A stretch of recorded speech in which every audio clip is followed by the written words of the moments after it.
deep the stream.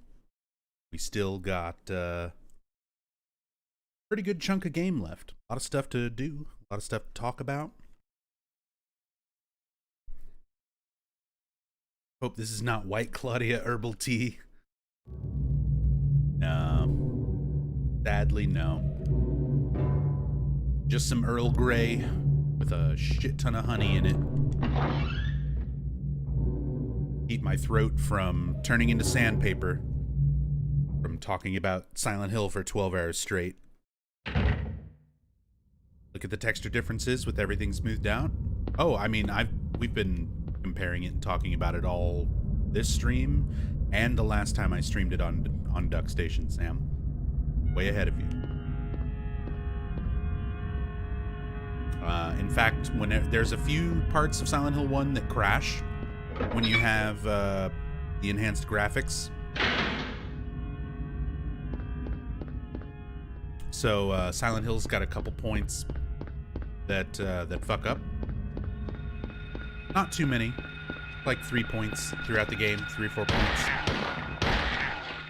So we will switch it back to like classic graphics to get through those couple of cutscenes that cause crashes, and then get back to the enhanced graphics once it's past those parts.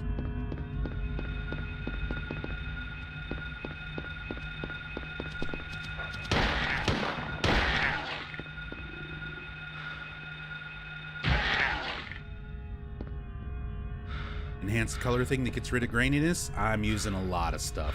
Using that. We're using anti-wobble. We're using widescreen hack 16:9. A lot of stuff. A lot more. I said, we went through all of the settings and stuff earlier. So I'm sorry that you weren't here for all that. You have it in 1440. I'm running it at 4K. Which is way more than necessary because I'm only streaming in like 720p. But it's still, you know, it looks amazing.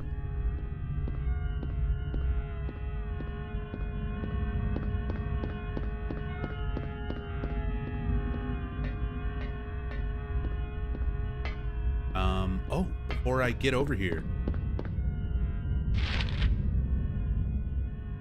go to the police station. I'm just immediately going straight to Green Lion Antiques, but there's actually some important stuff at the police station we want to look at. And a few more supplies we can pick up as well. An introduction right outside the police station to a new enemy, the Romper. Big old monkey boys.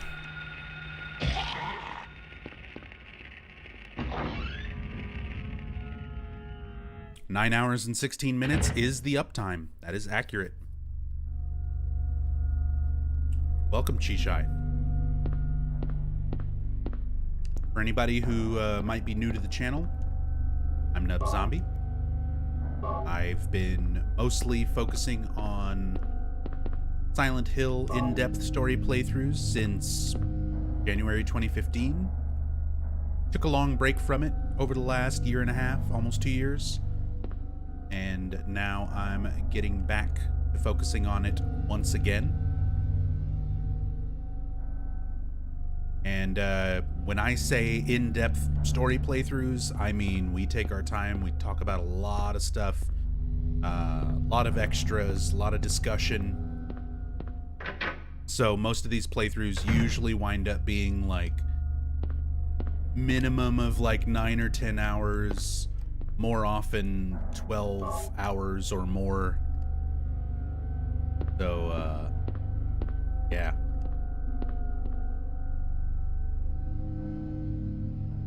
We take our time. We go through lots of lore, discussion and everything, and that's for all games in the series, which I'll be going through everything this week and next week, all the main series games. So today we're doing Silent Hill 1. Tonight will be Silent Hill 2. Thursday night will be Silent Hill 3. Friday, Saturday, and Sunday, I'll either be off or streaming casual stuff. Monday, we'll get back to Silent Hill, so that'll be Silent Hill 4. Next Tuesday will be Origins. Next Wednesday will be Homecoming. Next Thursday will be Shattered Memories. And next Friday will be Downpour.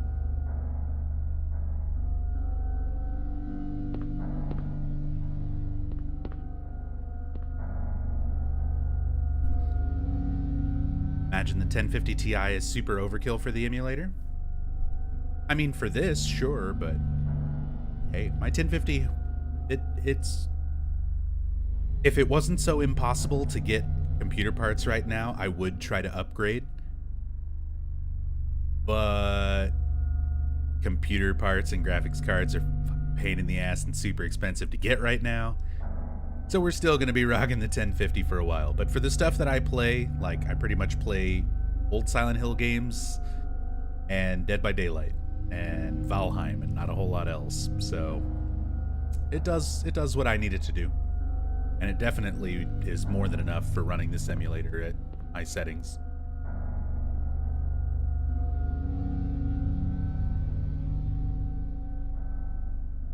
Computer parts in general are not too bad, but graphic cards, yeah, specifically graphics cards are a pain in the ass to get right now.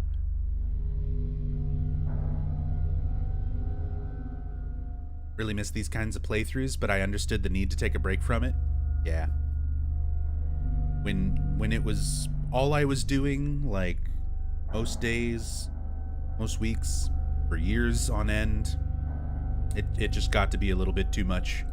I started getting really burned out and having really negative thoughts about one of my favorite video game series and one of my favorite things, which is streaming. It started really fucking up my kind of mental attitude towards those things. And I didn't want to feel that way. You know? I didn't want to stop loving one of my favorite game series. I didn't want to get to a point where I felt like streaming was like a job and an obligation, which is what it started to feel like. So I needed to take some time away, but I'm doing a lot better now. I've fixed a lot of issues in my life outside of streaming. I'm back to a point where I can stream regularly again. Don't feel obligated to play these games. I just want to, which is a nice feeling to have after a couple years of feeling burned out.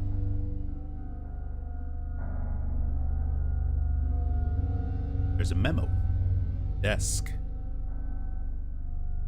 Coroner Seals called. Officer Gucci is unlikely to be murdered. He apparently died naturally. But medical records show Officer Gucci had no prior symptoms of heart disease. So we find out a little bit more about Officer Gucci.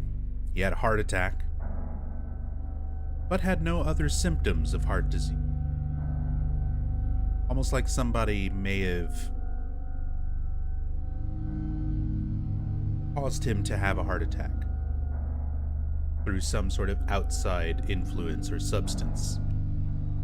Very mysterious circumstances.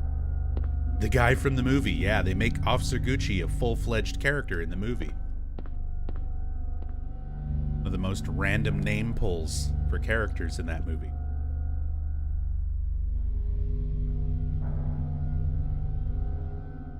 Hey, what's up, Moontune? Won a 3060 3 weeks ago and sold it to a friend for what I paid. Damn, that is super, super kind of you. That's awesome.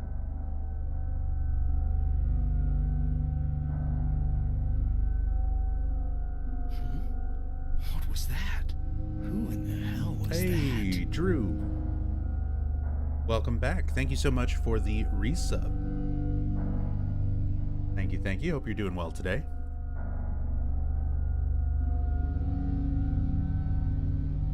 But there's something written on the chalkboard. Product only available in selected areas of Silent Hill. Raw material is white Claudia, a plant peculiar to the region. We'll talk about this. Manufactured here. Dealer equals manufacturer. So we talked about this earlier when I was going over the agglophatus in Dr. Kaufman's office in Alchemilla Hospital. About how Kaufman is working for the cult as a manufacturer and dealer of a drug called PTV. PTV itself is made using White Claudia, which is a plant that is peculiar to the area, which I had an English lesson some time ago, some years ago, during one of my streams about the word peculiar. Because to me, for the longest time, when I read this sentence, raw material is White Claudia, a plant peculiar to the region. Now, if somebody told you that the outfit you're wearing is peculiar, you would think, what does that mean? That it's weird, right? That what you're wearing is strange, that it's out of place. So I always read this sentence as raw materials White Claudia, a plant peculiar to the region. I took that to mean it's weird, it's strange that White Claudia would be here. Turns out, peculiar, specifically in reference to botany and plants, has a different meaning. In fact, it's the exact opposite meaning. Instead of meaning something that is strange or unique or off, it can mean a plant that is specific to a region, only in this region.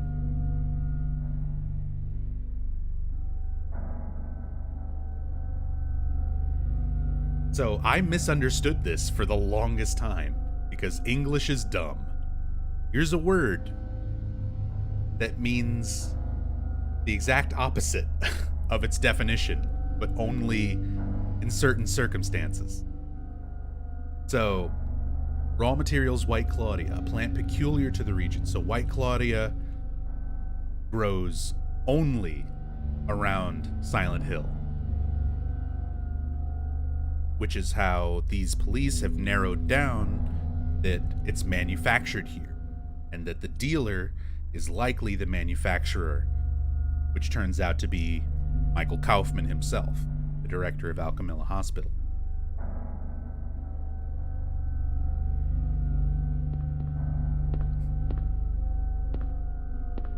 English is dumb.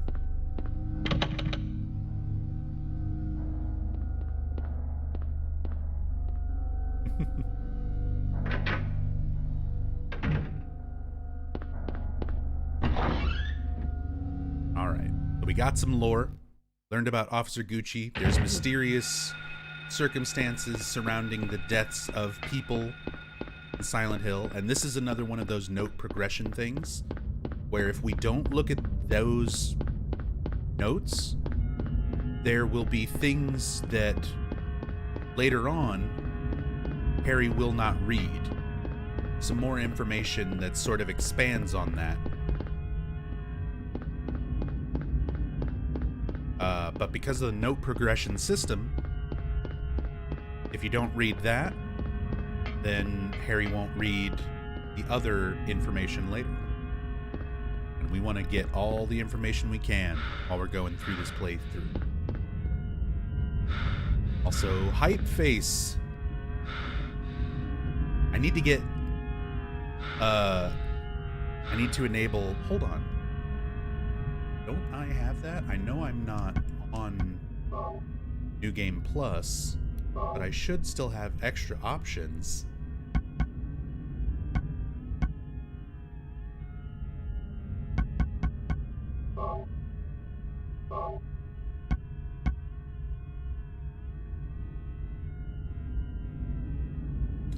Oh, but I don't have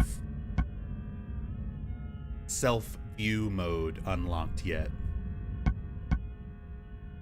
Bug. That's not what this is.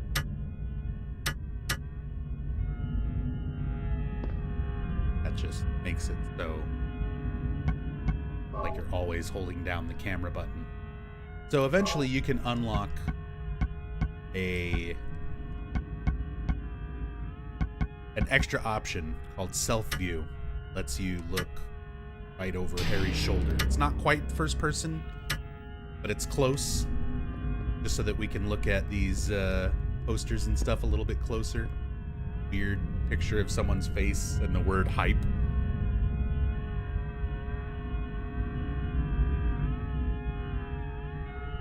Rachel gifting a sub to Joker 666. Joker, enjoy the sub, enjoy the emotes. Rachel, thank you so much for the love and support. Thank you, thank you. How many botanists did they expect to play Silent Hill 1? All of them, yeah. Apparently. I don't know. I feel like I have a decent grasp of the English language, and I literally didn't know about that definition of peculiar until like, what, 3 years ago, where somebody brought it up in chat, and I like stopped my playthrough and looked up a dictionary definition of it, and I was like, well, I'll be damned.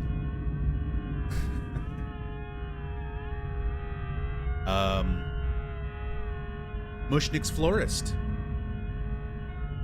Audrey 2. Little reference to the Little Shop of Horrors, the original.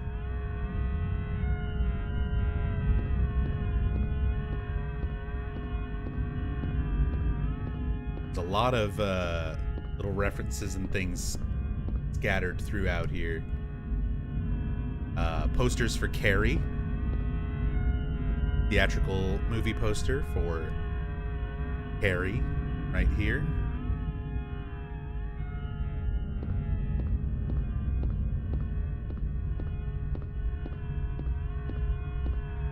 Just kind of going in line with a lot of the other ones that we've seen earlier. We saw Pet Cemetery, Portishead. But we finally have arrived at Green Lion Antiques store.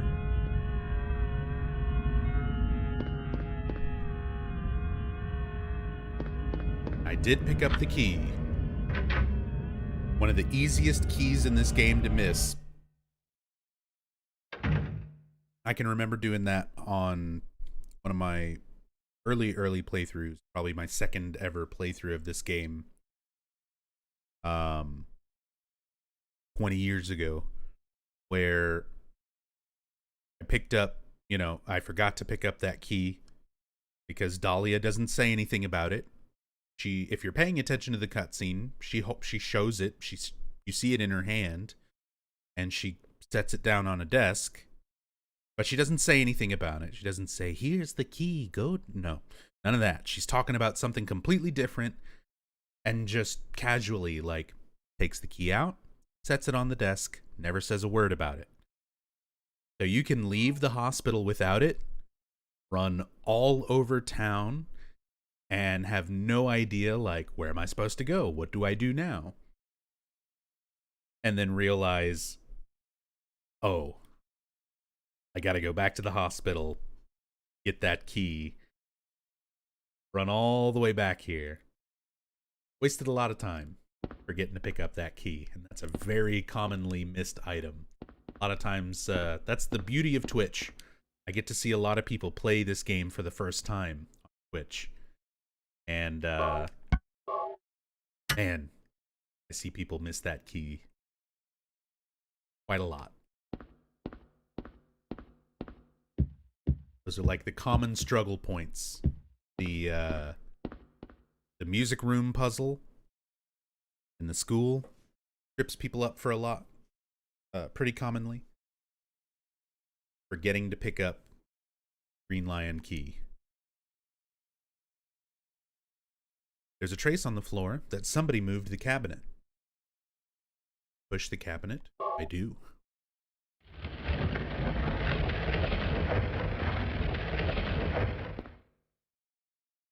What's this? Harry! Sybil? I'm glad you're okay. I shouldn't have left you. Things are worse than I thought. It's nuts. What are you doing here? I thought you left town. I saw you go in here, so I followed you. I couldn't get out. All the roads out of town are blocked. Cars have completely stopped running. The phones and radios are still out too. What about my daughter? Did you see her? I did see a girl. Was it Cheryl? I only caught a glimpse of her through the fog. I went after her, but she vanished. I don't know about your daughter, but... And you just let her go? Where was it? On Bachman Road. She was heading towards the lake. Now don't get excited. It wasn't like she ran off exactly. There was no place for her to go. The road has been obliterated. What? So then Cheryl... It was like she was walking on thin air. Hmm? What about you? Anything? Yeah, I met this bizarre woman.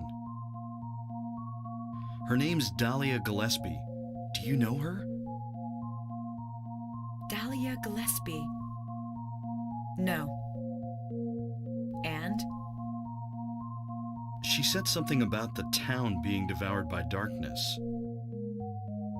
Gibberish like that. Any idea what it means? Darkness devouring the town? Must be on drugs. They sell them to the tourists. The force still can't figure out who's behind it. None of our leads have panned out, and the investigation is stalled. What could drug trafficking have to do with all this? I really don't know. But maybe that's the darkness she was talking about. That's all I can think of.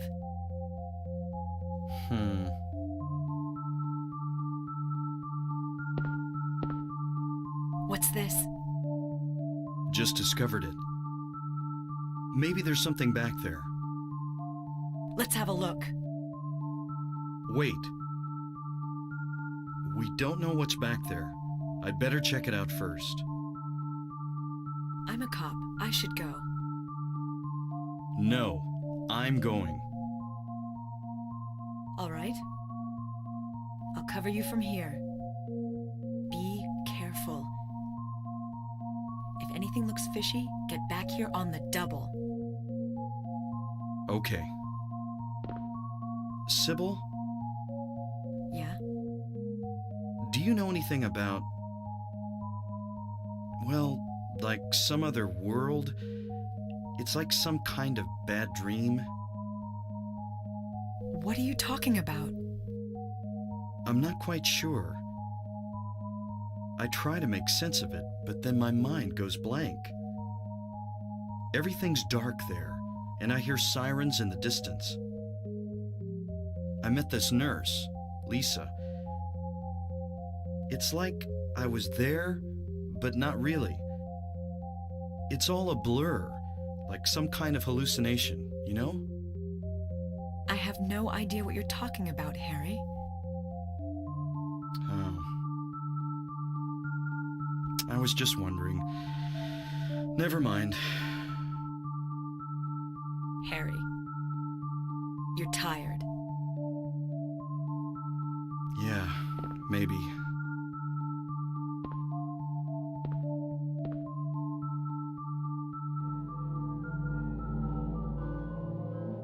of stuff to unpack there. So, Sybil mentions that she saw Cheryl, but the road is completely gone, and it was like she was walking on thin air. That's one of our hints that Cheryl is not just a missing little girl anymore. He's wrapped up in this in a bigger way. And that's when we come to discover, well, sort of, that once Harry arrived in Silent Hill and Cheryl was missing, at that point, you know, she was half of Alessa's soul. So Alessa is able to sort of manipulate that half of her soul again. So she's projecting an image of Cheryl in order to lead people around, specifically Harry and Sybil, in order to get them to where she needs them to be to discover more about what's going on, in order to help Alessa stop the god from being born. So she's using this projection of Cheryl, this manipulation of the other half of her soul, in order to sort of lead them around. But Cheryl, as she was, is pretty much gone now.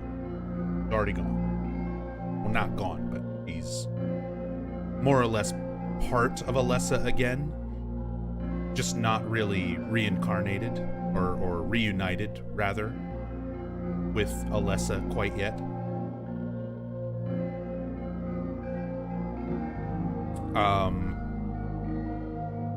I need Sybil to do better. That's the other thing to talk about there. Sybil's not a very good cop. She's doing her best, but she needs to step it up. Very casual in the way that she talks to people. She does not really give off very much of an air of authority. She's given a random guy with like a handgun without even like looking at his ID or asking any questions, really. And then we have this, you know, mysterious hole in the wall. It leads somewhere in the back of this store. You know, I should go first. I'm a cop. No, I'm going, said the random civilian. And she's just like, okay.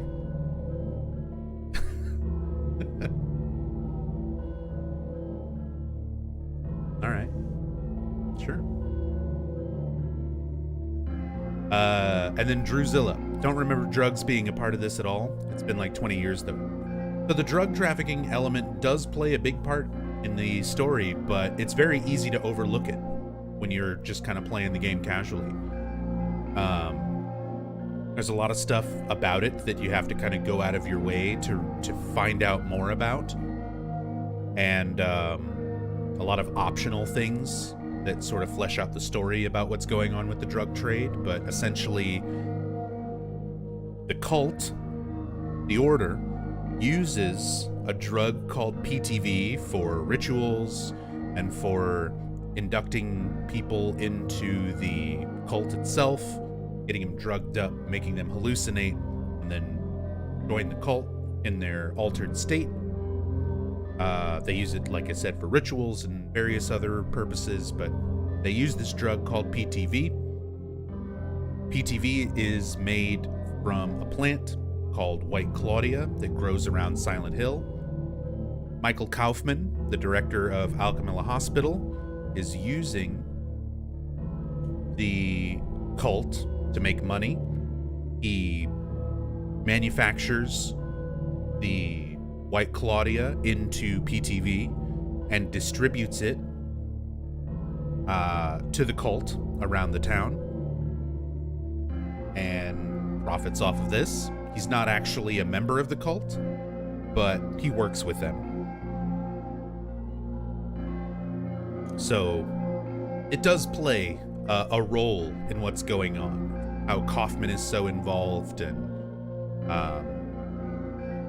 how a lot of things are being done around here. But as said, it's kind of a subplot that you really have to do a little extra digging and piecing things together to even notice what's really going on with it.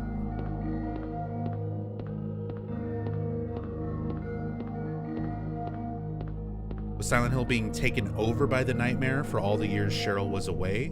Or did it start again when she combined with Alessa?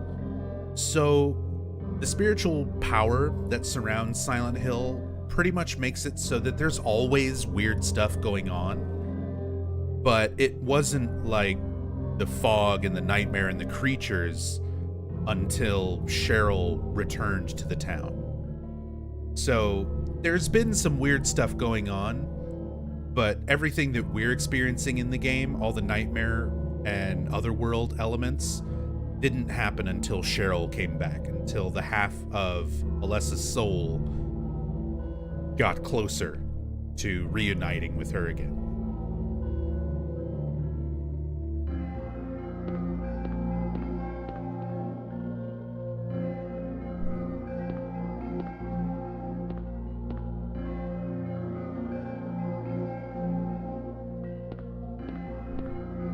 What's this?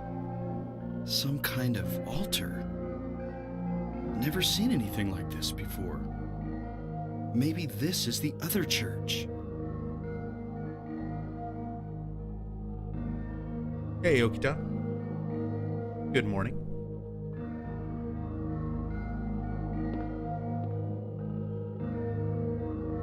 Some kind of powder is left in the chalice. So, PTV. By Claudia. Image representing Samael. Very Baphomet-inspired god that the cult believes in, trying to birth again. Of course, an axe hanging out on the wall. And somebody came in here and spray painted on the wall. No God.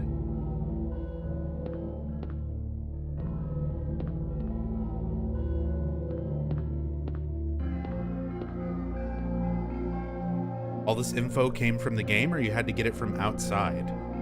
These are things that are mostly alluded to in the game itself. Some of it they expand on in Silent Hill 3. Some of it is information that is mentioned by developers in interviews that were in strategy guides and things like that over the years. So a lot of it you kind of have to, if you don't have those outside sources, you have to piece together through context within the game. Some of it I got from outside of it, but through sources like developer interviews and things like that. Anytime there's something that I'm not really sure of, that I'm just kind of theorizing about, I usually try to make that known. I let people know, like, what is just like my theory or my opinion on it, and what things there's evidence for. I try to show that evidence. If it's in a note, I try to make sure to read that note to clarify, things like that. So, but never hurts to ask.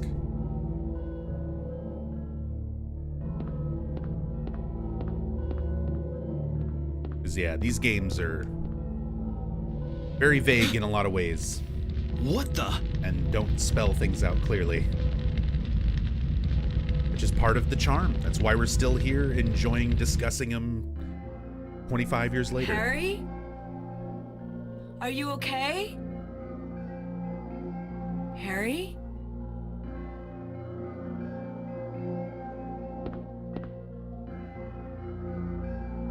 Harry? 22 years later. Who's counting?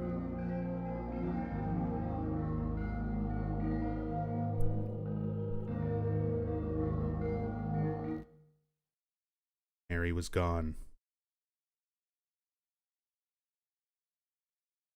We're back into a strange, otherworldly Harry. dream sequence. Lisa? Then I'm in the hospital? More strange circumstances having a for when bad we dream. talk to Lisa. Was I? More hints that she's not real. Hey, you don't look too good. Are you okay? I'm fine. Nothing you need to worry about. Well, if you're sure. Lisa, do you know a woman named Dahlia Gillespie? Oh yeah, that crazy Gillespie lady. She's kind of famous around here. She never sees anybody, so I don't know that much about her. But I heard her kid died in a fire, and supposedly she's been crazy ever since. Well, she says the town is being devoured by the darkness. Do you have any idea what she's talking about? The town devoured by the darkness. Yes, I think I do. Before this place was turned into a resort, the townspeople here were on the quiet side. Everybody followed some kind of queer religion. Weird occult stuff, black magic, that kind of thing. As young people moved away, the people figured they'd been summoned by the gods. Evidently, things like that used to happen around here all the time. Before the resort, there really wasn't anything else out here. Everyone was so flipped out, you gotta blame it on something. Then a lot of new people came in and everybody clammed up about it. A cult? Last time I heard anything about it was, gosh, years ago. When several people connected with developing the town died in accidents. People said it was a curse. Oh, I'm sorry. I'm rambling. I'll shut up.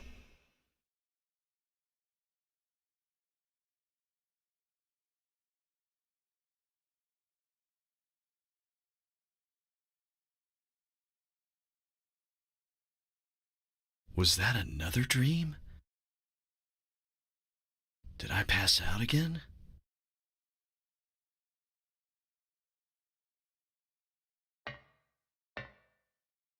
I don't want to think so, but maybe this is all just going on in my head. I could have had a car accident and now I'm lying unconscious in a hospital bed. I don't know what's real anymore. Sybil said Cheryl was heading towards the lake, but the road to the lake is blocked. Are there any other roads? Lisa would probably know. Probably. We had our weird dream sequence getting to talk to Lisa. Again, talk to Lisa now only in these strange circumstances. Not the same as when we talk to Kaufman or Sybil or Dahlia, where it's kind of in the regular kind of foggy world. No, Lisa's always under these strange circumstances. More little hints that she's not what she seems. Again, we see the seal of Metatron here on the floor. Alessa's protection, making this a safe place. Trying to fend off the nightmare, keep the other world from spreading, but her powers are getting weaker and weaker as we progress.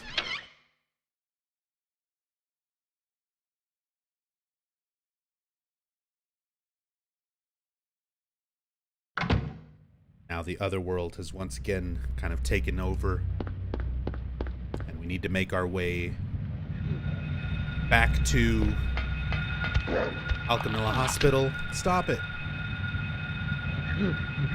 No means no. Your little bondage collar.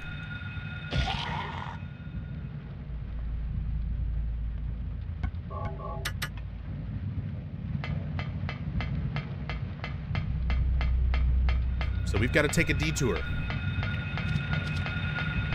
We can't run directly back to Alchemilla Hospital from here. If we try, everything is completely ripped away. Look at enemies now.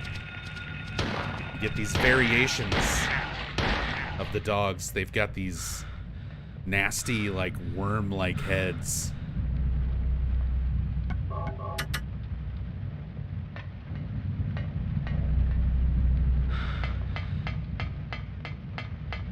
So even the previous existing manifestations are getting more and more distorted, grotesque, as things get further and further away from Alessa's control, and the other world starts getting more and more,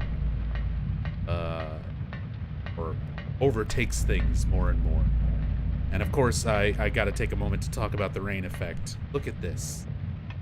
It looks a little weird on all the graphic settings and stuff, but the fact that the rain is dynamic, well, I'll point it out again here in a little bit when you can see it more clearly with different textures for it to fall onto. But because it's falling onto the metal, there's no little splash. It's hitting the metal, gathering underneath the metal grate, and then dripping off. Whereas if there's dirt or concrete, like, everything has a different effect, or when the rain hits the ground, depending on what kind of ground texture it lands on. One of those very minor details, like almost no games in this era of, like, 90s on PlayStation 1 bothered with those kind of little minute details. It's impressive. Exactly, Downpour doesn't even do rain effects that good, and its whole fucking theme is water. You'd think they'd at least put some time and effort into the rain, but yeah. What ending are we going for? So I'm gonna, on this playthrough, we're gonna go for the good plus ending, the best possible ending. And then I'm gonna load a save and we'll try to show the bad ending, the worst ending. So I'm gonna show at least those two endings. I was gonna try to maybe speed run through and show some of the other endings outside of that, but we'll save that for another time because we've already gone a lot longer than I was anticipating. So still have a lot to do. But this will be a good plus ending. And then, yeah, I'll load a save and show a bad ending. Vestal Gigastore. Reference to the Virgin Megastore. Vestal's having a religious connotation as well, adding to that element of the game, religious themes. Hey, Christopher Falcon. Morning, hope you're doing well. Oh yeah, in-depth stream. Don't worry, you've only missed 10 hours. Still have 10 more hours to go. Maybe not that long. We still got a few hours. Don't forget Kaufman's bike this time. I'll try. Please remind me when I come out of the sewers. Do the Kaufman quest.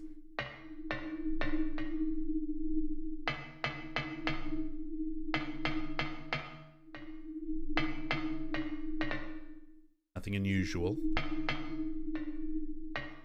Just big stacks of TVs.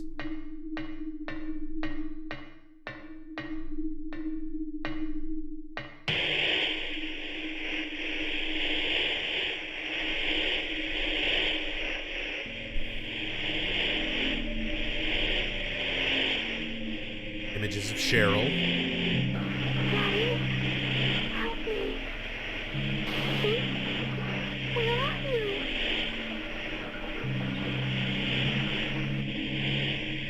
Cheryl!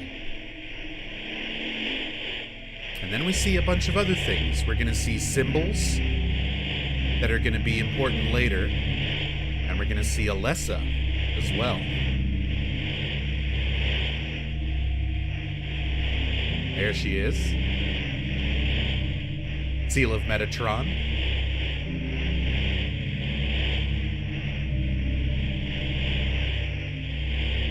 So each of these symbols are representative of the keys, the doors at the end of the game in Nowhere. Like, there's the key of Haggith and, all these different things for each of the doors. And these symbols represent all of those elements, which I believe were... Was it alchemy? I remember I took notes on all this because it was one of those things that I never remember off the top of my head, no matter how many times I play this and talk about that.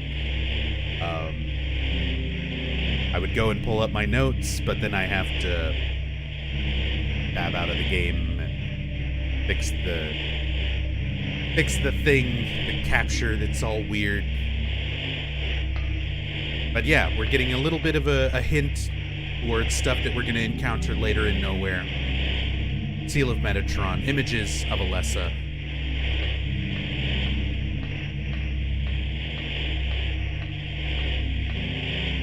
Are we ready to talk about Gnostic demonology?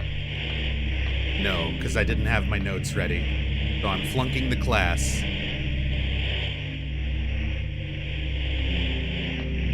Haggith is the only one I can ever remember off the top of my head. Is Duck Station available for PC? That's how I'm playing it. You think I'm streaming this from a phone? Yep, it's available for PC.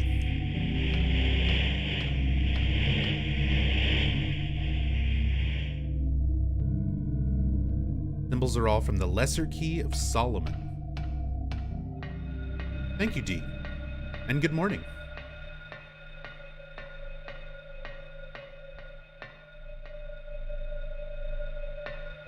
I always forget the details of all that information.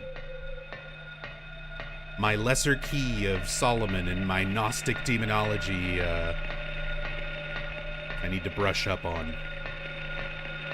Try to get it in my head and actually remember it.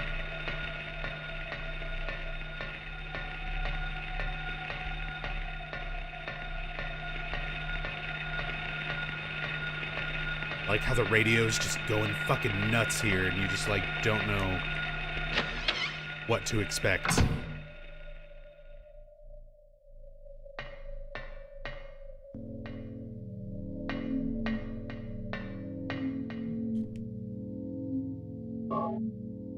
Sure, grab some rifle ammo. Probably never use the rifle, but we'll have it just to have. Flipping textures. Walk right into the display case.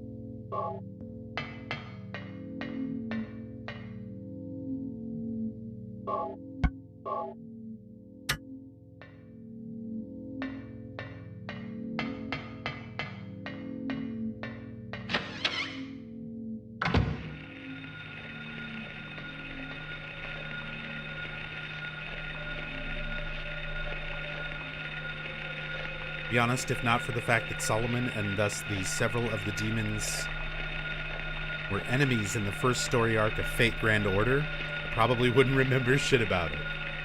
Hey, doesn't matter how you learn something, if you learn something. Checking the door in the jewel shop? We'll do it just for you, Improbus. Ready for this? The lock is jammed, the door can't be opened. Shit is rusty, all doors are locked.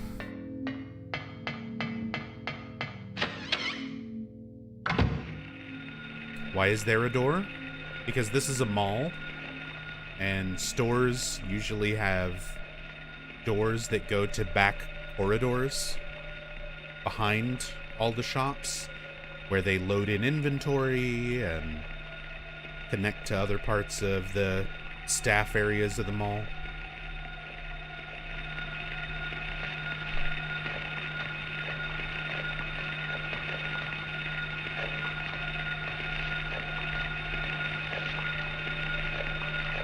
You can see these caterpillar bugs munching on a corpse.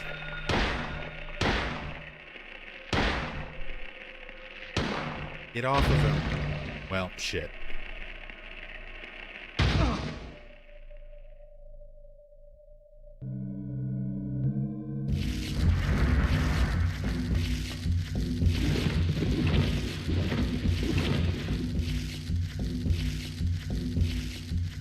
right, let's go for the 1 cycle.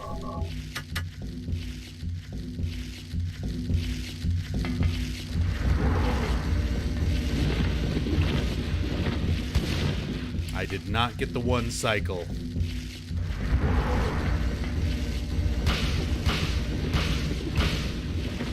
I messed it up very badly.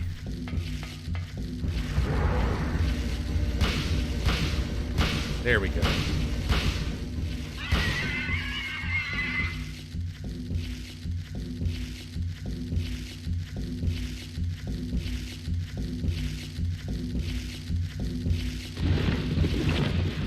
Bye.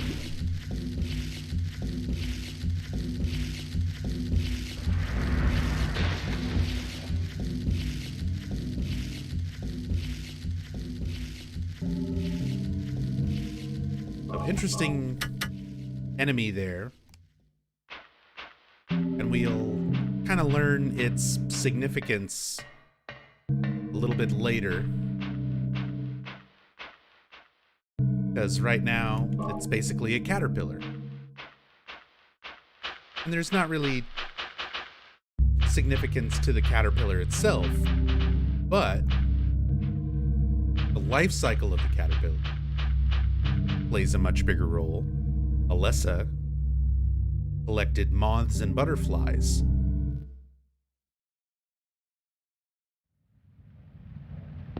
Not to mention it's a symbolic representation of rebirth. The caterpillar creating a cocoon and then emerging as a butterfly. That sort of symbolism of rebirth and reincarnation, becoming something new, shifting and changing, the same way that Alessa will die and be reborn.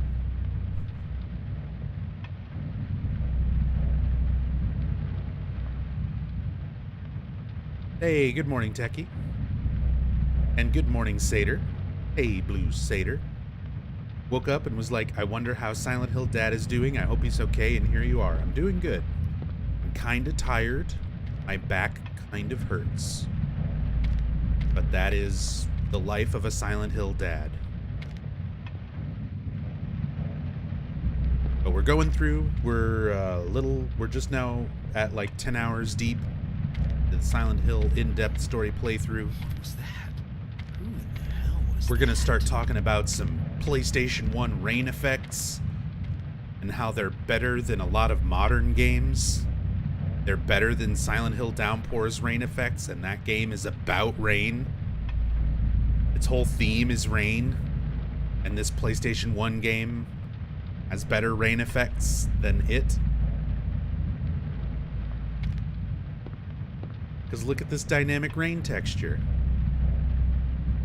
It falls on concrete, splashes, looks different on lower parts of concrete. When it hits dirt, it just leaves like a little wet spot where the dirt gets wet and then dries, fades away, gets absorbed into it. Right next to all of that happening, it's also landing on the metal grates, where it collects and then drips off of the metal grates. So, just amazing to me, this level of detail for a PlayStation 1 game in 1999. Like, dynamic rain effects on different textures. It's just like an unheard of thing. I don't know of any other games from this like era that did that.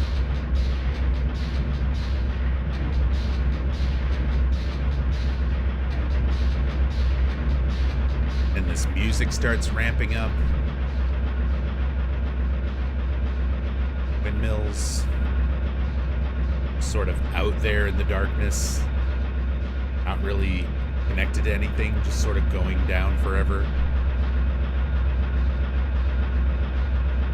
Ah, the Olympian spirits. That was it. Thank you, D.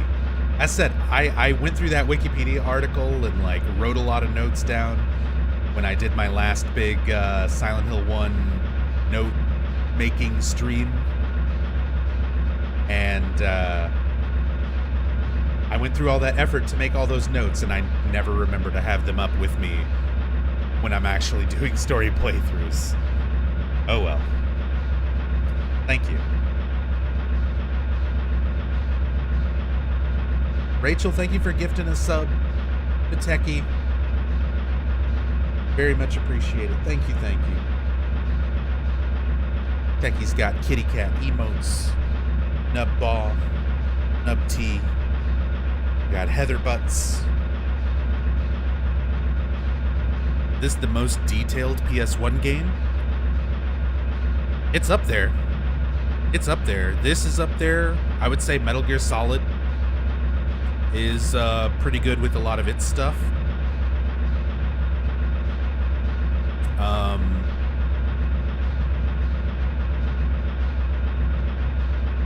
Yeah.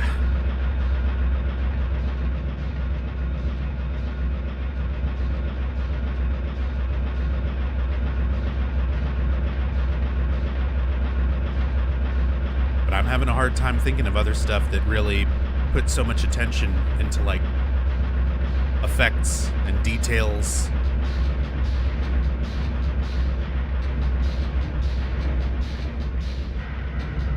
The same way that this did. Love the motif of an infinite hole with structures coming out. It always looks so badass. It really does. It really nails home, like, when they call this the other world, that it's more than just, like,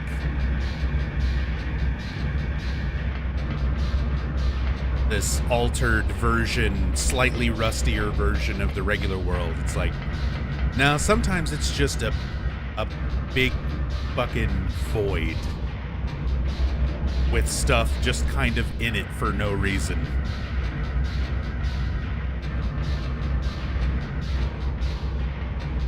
Vagrant Story, perhaps, for graphics. I mean, there's a lot of PlayStation 1 games that have, like, good graphics. But in gameplay, like, level of detail like this, dynamic weather effects and water effects and fog, darkness, lighting. Like, there's definitely some games that do some of those elements pretty well, but like all of it, all at once, you know? I have a hard time thinking of other stuff that puts this level of polish into it, you know? Uses all of these effects kind of all simultaneously to build atmosphere.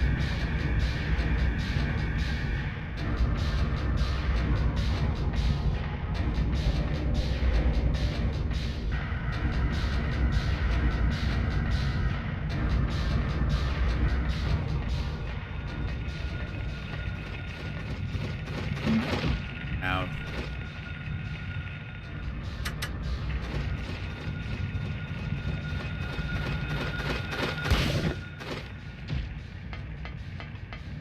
see now the new air screamers. They've also mutated, look grosser, just like the dogs. They're weird, like wormy cluster heads that they have now.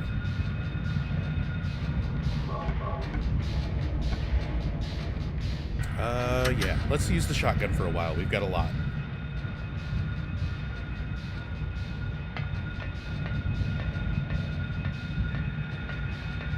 The Tufui Ego Eris note table. That's a good one, because it's hard to even realize until you start really looking at that room that it's just like a big bottomless hole with a table inexplicably coming out of it.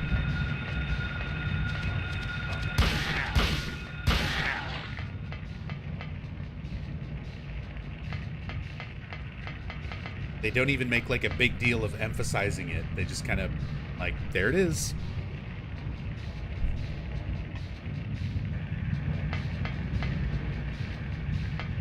Romantic journey from Garage. Grandmaster Bookstore.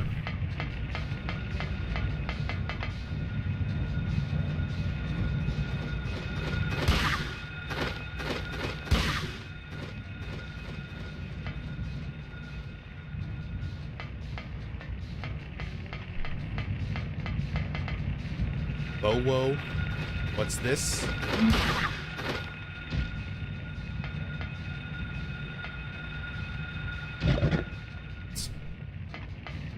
Good kick.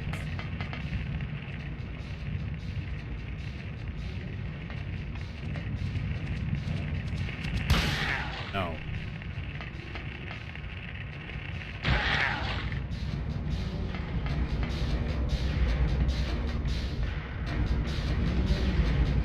Whoa. Notices your wormhead dog.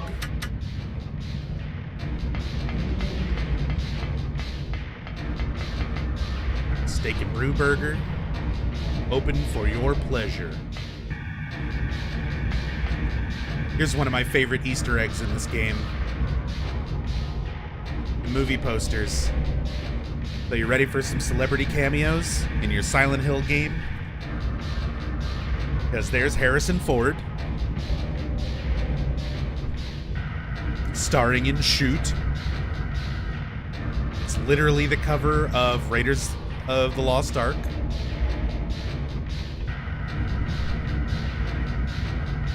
So, we got Harrison Ford. And on the other side,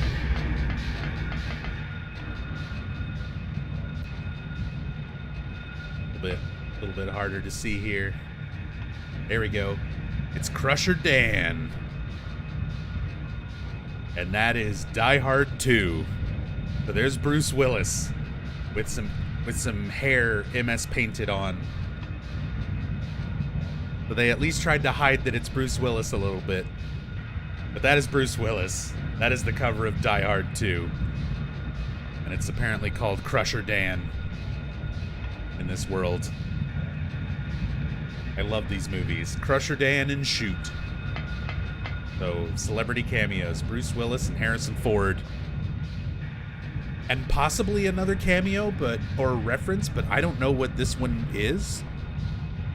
It just says Ezekiel, but I can't tell what that image is supposed to be. The main one in the middle? Is it Baphomet? It looks kind of like Baphomet. Or a face. And last time we were going through a couple of... last time we were going through the Duck Station emulator test, like a couple months ago, somebody had ripped these textures and sent them to me so that I could look at them closer, and I still can't tell what is supposed to be on that poster. The cover from Seven, like the movie Seven, S-E-7-E-N.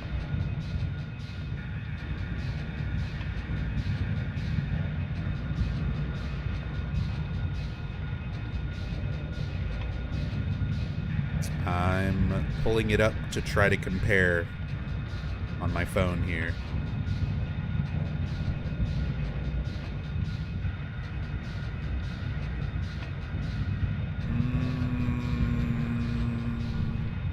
Maybe?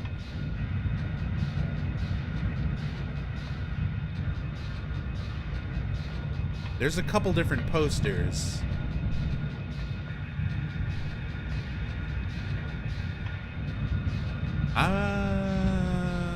I'm not seeing it.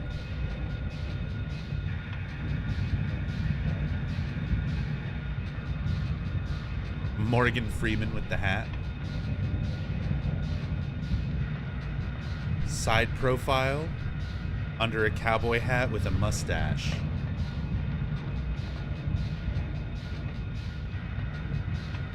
See, this is like a fucking Rorschach test. It's so hard to tell what it is. It looks like so many things. It looks like, to me, it could be a silhouette of two faces, like one to the left and one to the right, or it could be one face very close. The little part towards the very top of the screen is like the nose, and then it's coming down to their mouth. Or that part that comes down also kind of looks like the torso of the final boss of this game, the Samael Baphomet creature, with the very skinny, bony waist, and the two black parts on either side are like the wings. There's like, I don't know. I see like every time I look at it, I see something different, and I can't tell if any of those is correct. And even when I looked at this texture by itself, I couldn't tell what it was.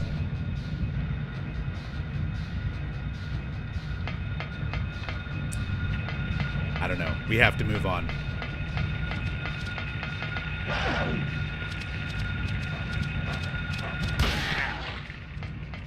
If anybody can 100% confirm what it's supposed to be, I would love to.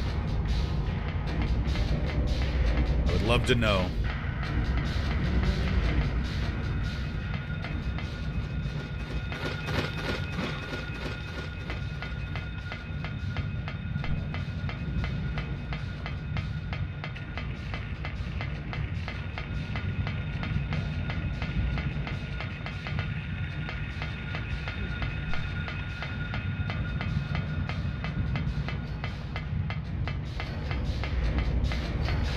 Next time I'll see Toad. No. Toad lives on the wall textures of the hospital.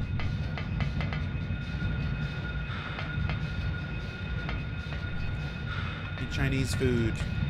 Actually, that's Chinese art goods. Hello? Couldn't be up there.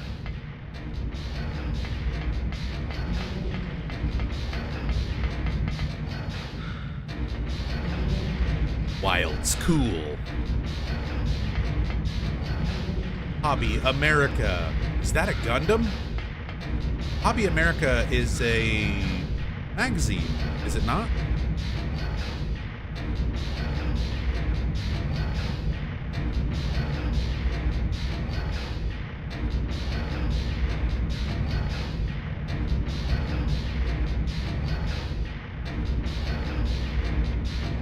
Oh, it's not Hobby America. It's something else. Hobby Japan?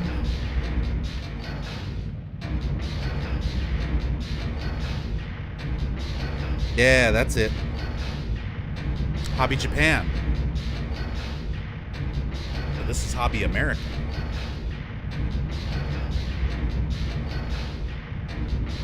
Which did focus on, like, model building, robots and stuff. So that's why we've got our legally distinct Gundam there. Also, seals of Metatron are now scattered around, but no longer are these areas safe. More hints that Alessa is still trying to stave off the nightmare, but her powers are waning. It's not working anymore. Other world is winning. Oh, of course, we've got to go look at Alessa's favorite store. This one is so important to her that there's two seals of Metatron right next to each other. It's just cats. She really wanted to protect Just Cats more than anything else.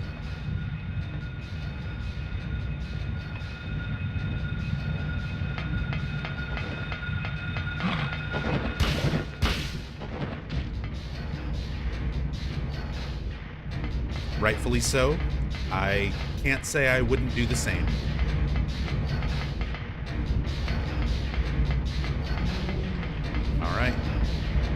made it to Alchemilla Hospital. We've got to talk to Lisa so that she can tell us there's another way to get to the other side of town where the roads don't go through anymore. I love this fucking just crazy fucking organ going off here. You can really, it really is just emphasized when you can hear it without the percussion kind of drowning it out.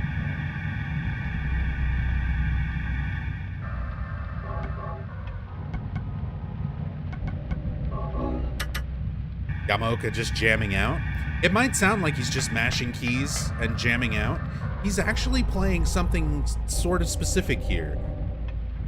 So these are a series of tritones, which back in the day used to be referred to as devil's chords because they were so dissonant and evil and off-sounding that there was a lot of superstition surrounding them.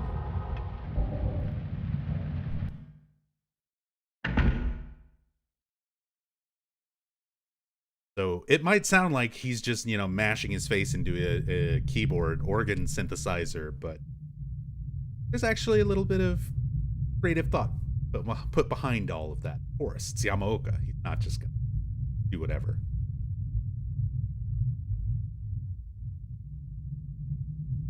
Why don't the graphics look horrible? Playing this through the DuckStation emulator with a lot of enhanced graphics settings. You can do !duck for more information about the emulator. That's correct, bad human.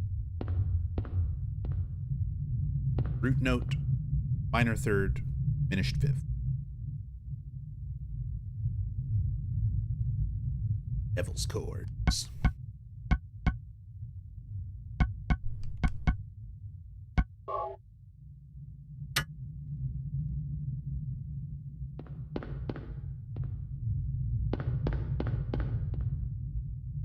Right, let's get a bow from Lisa.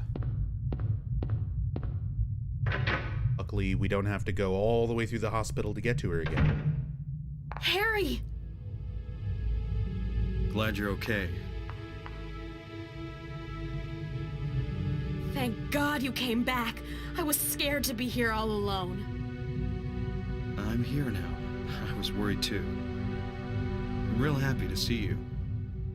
Lisa, can you tell me how to get to the lake? The lake?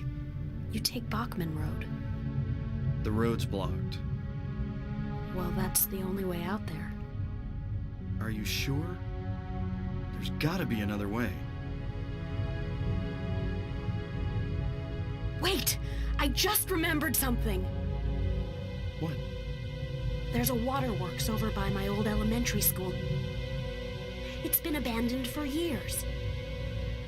There's an underground tunnel out there used for inspections or something. I remember hearing it runs all the way to the lake. Really? You think I can get to the lake from there? I've never been down in there myself, so I'm not positive. Besides, it's all fenced off to keep people out. If there's a chance, I've got to try. Harry, don't go! I don't want to be alone. It's so scary, I can't stand it. How about coming with me? This may not be the safest place in the world either. I can't promise you anything, but I'll do my best to protect you. No. Somehow I feel I'm not supposed to leave this place. Oh, Harry, I'm so scared, and I'm cold. Look, just wait here a little longer. I'll be back as soon as I find my daughter. Harry?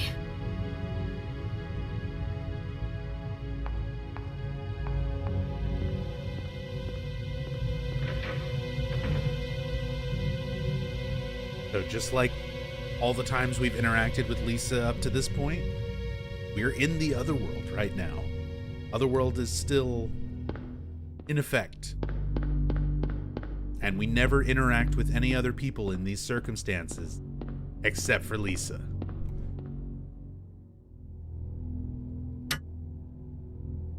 So we're getting more and more of these hints about Lisa and the fact that she feels like she has to stay here. And we had this nice conversation with her, and then we come back in. He's gone.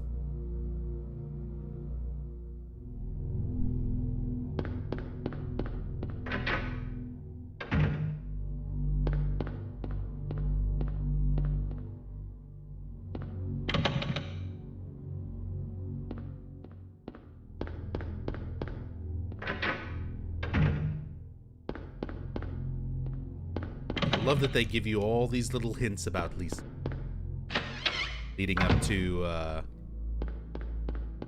the end of the game, our last interaction with her.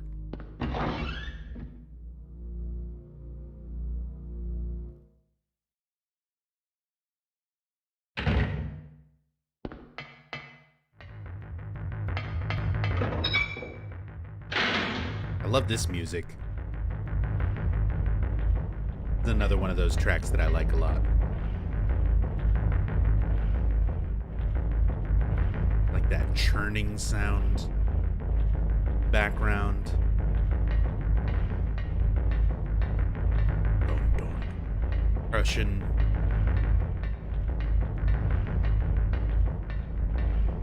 Synthesizer sound. Really like ramping up. Builds that anticipation. There's nowhere else to go. Roads are now blocked on all sides. We can only go up the stairs. And remember that caterpillar that we had a fight with in the mall that we didn't kill? It escaped.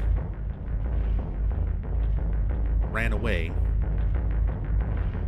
Well, it went and made a cocoon.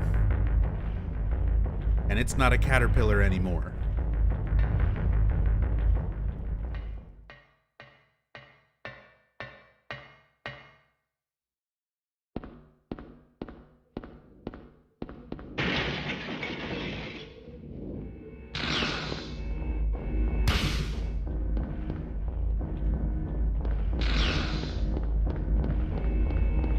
Masura.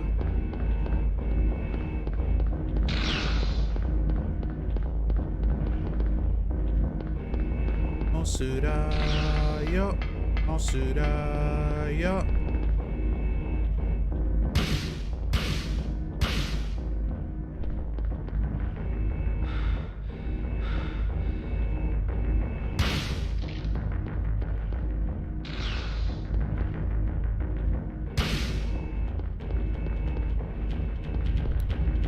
I like fighting it up here. Get a good look at it. Getting fancy, flying behind me.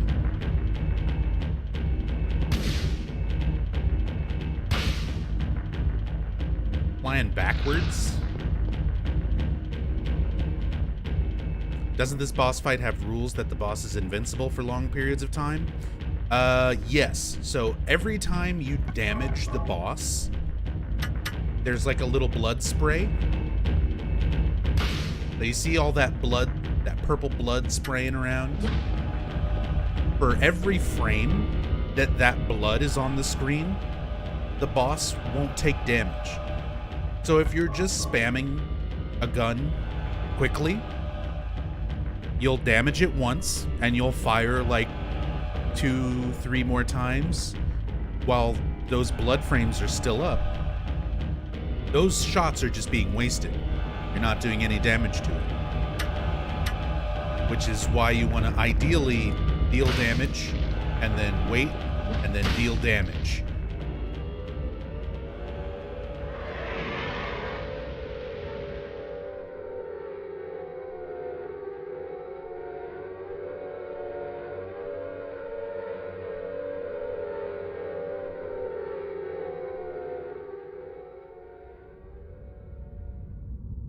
We have once again fought back the nightmare.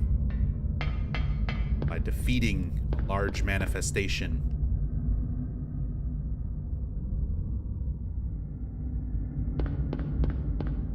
But the intervals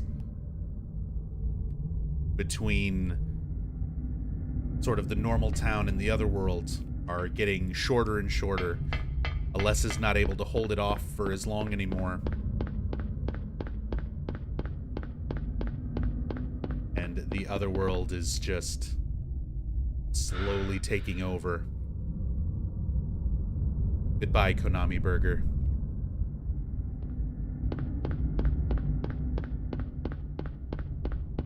This stream should be uploaded to YouTube by Sci-Fi Guy. I've given Sci-Fi Guy permission to re-upload stuff.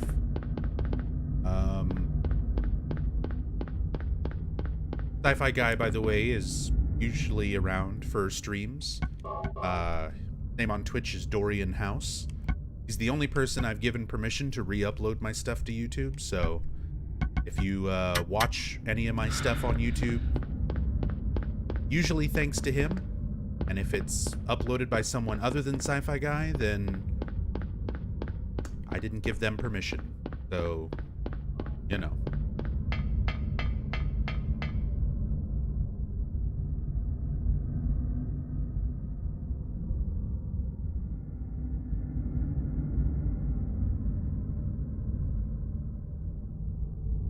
I like that they don't make you run all the way here. You know where you're going, so it just kind of teleports you here. This must be that waterworks Lisa was talking about. Cool. Go to the waterworks and into the sewers. Are you basically helping Alessa with fighting the monsters? Kind of, yeah. Like, Alessa's doing what she can to try to control things, but Harry thinning out the manifestations, it's helping. Hey, Control Freak. Been meaning to say hi for a while now. Stream so late and delighted to have found you online in the morning. Keep up the great work. Love the in-depth series. Well, thank you. Hello. I'm glad you could make it to a live stream. Going forward, I should be streaming a whole lot more. So hopefully people will be able to catch stuff more often. I'm planning Silent Hill in-depths for most of this week and next week. Going through all the main series games. Following weeks after that, we'll probably do some speed running. Weekends will be days off or casual games. Usually starting in the evenings, around like 10, 11 Central Time, 10 or 11 p.m. Central Time. So, today was Silent Hill 1. Tonight will be Silent Hill 2. Thursday night will be Silent Hill 3. Friday, Saturday, Sunday, I'll either be off or doing casual games. Next Monday will be Silent Hill 4. Tuesday will be Origins. Wednesday will be Shattered Memories. Wednesday will be Homecoming. Thursday will be Shattered Memories. And Friday will be Downpour.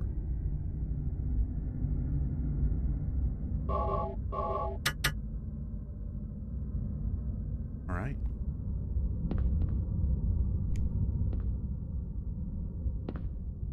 Reservoir. Authorized personnel only. Locked. The lock is worn out. I may be able to break it if I hit it hard. Hit it hard we shall.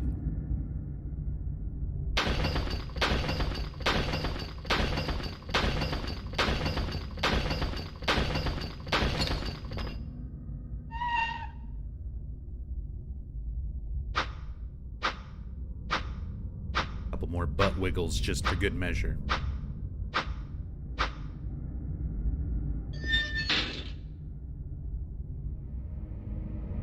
Yeah, I'm always doing all that twerking in Silent Hill 3 with Heather. She learned it from her daddy. Got it from her daddy. He got it from her daddy.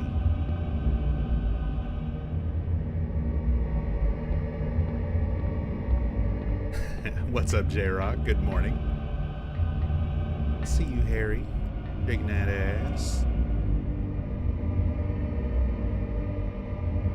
Gonna take me through half my workday at this point. I'm good with it. Hey, works for me. Glad it's helping you. As said, the stream's gone on a lot longer than I had anticipated, but you know what? It's the grand return to the in-depth story playthroughs on this channel. We might as well dedicate a whole lot of time to it. Enjoy it.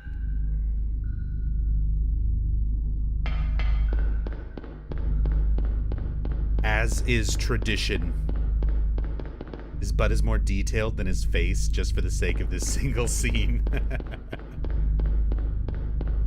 Doing alright, trying to find more boxes for this move stuff. I have way too many things. You're moving. Are you making like a big move? Like new state type move? Or just a new, better place to live?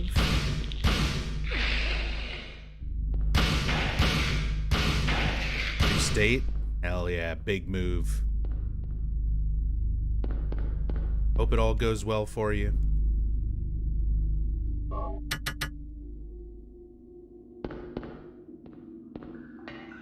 I know that shit can be super stressful, but I think it'll be well worth it in the end.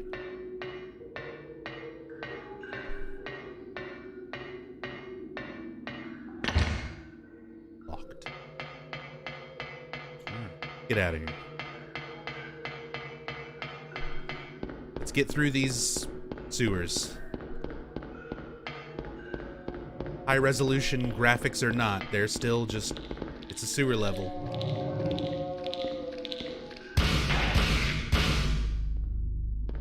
Filled with reptiles from the original Mortal Kombat movie.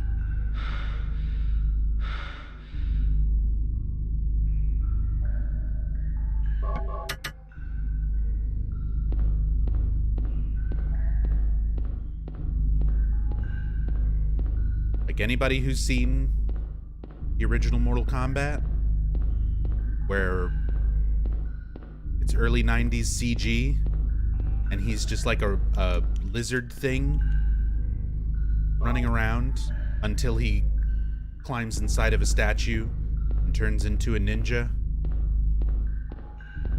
When he's just a really bad CG lizard thing, looks just like the creatures in this game.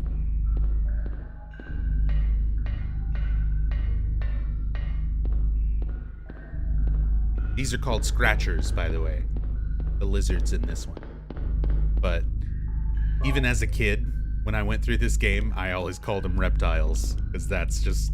they look exactly fucking like it.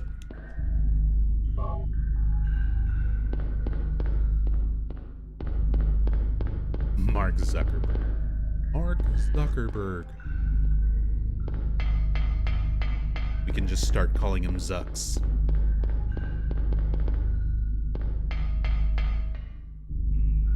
In my heart, they will forever be reptiles.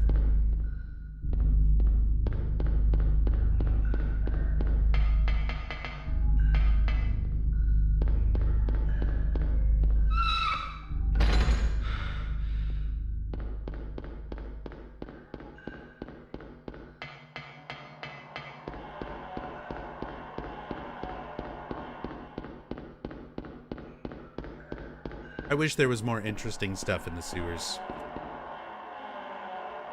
It is just kind of a bunch of wet, nasty hallways with enemies that get in your way, narrow pathways. I really would have liked some more stuff down here, some interesting things to look at, some variation. But it's a sewer level.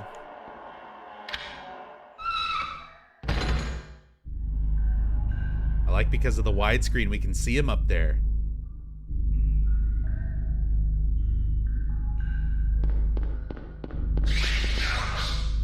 Yeah, come down here and say it to my face.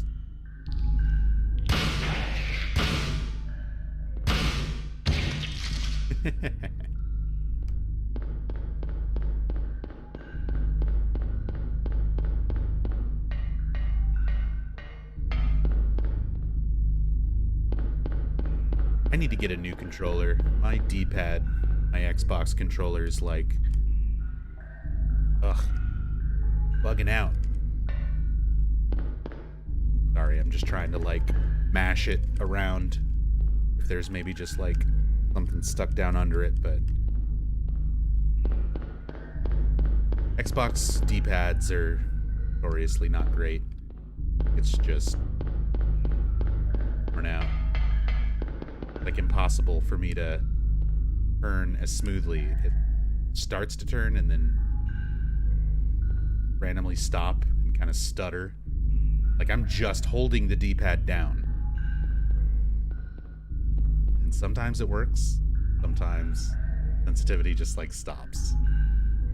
I think the little rubber padding under the D-pad is like too worn out.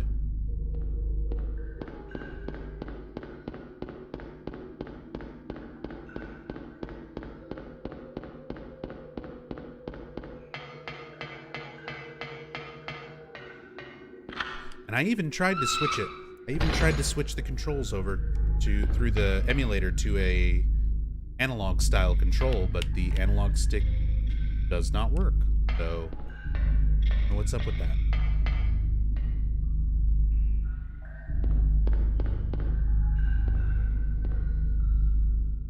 Probably gonna get hit, but I saved my shotgun. To our handgun, 174.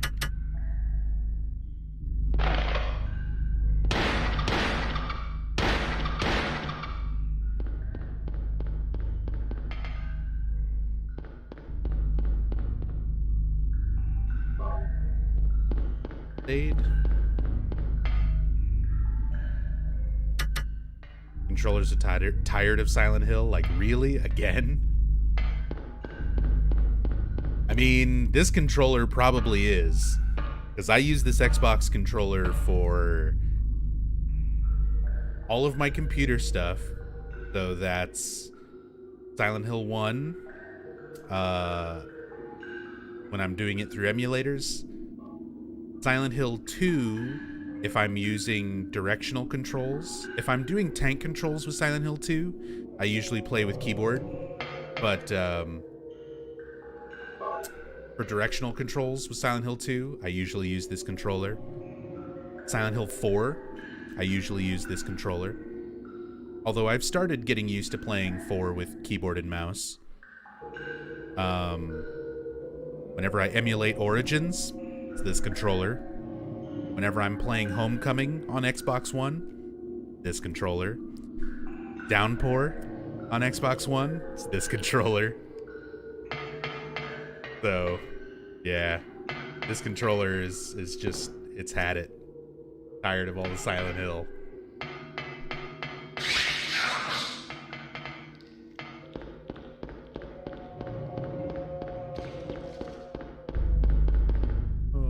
Dead end. I never go and explore these other like dead ends. I just kind of like know where I'm going. So I tend to try to rush through sewers. I want to try to look at other stuff. I don't do it often. But then it's like never worth it. I always remember like, oh yeah, just nothing. Like nothing really interesting.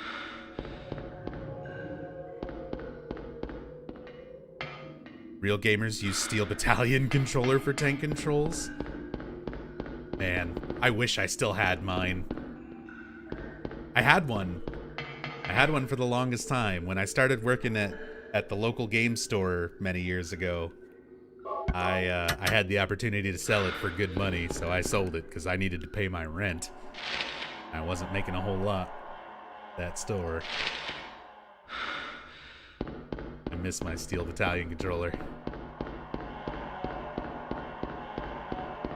If I would have had a way to rig that up and use it for Silent Hill runs, I absolutely would.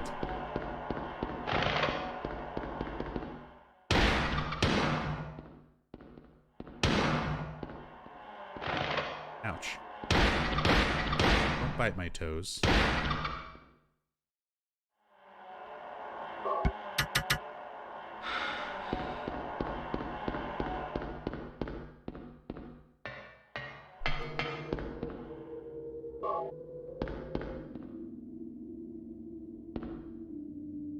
Hey, Dirty Wada. How you doing? Glad to see you still streaming when I woke up. Oh yeah, we're still going. Super long, in-depth Silent Hill streams are back, baby.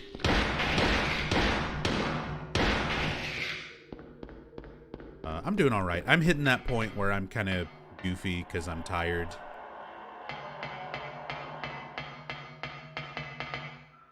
But otherwise, I'm doing good. I'm feeling a lot better. I'm feeling better now than I have. Like, I just came back from a month-long vacation, getting away from Texas, spending time with some friends, and getting a lot of aspects of my life sort of taken care of, and I'm just in the best mental state that I've been in probably the last 2 years or more. So I feel like I'm finally ready to feel good enough about streaming again full-time, playing Silent Hill stuff again, kind of feeling like relatively normal again.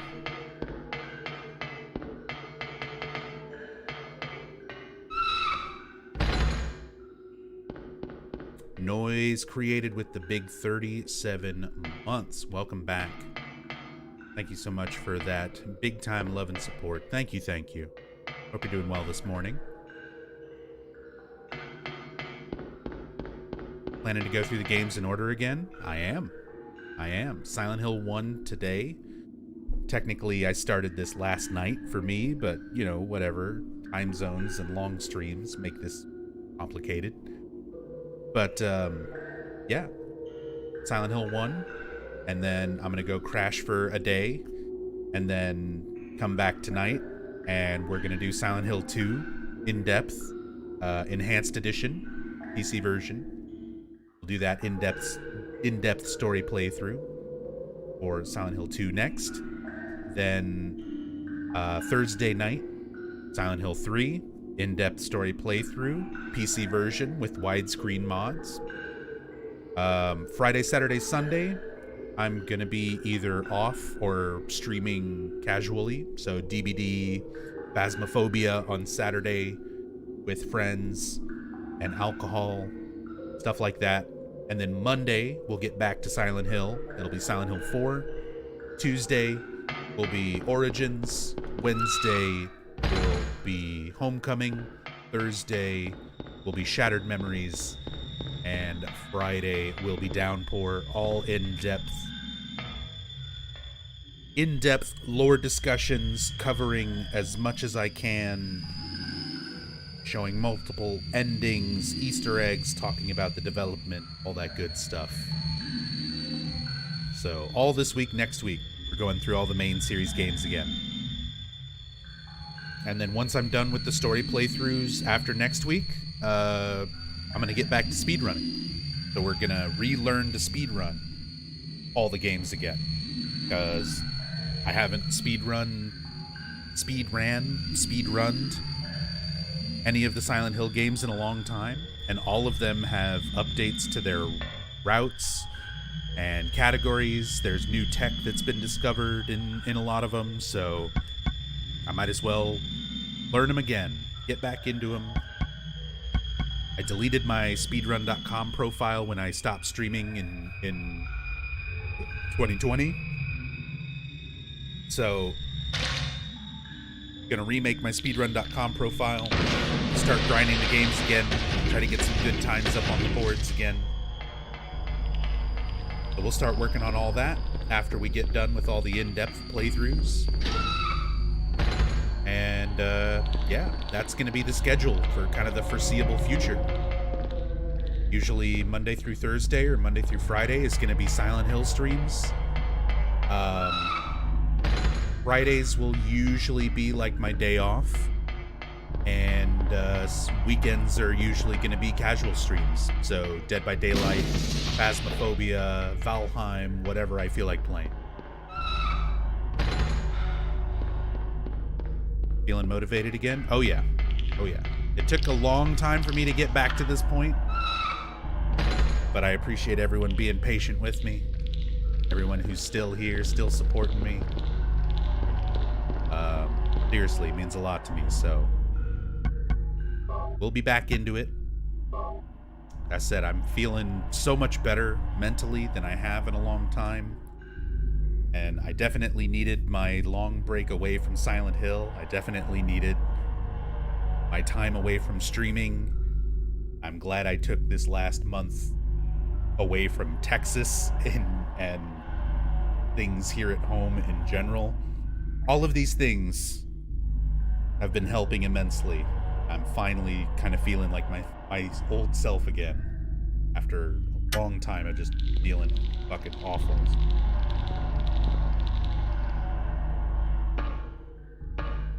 Feels good.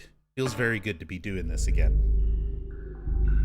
That's why I needed that time. I didn't want this to feel forced. I started to feel just like hating to play the games that I loved for so much, and streaming that started off, you know, such a fun thing for me started feeling like a job. Fucking step back and take some time. Definitely needed it. I said we're back on it. We are back on our horse.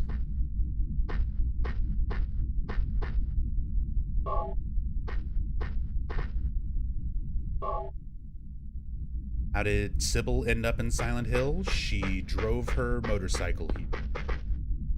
We see that in the opening cutscene, the intro cutscene. Like before you even get to the title screen, there's the little intro movie that plays. We see Sybil in Brams getting a phone call, getting on her motorcycle, driving to Silent Hill.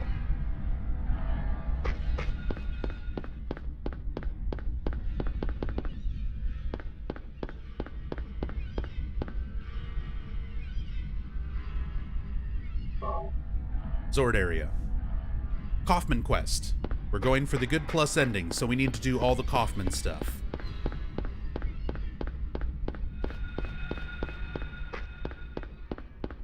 I remembered.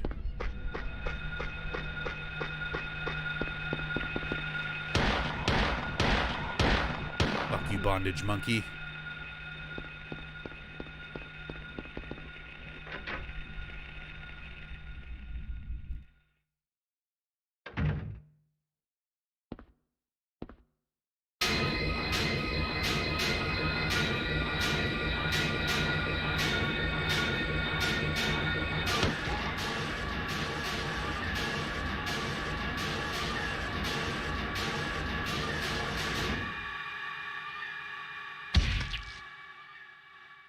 Are you okay? Yeah, I guess so. But I'm beat. I thought I was a goner there. So how'd it go? Did you find a way out? No, not yet. How about you? Zip. But it's too soon to give up. This craziness can't go on forever. A military rescue squad should be here any time now. If they come through the town, we're home free. I hope so. I better get going. This isn't the time to stand around flapping our gums.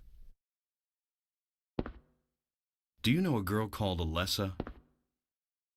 No.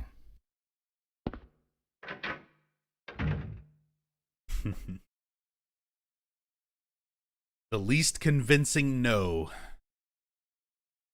People say the voice acting in this game is bad.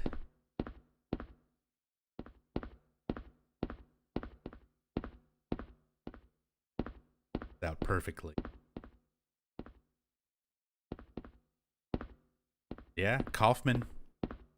He's still trying to find his way out of the town, but he's also got some business on this side of town to attend to. And we're going to snoop around. We're going to get into his business. And Kaufman is not going to be happy about it. Why would there be a military rescue squad? Aren't communications busted? Yeah, Kaufman doesn't. He's hoping for the best, but there's no way to contact anybody outside of the town. Even if a military rescue squad supposedly showed up onto the town, like, the nightmare is affecting reality for everybody. So the roads would still be out. There wouldn't be any way for people to get in.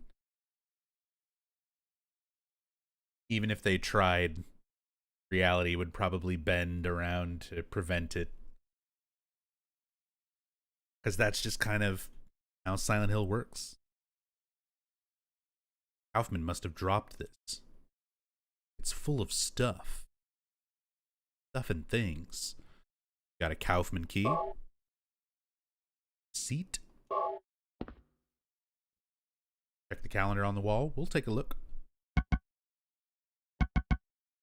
Look at this stuff first. Kaufman key. A 3 is written on the tag. He was thought to have been dropped by Kaufman. Certainly says 3. Full of stuff. Yeah. Full of things. 2 whole things. The receipt from a general store called the Indian Runner. Thought to have been dropped by Kaufman. Got some numbers written on it in red. 473. Apparently he bought wet for $4.58 and paper $10.95.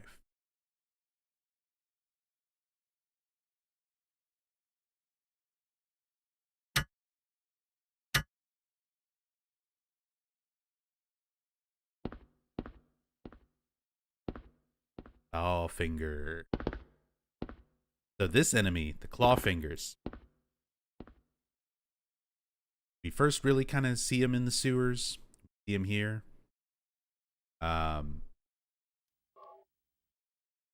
These, in the Japanese release and in the European release of Silent Hill 1, are what replaced the mumblers. The little gray, childlike enemies that are early in the game in the Nightmare opening sequence and in Midwich. Because for those region releases, those creatures were deemed too childlike in appearance. The player was allowed to shoot them, kill them. They had to be changed for those region releases. So they swapped them out for these clawfinger and dead. Those regions are just a lot more strict on depictions of violence, especially against children. Yeah, funk tour ladies. How do the originals look? So it's kind of a complicated answer. So this is the US version. So we saw, if you want to see it, just go watch the beginning of the VOD and watch the nightmare sequence for how the mumblers look in the US version. But even that version of the mumbler had to be altered when the game was being developed. Because originally they did look a lot more childlike.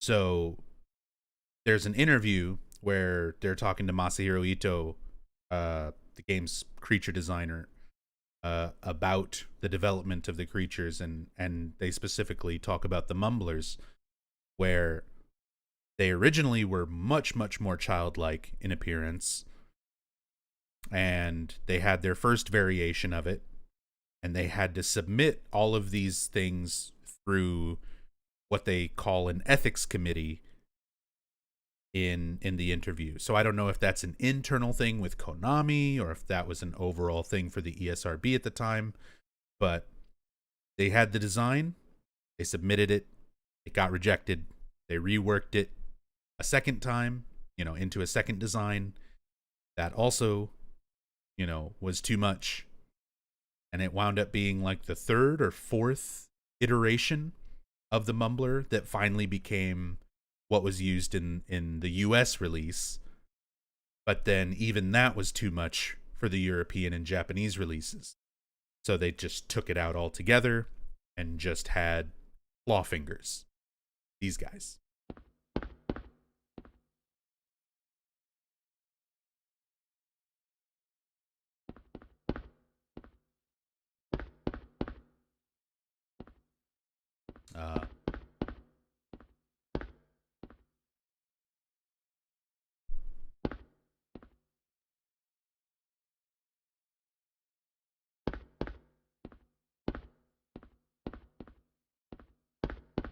That.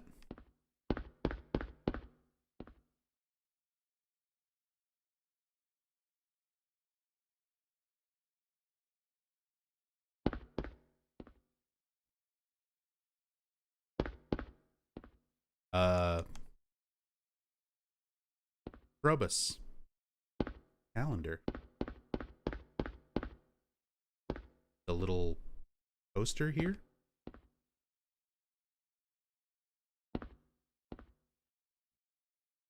I think that's like a menu. Can't quite make it out, but it looks kind of like the text on the top says alcohol, and the text on the midway part says soft, like soft drinks maybe.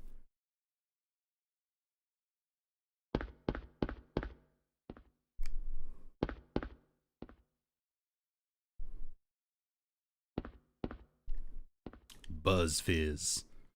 Buzz Fizz, a reference to Fizz Buzz? Wait, what? Is that a thing? What is Fizz Buzz? Hold on.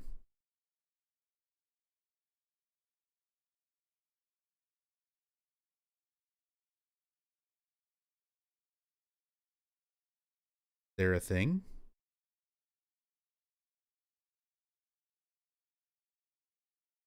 Oh, it's a programming thing.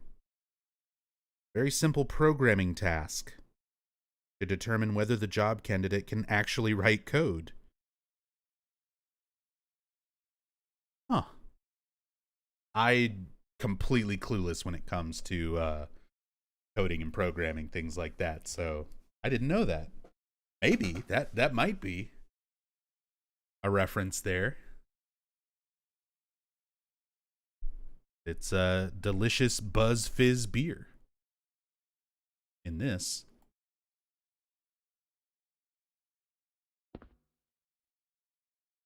The alpha version and the final version. Thank you. Thank you for putting those links.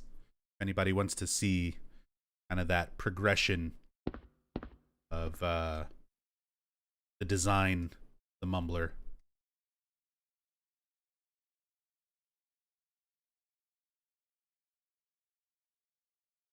I think what ultimately decided the fate of the Grey Child Mumbler is the fact the governing boards ultimately just wanted the model changed entirely. Since it's the same model in both, just with different textures. Yeah. It was initially just kind of the coloring of it and the textures of it. Yeah. Changing a model, especially changing a model the way this game was made, like, they just kind of started modeling stuff. Takayoshi Sato just started making stuff. Masahiro Ito, they just started making stuff. They didn't make like concept art. Well, I mean, obviously there's like concept for the Grey Child stuff, which he actually commented on. I forgot he talked about that on Twitter a while back. I need to remember to screenshot and save all these fucking Ito tweets. That dude has shared so much knowledge when it comes to these games and a lot of behind the scenes stuff. Because people were asking about the concept art thing, and they brought up the Mumbler art since they show it how they progressively changed it. And he said that that artwork was done after the fact. That the concept drawings were after he made the models for the game. Just as an example of what the early models looked like and how they were changed. So it's not like the typical production where you'd have your concept art stage and then you take that concept art into a modeler and you make your models and then you put your models into the game. No. They just went into the engine and modeled stuff directly. So that was kind of the process of making all of these things, everything you see, all the levels, all the creatures, the character models and everything were just made in the game engine without any sort of concept art and stuff beforehand. So yeah, those arts, that art of those progressions of the Mumbler and stuff, they came after the fact. That was stuff done as like a representation after the models had already been made.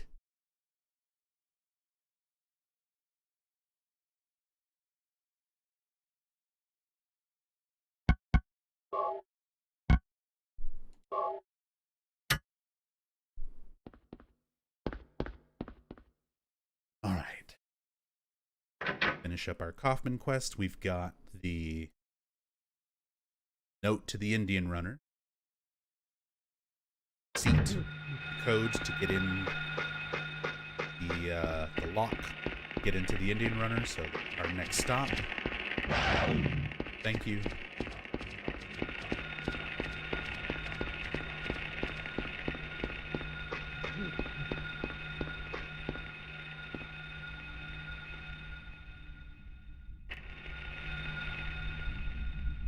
Being asked to change an entire model that late in development when the game itself had been balanced around models, animations, hitboxes, or programmed is just, might as well just code in a different existing. Exactly. They wound up doing. Yep. Yep. 0473.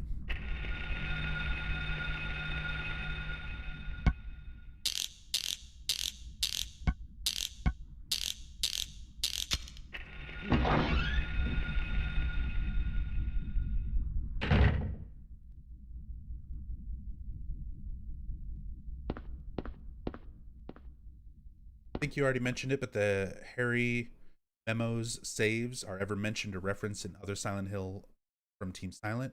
Do we get to know what he writes? In Silent Hill 3, yeah.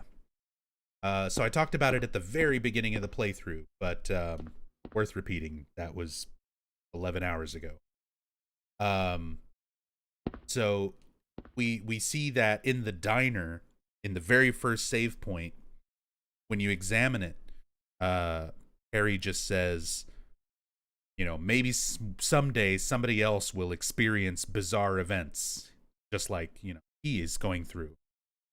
And he's like, maybe they'll find my notes useful.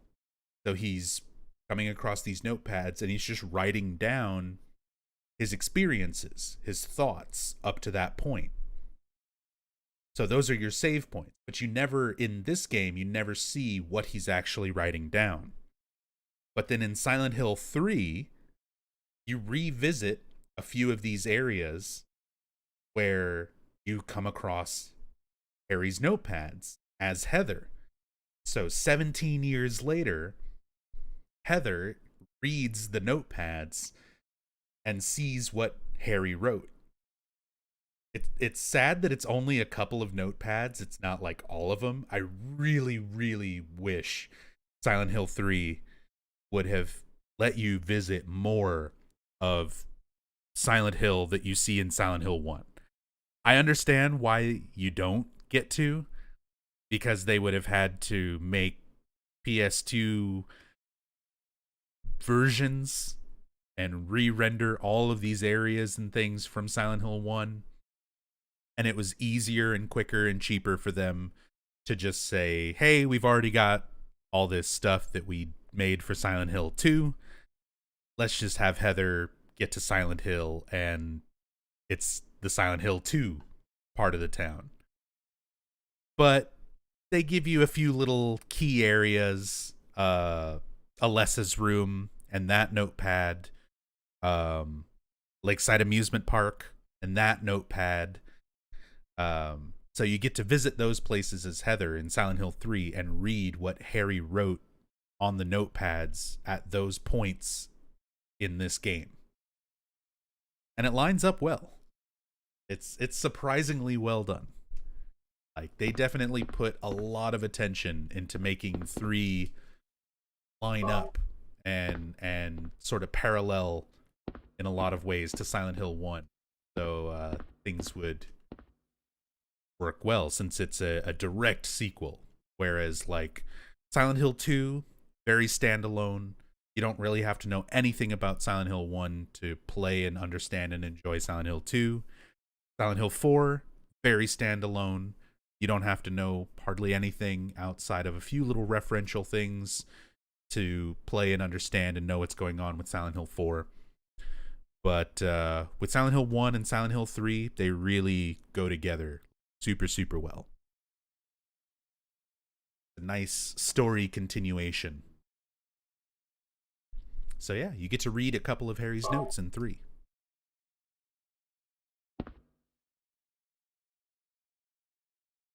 Right, so we get a little bit more info. We were talking about the drug trade and how that plays a big part in kind of the subplot that's going on. So this is about Kaufman's distribution of the PTV drug around the town through the Indian Runner, through the shipping store, general goods store. August 20th, he came by. I handed over the package that the woman left. So, woman comes in, leaves a package, hands it over to a guy. So this is Kaufman and Dahlia working together. September 12th, he showed up at Norman's too. Don't want to be involved with the likes of them anymore, but getting creeped out even more than before. So this guy, he's just kind of like, he knows something is going on, but he doesn't want to be involved with it, but he's kind of stuck, you know? Thought of leaving town, but I'm afraid of what will happen if I do. Reason that he's afraid, we'll find out. Other stuff we're going to read here in a second, that people have been dying of mysterious circumstances when they get too close. This sort of drug trade, cult involvement stuff. 3 loaves of bread, 3 cartons of milk, 2 dozen eggs, delivered to backdoor daily, 8 a.m., rear entrance code 0886. Norman Young. So now we've got our code to get into the hotel. Young. The motel. Hotel, motel, Holiday Inn. Norman's grand opening.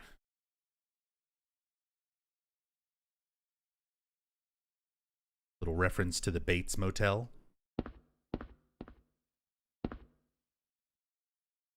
Got a drawer to open. Key inside to this safe. Locked.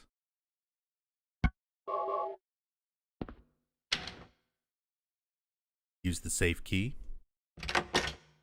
Inside. What is this? Drugs. Well, I guess I better start snorting.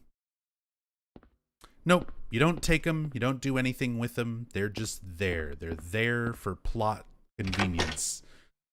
Start piecing together what these packages are that are being talked about in the Indian Runner owner's notebook. Kaufman's involvement. What he's doing. Drug trade starts. Subplot kind of starts coming to light, coming together, how it's involved with everything else. Betty X. Espresso. Very nice. Sorry if I already mentioned, when are you playing Silent Hill 2 this week? Yeah, so tonight. It's currently 10:30 a.m. for me. So about 12 hours from now. I finish up Silent Hill 1 here in the next couple hours. Get some sleep, and then I'll be back on tonight. As I said, about 12 hours or so from now. And we'll do Silent Hill 2. Harry casually smokes some crack before continuing his journey. As you do. As you do. I mean, after all the shit he's been through up to this point, can you really blame him?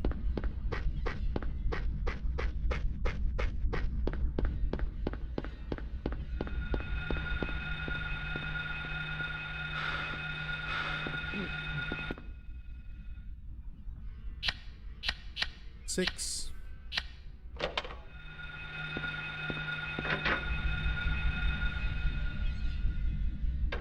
Hey, what's up, Sephiroth? I'm doing very well, thank you. Hope you're having a good morning. Magnet. Poster. Poster's on the wall. Don't look at that now, though. I wish I had self-view mode. We're going to unlock it so that we can have it for next time, but shit. Should have set all that up like yesterday before the stream. There's posters of naked ladies. And there's actually like a Playboy magazine right here on this table.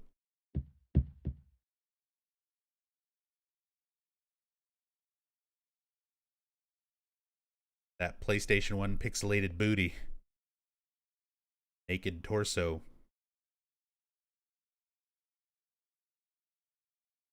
Newspaper.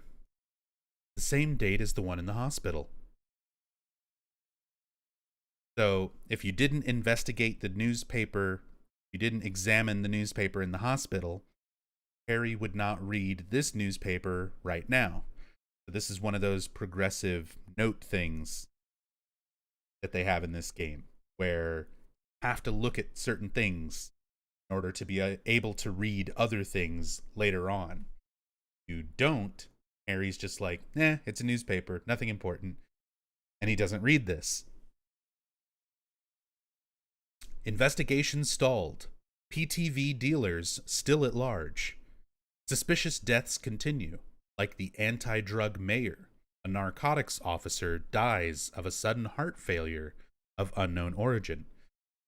So the anti-drug mayor got killed off. And then the narcotics officer, Officer Gucci, that we read about in the police station, dies of a sudden heart failure.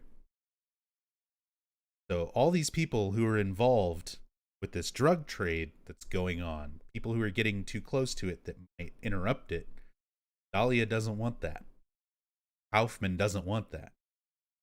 So they're removing these people. They're going out of their way to get rid of these people that are going to screw up their plan. Hey, what's up, Fungo? Good morning, dude.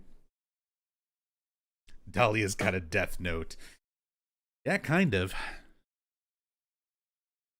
Sure you haven't that poster in reference pics? Probably not. I mean, maybe. I might actually. But I'm not going to tab out and screw up the capture. Sorry.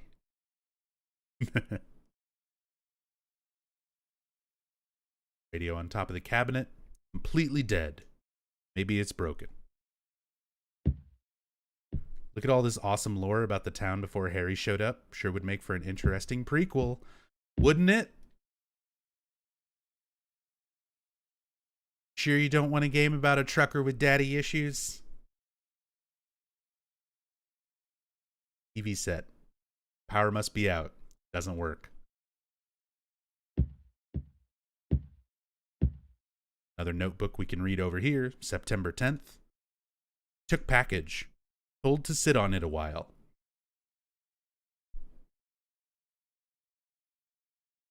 Don't want to get involved, but can't disobey.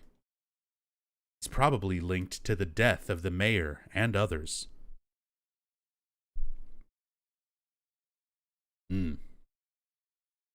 So, stuff is being taken.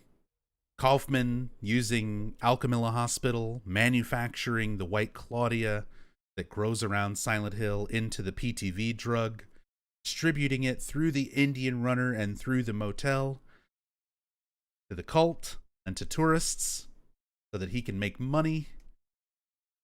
And anybody, the anti-drug mayor, the narcotics officer, anyone snooping around winds up dying of suspicious heart attacks.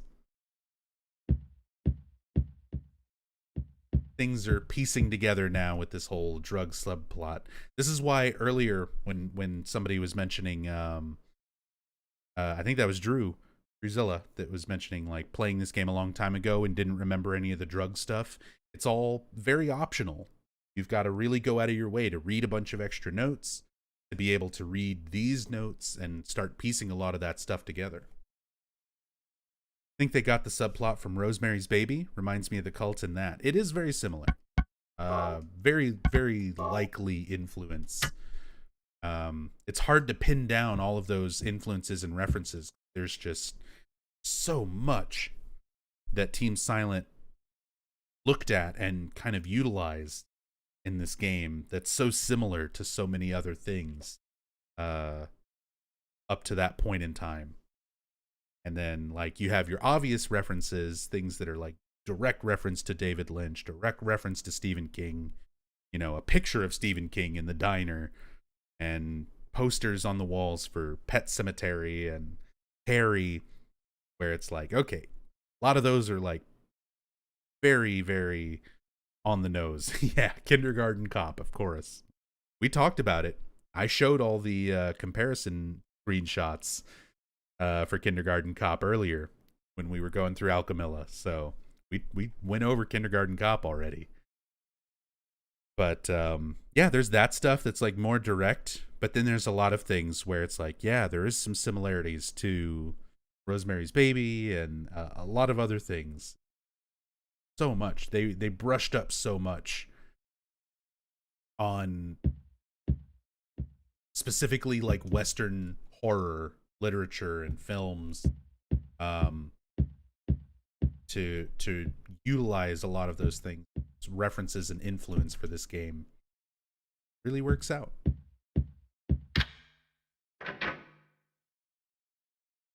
Think it was just to have a point of reference for American School? Yeah, most likely.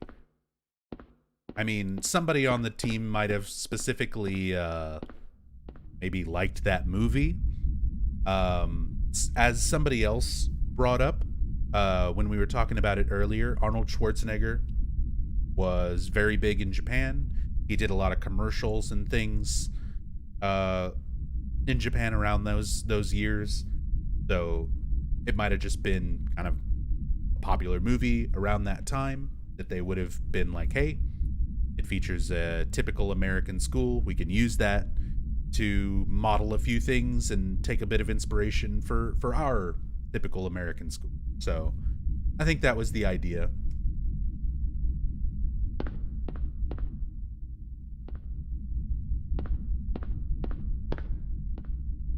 I picked up the magnet, right? Yeah.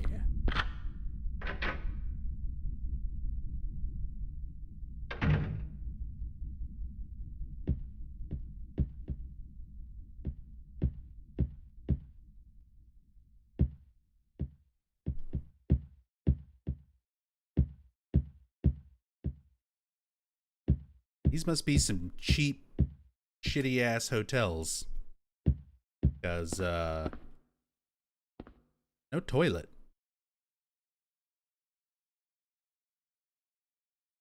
No toilets. I guess you're supposed to use the sink, shower, parking lot.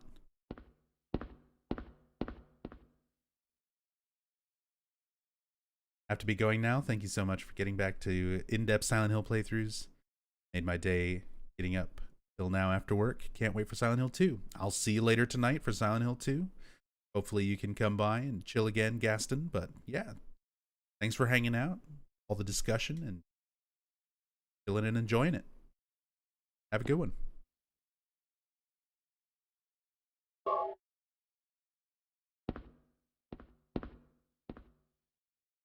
Nobody inside. I like this. I like this line. It's very simple, but it says a lot. You examine the shower curtain, and it says there's nobody inside. What does it say about Harry's mentality? That at this point he's expecting there to be something or someone behind it. There's not. I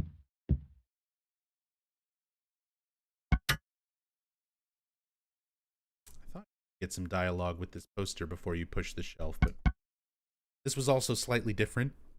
In the trade demo, there was a big blood smear that you could see, just to give even more of a hint that you're supposed to move this shelf.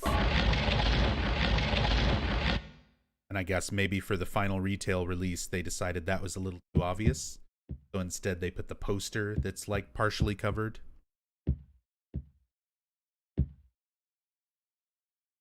There's a crack.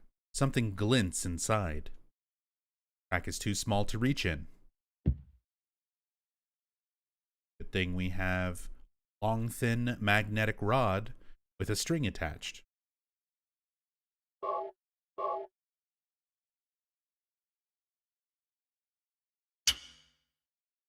I've got a motorcycle key. Right. Do you think that that is Kaufman's motorcycle? Can you imagine Kaufman riding around on a motorcycle? He doesn't strike me as like the motorcycle type. Do you think he just hides shit in it? He doesn't actually use it? I mean, it's pretty fucking rusted up. Doesn't look like it goes anywhere. But then again, it's Silent Hill, like, that's pretty much everything.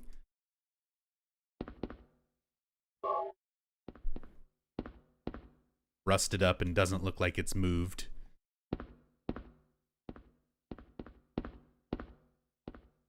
An old motorcycle.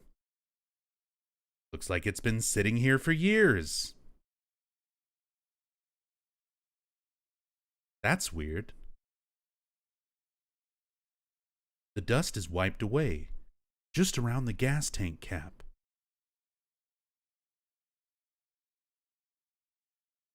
Well, Harry answered my questions.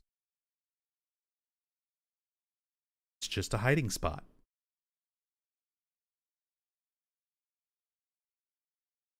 We get our hint that there's something under the gas tank cap. Key to an old motorcycle dropped between the floorboards in the motel room.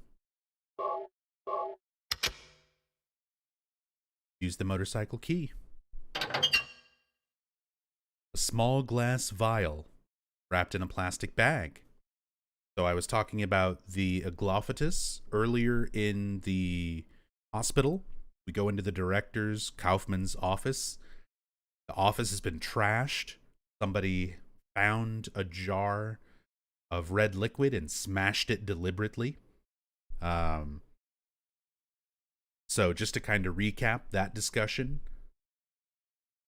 Kaufman is working with the cult to manufacture and distribute the PTV drug. He's not a member of the cult, but through working with them, he's learned a lot about them. He knows what they're trying to do as far as their beliefs and their ritual, that they want to birth this god. And he's lived in Silent Hill long enough to know that there's probably, you know, it's not complete bullshit.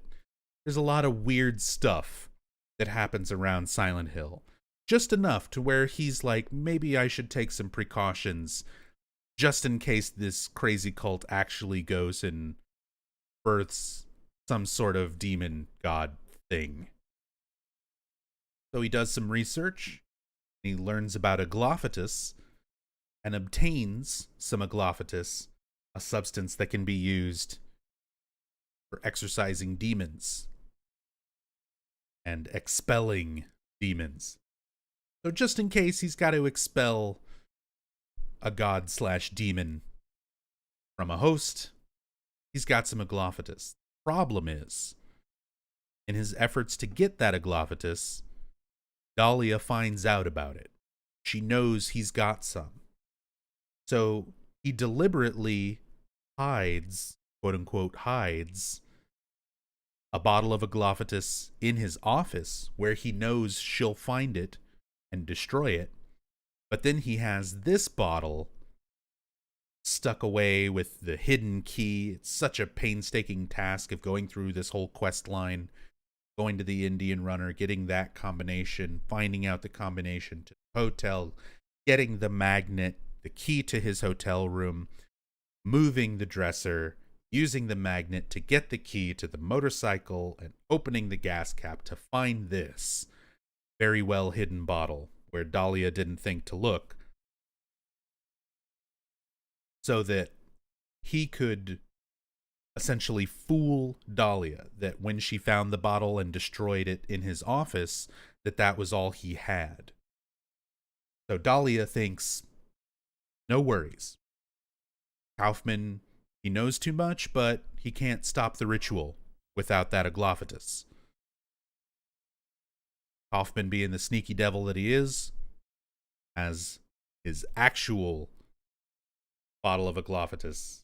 Well, they were both real, but he's got this one tucked away, his ace up his sleeve. What's this? I just answered that, Harry. Keep up. It's like the busted vial I found in the director's office at the hospital. So the dialogue for this sequence right here changes based on what you've done up to this point. If you didn't pick up the agglophatus in his office, if you didn't examine that broken vial, Harry doesn't say this. If you didn't read all the notes about the drug trade, Harry doesn't have his must be dope line that he says at the end of this conversation with Kaufman that he's about to have. So I like that this sequence actually changes based on the things that you've looked at up to this point, how much you've examined, how clueless or clued in Harry is up to this point.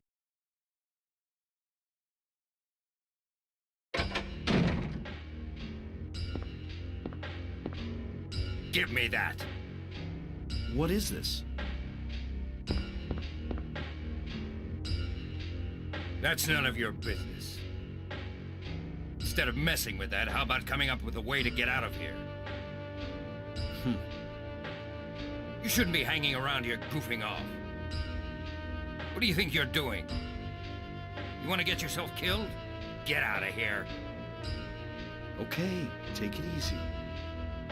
Unless you want to die, keep your mind on business. Got it?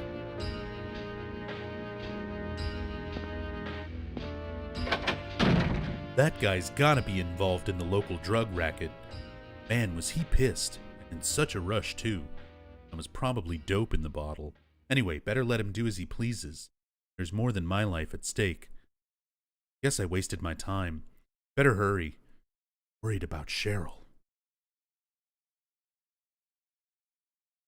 Dope.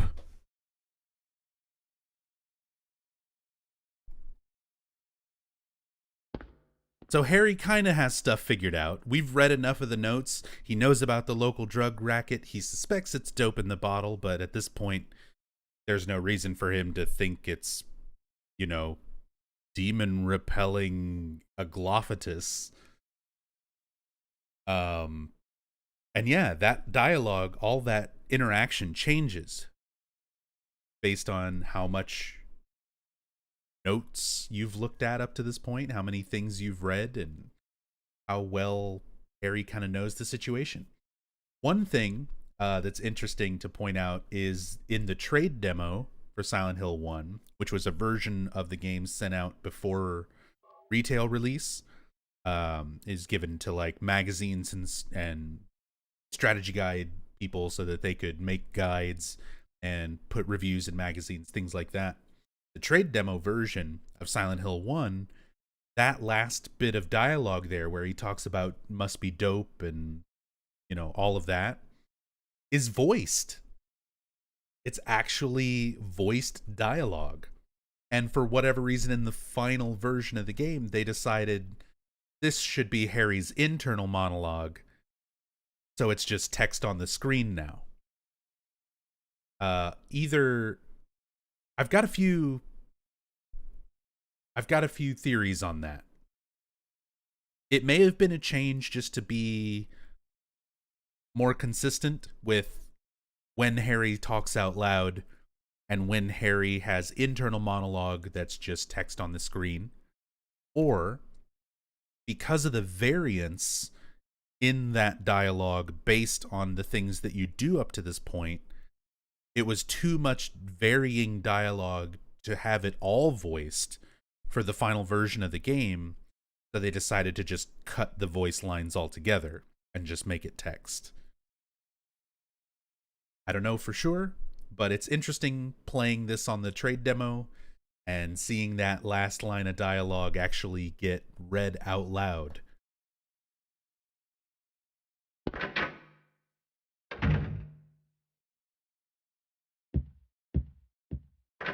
Interesting little things.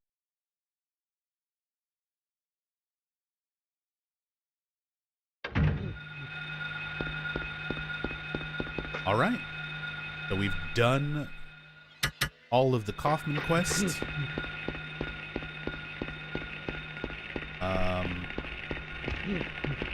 Here. Please stop. Please stop at Bondage Monkey.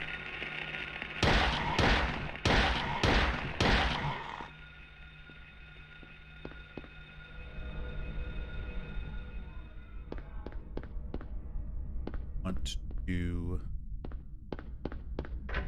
save my game.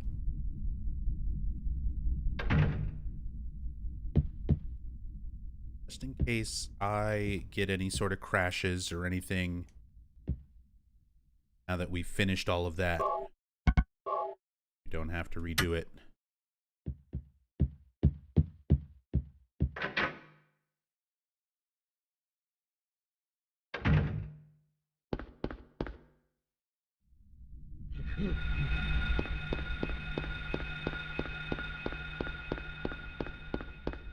Demon be gone juice. I mean, that's kind of what a Glophodus is. That's like the whole purpose that it serves in Silent Hill.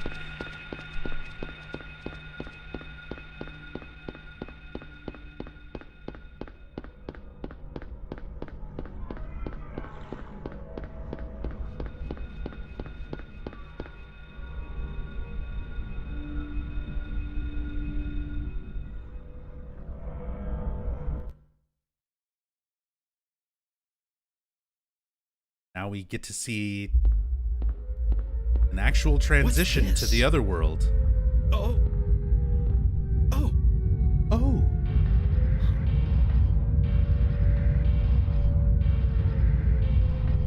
Not again. No, this time it feels different. Rather than shifting from reality to a nightmare. This is more like reality becoming a nightmare. I don't like this feeling. Like something bad will happen. No doubt, something terrible is going on.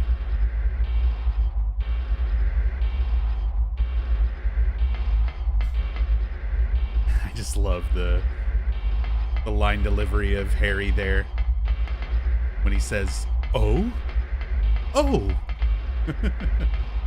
That's his reaction. This is the first time we get to see Fog World to Otherworld transitioning right before our eyes and not through, like, a doorway or a clock tower or whatever. And that's the reaction we get. Oh? Oh!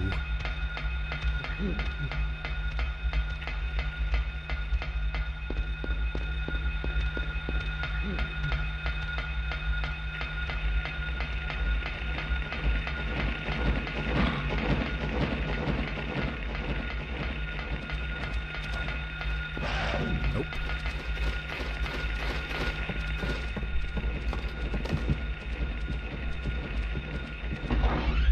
Time to walk in this strangely tiny boat.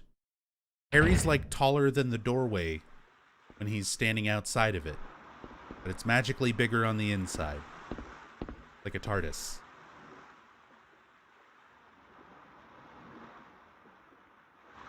You know, just a body fastened to a bulkhead.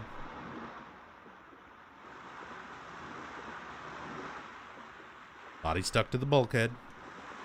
Nothing too interesting. Nothing to see here, people. Move along.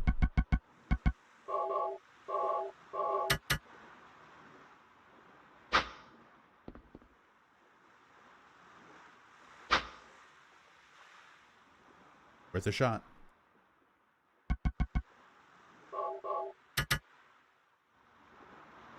Hey, welcome back, Mello.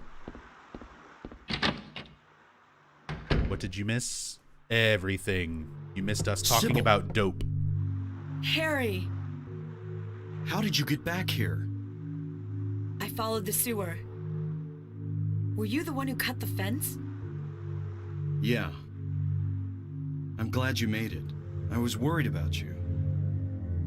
You were worried? Where did you disappear to? Never mind.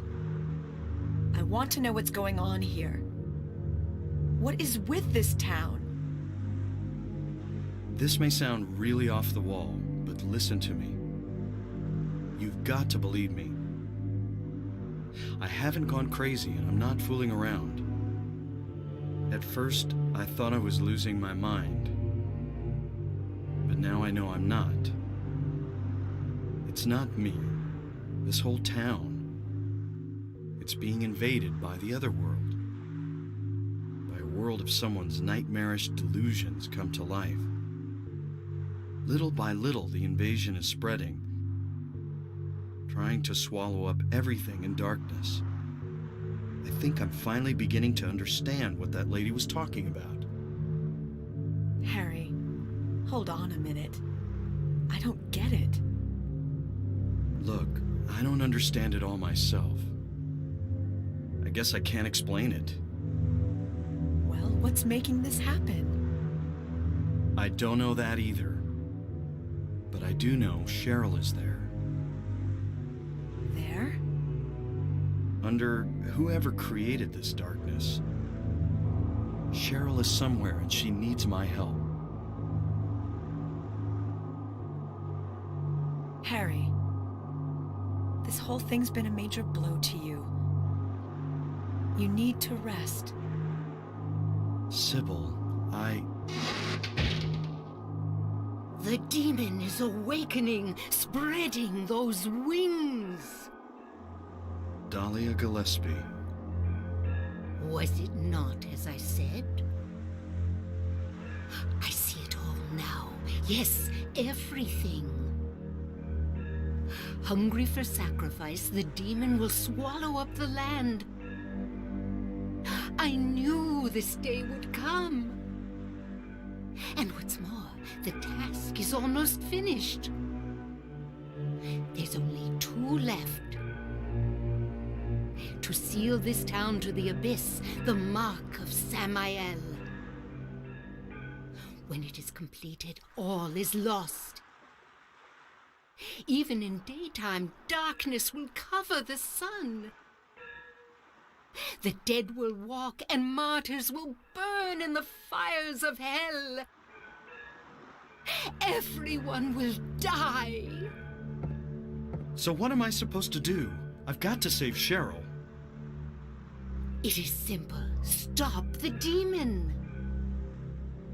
The demon taking that child's form.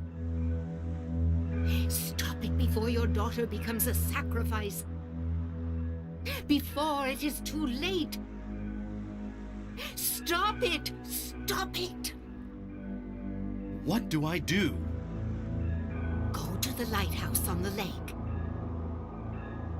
And to the center of the amusement park. Make haste. You are the only hope. Look, Harry. I really don't get what's going on. But if there's a chance we can save your daughter, I'm in. I'll check out the amusement park. You go to the lighthouse.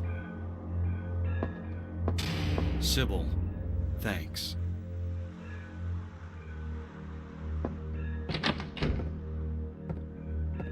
You will need to use it. Use what? The flowers. Only with that can you stop it. What about Sybil?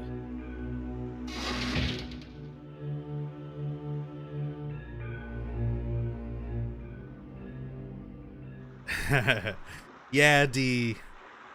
I know she's their only lead, but genuinely baffled at the horror movie logic going on here. I mean, she's been lying this whole time, but at the same time, Harry's been following what she says, using the keys and stuff that she's given him, and he's been able to kind of get closer to the truth of what's going on because of it, so... yeah, she sounds batshit crazy, but, like, she's kind of been right.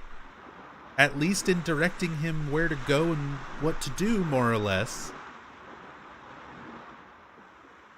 Been working up until now. Even though she is flat out lying about everything she says, she still kind of guides him in the correct direction. Anonymous has gifted a sub to Papa Rift. Thank you so much, Anonymous. I appreciate the support. Papa Rift, enjoy the sub. Enjoy the emotes. Welcome. Thank you.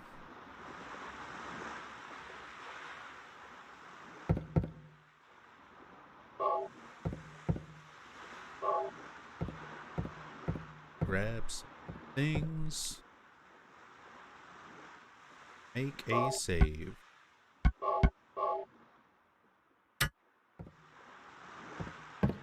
We're gonna go to the lighthouse.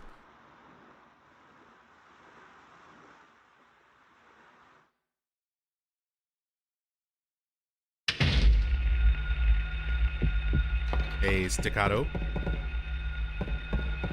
God, I love that Dave emote.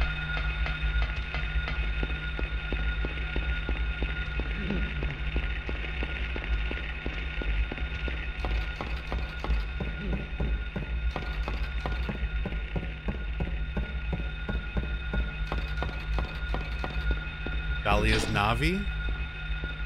And Navi was at least sort of truthful. Whereas Dahlia, yeah, she's giving you progression items and telling you where to go, but it's deliberately lying and misleading you so that you're working against Alessa.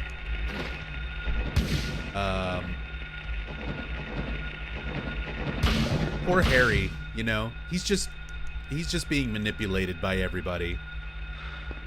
Alessa's manipulating him, telling him where to go, leading him on with visions of his daughter, and putting all these clues in his face. Dahlia's manipulating him, lying to him about what the seals are, who Alessa is, what's going on. And Harry just wants to find his daughter and get the fuck out.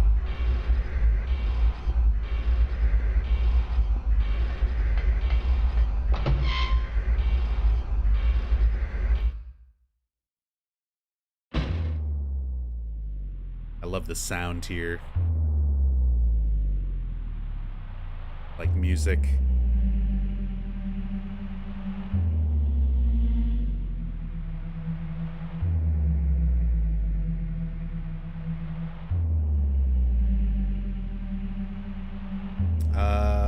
Have you ever read a book?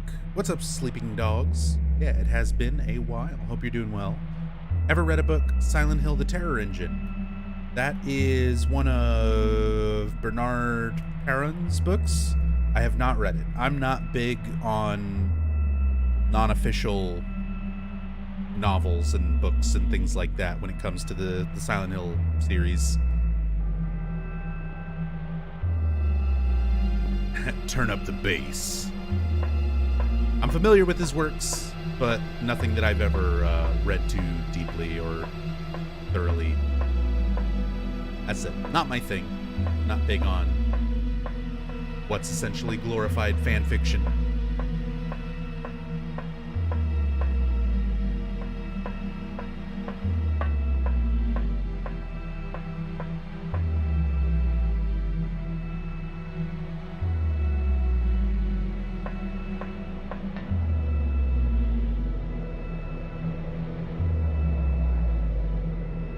Wait! Damn, I was too late. You're enjoying Anne's story? See, the difference between something like Anne's story is like, that's a comic book written by the guy who wrote the story for Downpour, along with Tom Hewlett. So, that's not something, you know, comparable. Anne's story is like a good companion to Downpour. It really should have been DLC or part of the base game for Downpour. All of the things from Anne's perspective. But at least they made a comic book out of it. But stuff like, you know, the book by Bernard, you know, he didn't have anything to do with the game's development and stuff like that. So, you know.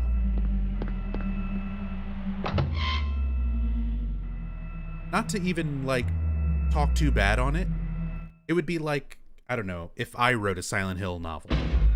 Like, yeah, I'm pretty knowledgeable on the series. I could probably, if I was a better writer, write something that sort of fits. Sybil hasn't come back. But it's still just sort of a fan perspective. It's nothing official. That creep's sure to show up at the amusement park pretty soon. Let me be on time. Is there anything that I can read if I want to know more about the official stuff about the franchise? Read every little thing that's in the games. Read official strategy guides that have footnotes that are quotes from development members, staff members, Team Silent members. Read interviews over the years with dev team and members of Team Silent. That's the best thing to do, because there's so much fan theory out there and fan written novels and all of this other stuff that people like to think of as official sources. And even some of the things that are quote unquote official sources, like Konami puts out Book of Lost Memories type stuff, where it sounds nice and it's published by Konami, but there's a lot of stuff that's like not attributed to anybody, information that's not a quote from a dev member. It's just kind of written by whoever, you know. They don't credit where a lot of that stuff comes from. Or official strategy guides, quote unquote official strategy guides, that Konami publishes them, they put their stamp on it, but they're written by, you know, Dan Burlew, who doesn't have anything to do with the game's development. So yeah, it's a strategy guide for figuring out how to go through the game by somebody who's spent a lot of time playing the game and writing a guide on how to play it, but their input on the story is still from the perspective of a fan. They don't have any extra insight or resources than anybody else who just plays the game a lot. So, yeah, it's good. It's good practice just to sort of take that into account when you look at that type of information. You don't have to disregard it completely.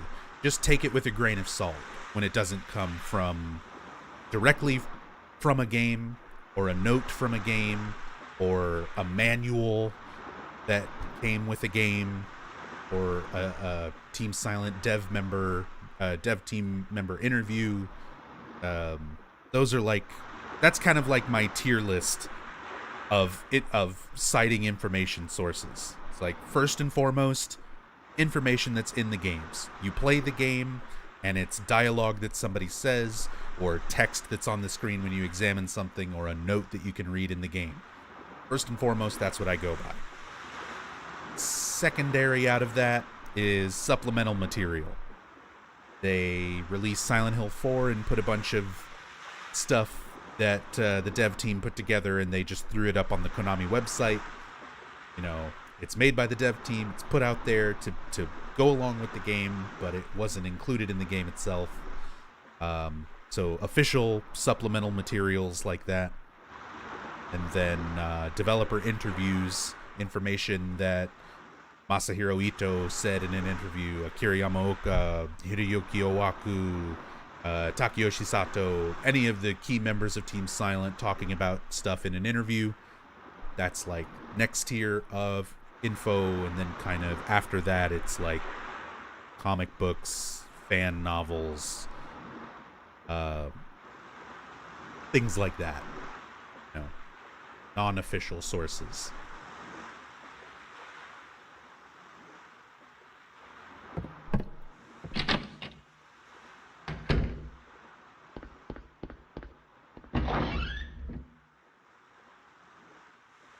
And story isn't bad. I didn't say it was. I don't like Downpour in general, and probably the best thing to come out of Downpour was Anne's story. I said I wish it was just part of the game itself. I wish it wasn't like a separate comic book. I wish there would have been like... Originally, there were plans to have Anne be a playable character in Downpour, but it got cut due to time and budget and other constraints. So that probably would have been a lot of that Anne's story material actually in the game. I'm sad that it wasn't able to be worked in, because yeah, it fills in so many of the plot holes and issues that there are with Downpour when you just kind of play it by itself. Could Sybil have gotten to the amusement park from here? Yeah. Sewer Levels Part 2.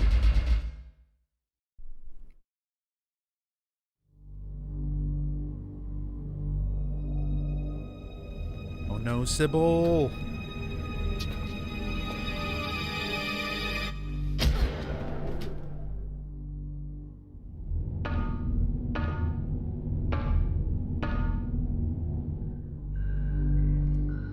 Sybil has been attacked by a brain slug. She's been possessed.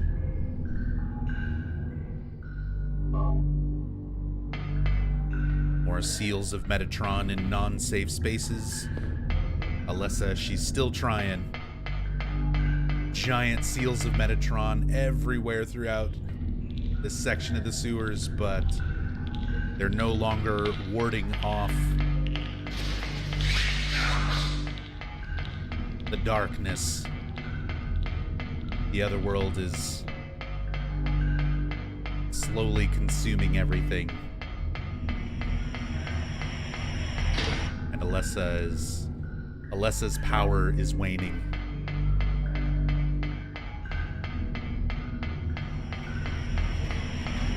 Claw fingers. Oh, don't bite me there.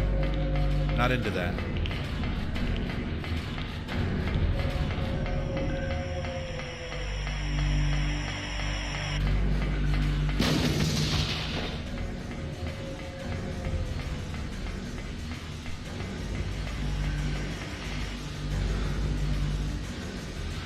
corpse stuck in barbed wire, just chilling in the sewers. I love the discarded carousel horses. They're just sitting down here as well. Just to let you know, we've made it. We made it to the amusement park.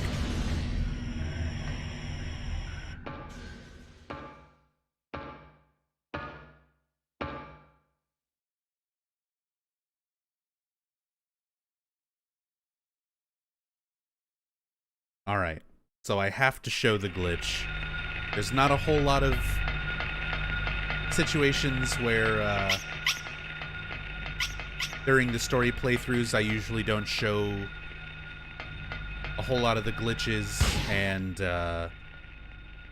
exploits and things that are used in like speedruns.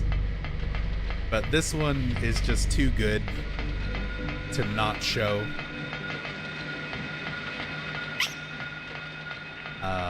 But let me get to the magic ice cream shop, which is right here. Save the game. And this is one of the notepads, by the way, that you get to read in Silent Hill 3. You get to this part of Lakeside Amusement Park in Silent Hill 3. So what Harry is writing down on this notepad right now, for us, it's just a save point. But in Silent Hill 3, Heather gets to read what Harry wrote down just now when we save our game here.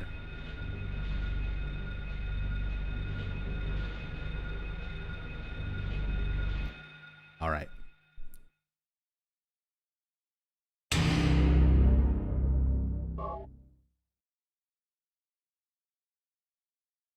So we're going to do this legit, but first I got to show the glitch. Wait, my squeaky baby gone? I thought he's supposed to show up after I reload the save.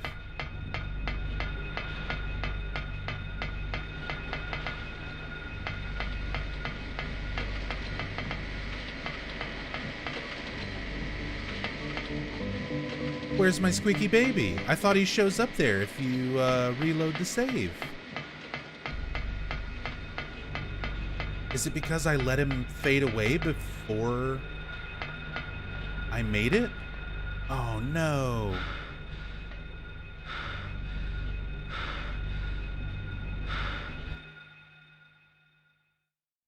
Hey Sam, thank you for the bit. Glad you're enjoying the stream.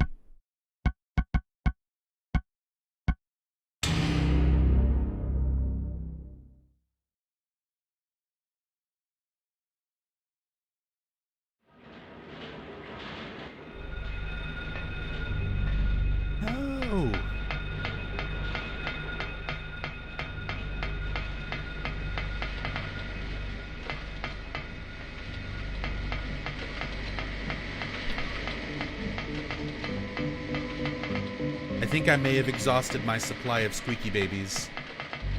Need a squeaky baby for the glitch.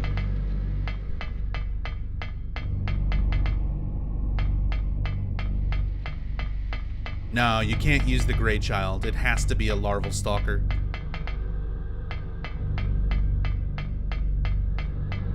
Leave the area and come back. You can't backtrack from here. I'd have to reload my save before coming here. No, Harry won't go back down the ladder. The ladder's right here. Gotta go find Sybil. No time to go back.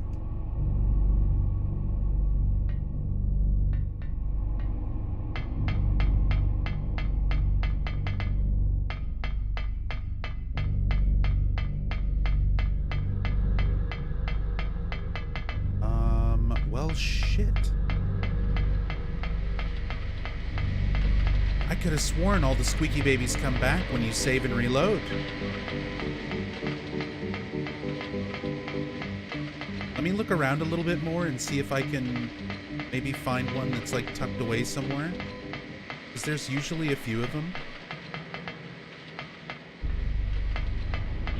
But I really thought that the one next to the ice cream shop always respawned. Try with the gray child. Ooh, right as he stabs me in the dick. Yeah, it's gotta be a larval stalker.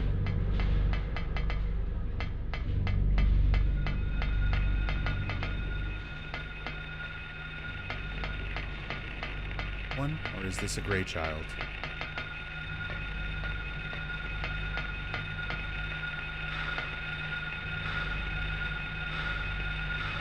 Don't you fucking go anywhere.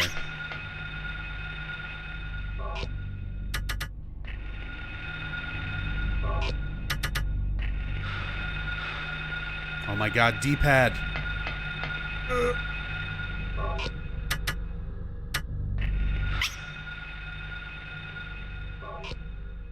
Does it not work on this one? Oh, it doesn't work on this one.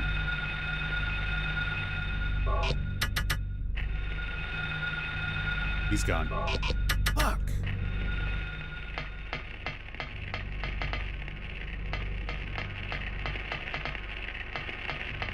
You. Magic. You work.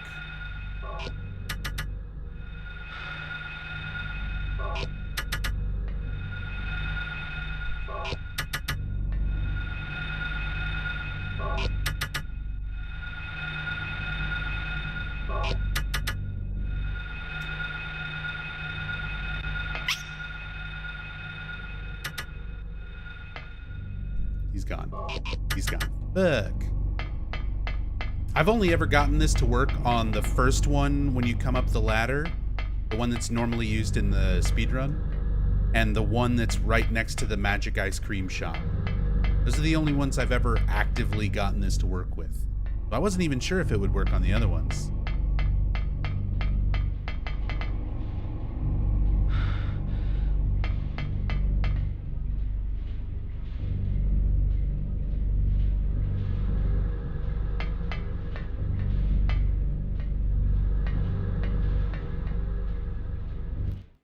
Let's try reloading one more time.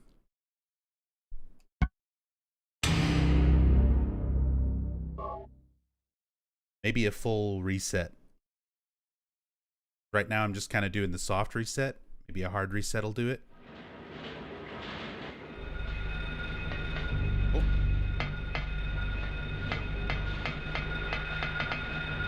Oh, no, that's him. Crap.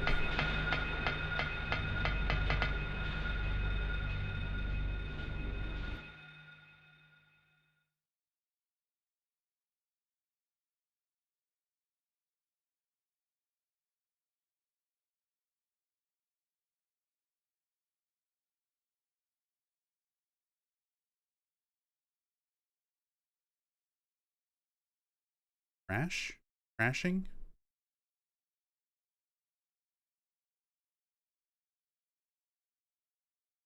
Well, that's one way to hard reset, I guess.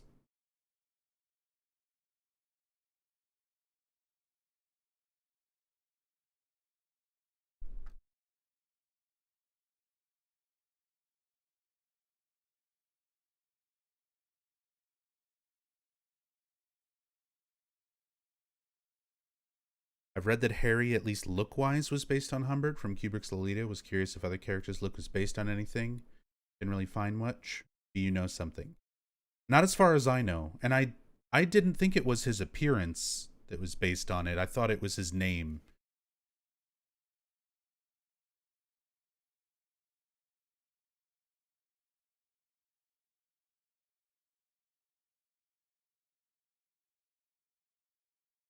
That his name was originally going to be Humbert, was changed to Harry because of the actor's name, something like that.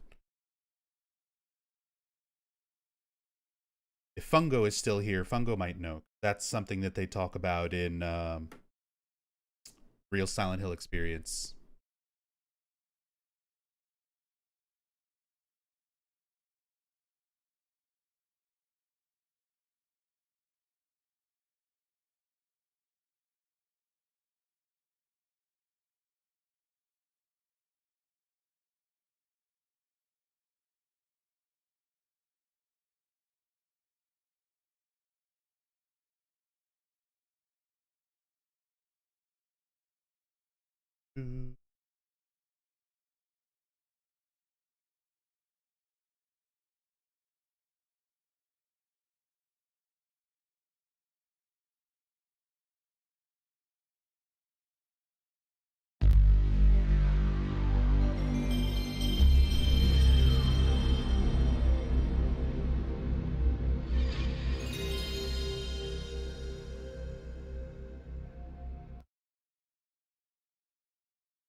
All right.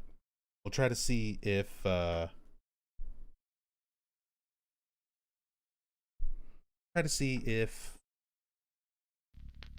hard reset works. This doesn't work. I just got to run through the sewers again from the lighthouse. That'll only take a second.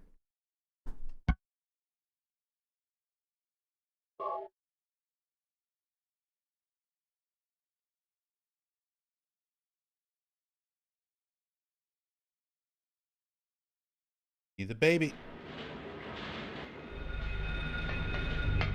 Damn it.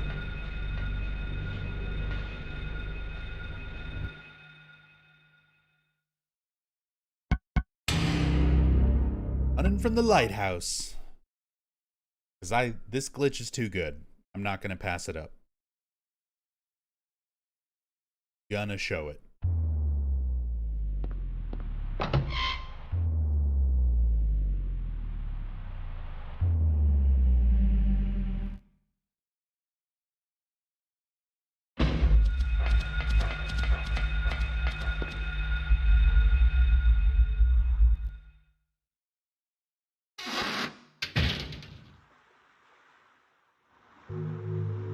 Sybil hasn't come back.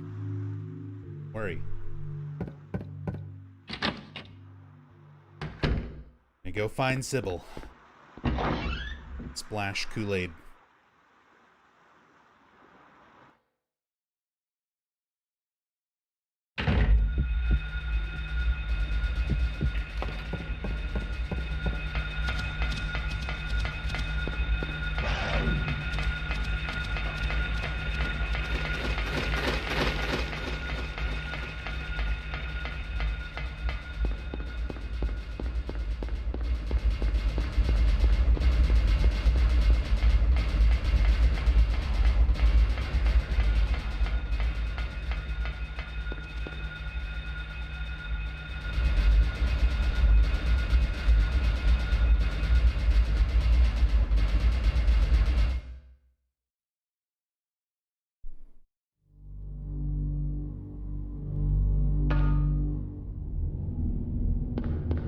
At least this sewer section is short.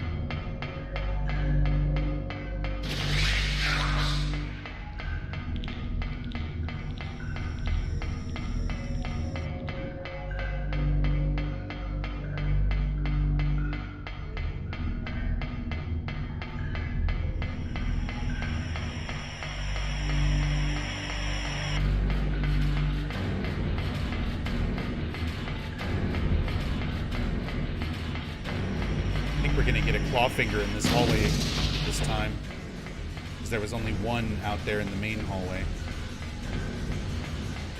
Oh no, we didn't. The one spawn.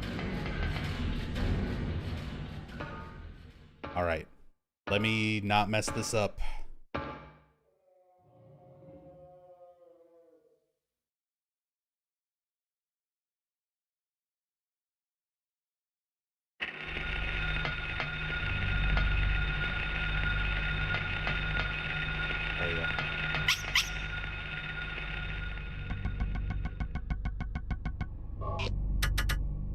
On the left, isn't it?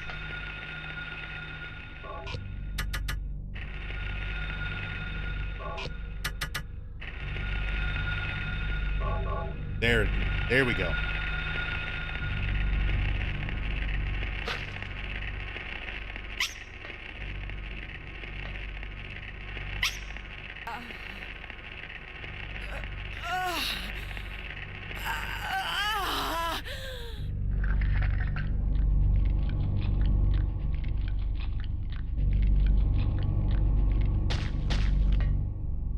Sybil! Wake up! Snap out of it! Sybil! Harry, what happened? Shh! Don't talk. I'll take care of you. Harry, why did they take your daughter? Why her? Okay. Well worth it. It was worth all the struggle, right? Just to show that. We broke Harry. We definitely broke Harry. Wake up. Snap out of it. So yeah. For whatever reason, certain squeaky babies, larval stalkers, if you use the bottle of aglaophatus on them, the game thinks that you're using the bottle of aglaophatus on Sybil at the end of the Sybil fight. So it skips straight to the cutscene that you would get if you do that fight normally and splash her with aglaophatus. But the models, like Sybil's model is not there. It's replaced with the larval stalker model, which is not supposed to be there. So everything just sort of breaks. And that happens. Which is utilized in the speedrun, because it allows you to just skip straight to the end of the Sybil fight by splashing a baby with some Kool-Aid. So, always worth.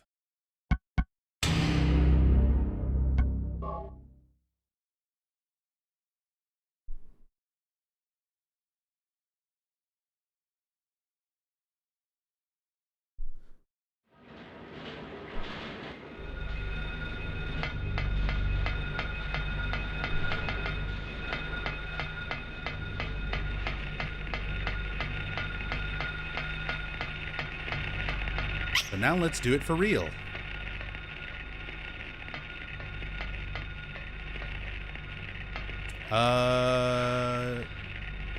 You know, I'm gonna try something a little bit different here. Something I don't think I've done. If I have done it, I don't remember doing it.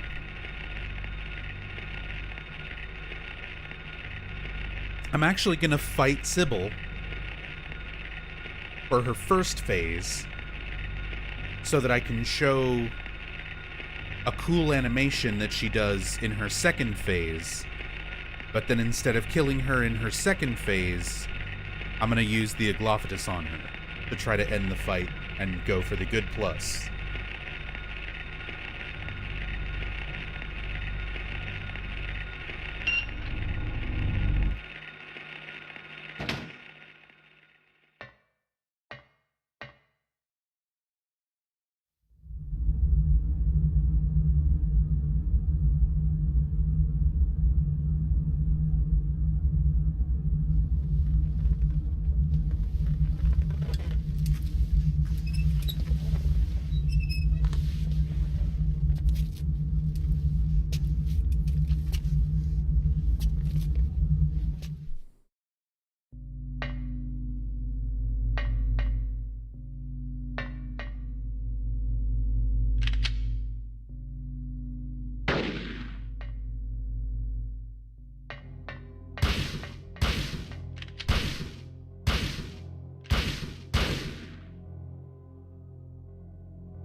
Pierre Coffin, it's in the title.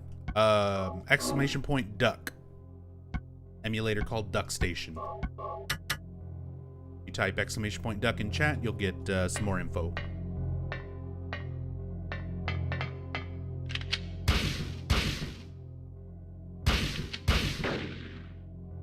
Ouch. There we go, phase 2. So phase 2. Sybil has some cool, unique animations where she rides on the horses. You get enough distance away from her. No hugs.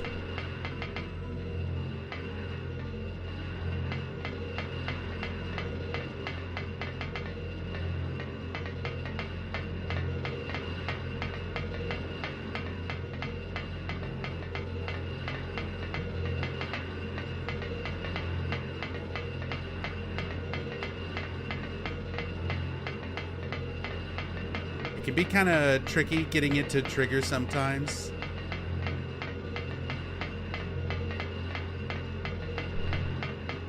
Let's try going this way.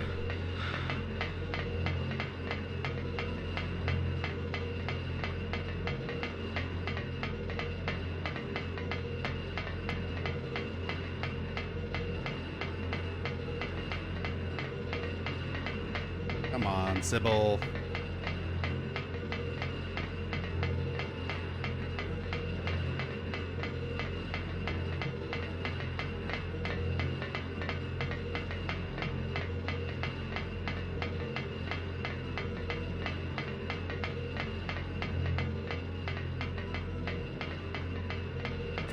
Doesn't she write it on first phase? Nope, it's second phase.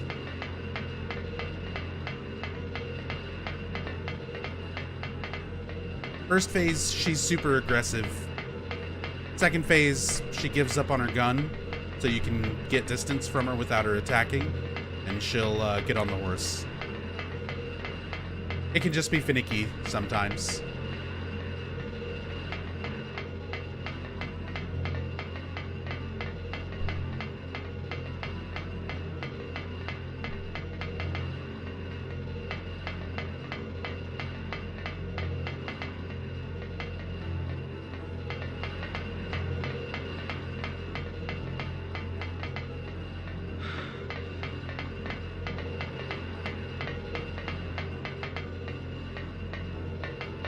I don't know if it's like a camera angle thing, or a distance thing, or a positioning thing, like if you've got to get her to a certain spot and then run. But we'll try and get it.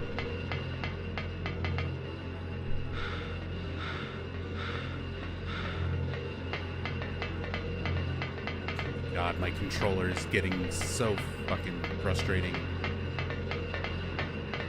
My D-pad's all worn out. Can't turn when I'm trying to turn.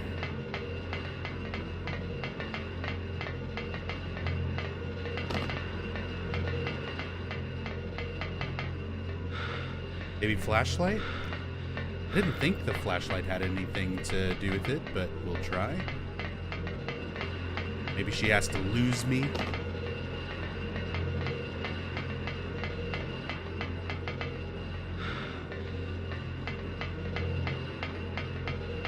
Because there's been times where I've done this and immediately at the start of the second phase, she's just like already on a horse. But then there's times like this where he doesn't do it.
Damn it, I'm like mashing left. Turn, Harry. And controller. I'm about ready to fucking rebind the keyboard controls. I'm getting sick of this fucking controller.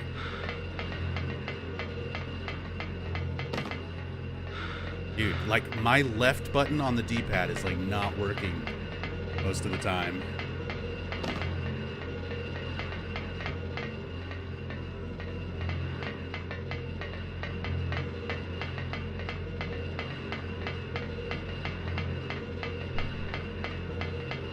Easier to do it this way because my right on the D-pad still works. Lure her to the edge of the ride? Maybe.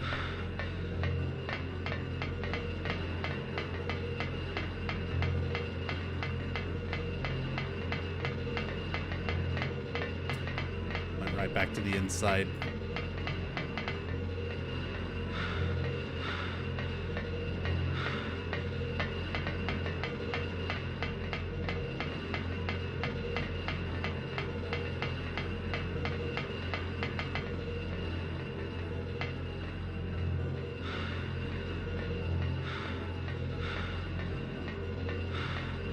She must be outside.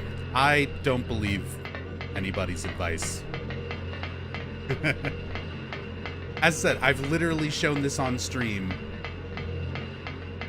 No, she can ride the ones on the inside. I've shown this on stream countless times over the last 6 years. She's literally done it right at the very beginning of second phase before, without me doing anything. So I think it's just random.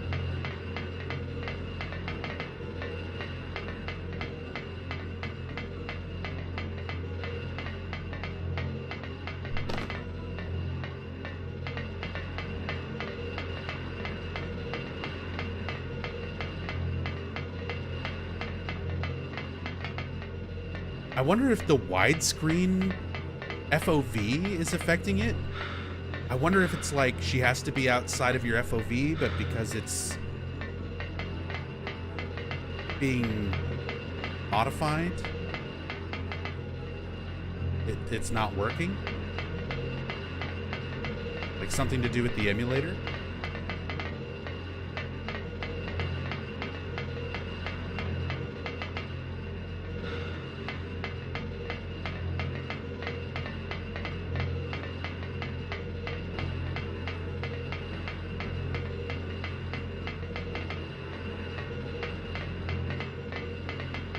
Okay, let's do an experiment.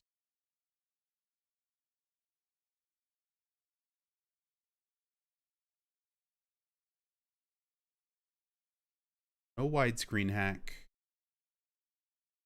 And 4:3. See if it's a field of view thing.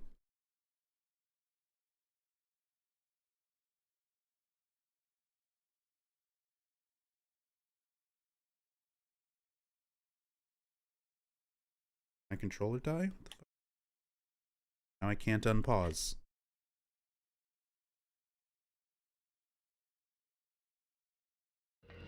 There we go.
Sybil, please.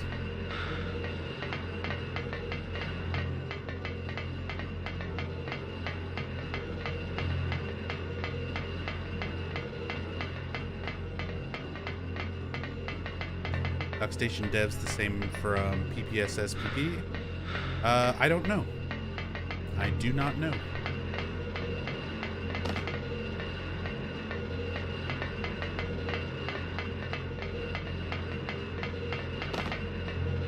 See, like, she's teleporting around.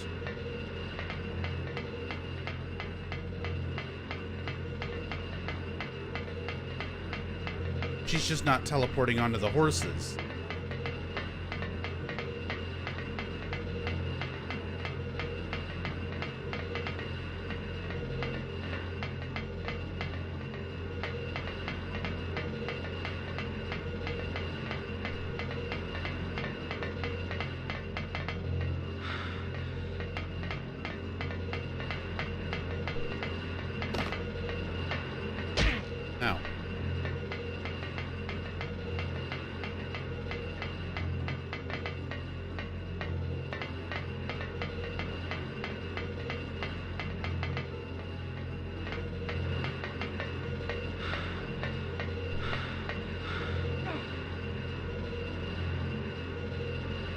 Harder.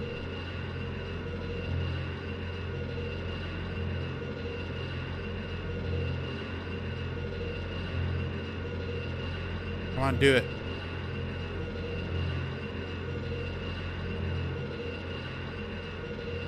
All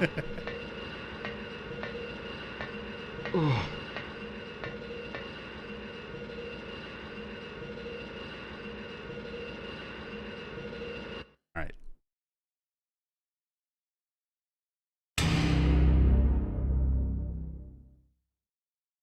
Let's try again. But be in the 4:3 aspect ratio, correct FOV at the very beginning.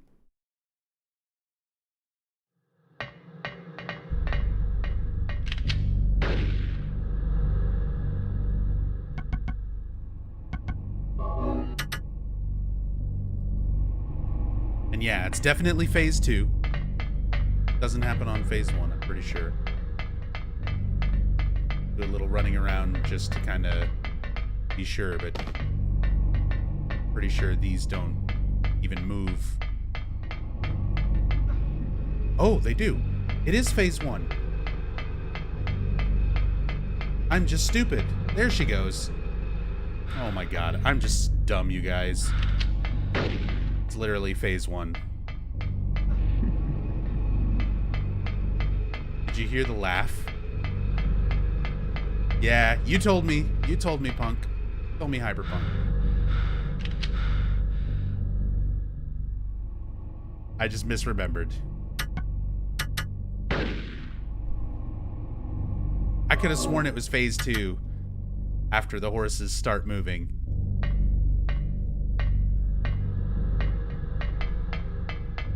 We're gonna do this multiple times now, since we spent so much time being stupid about it.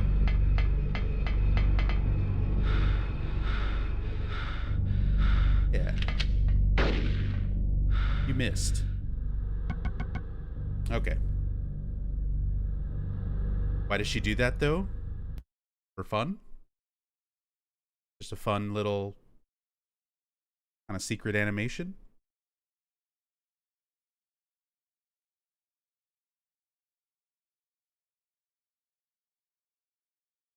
Do, do, do, do, do, do, do.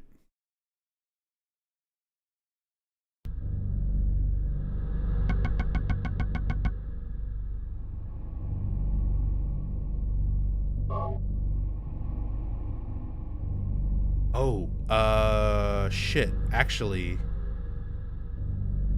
this is one of the cutscenes that crash.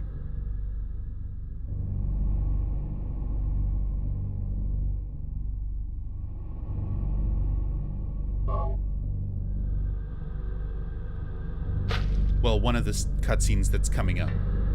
I should be able to switch the settings mid-cutscene and not have it crash. We'll see.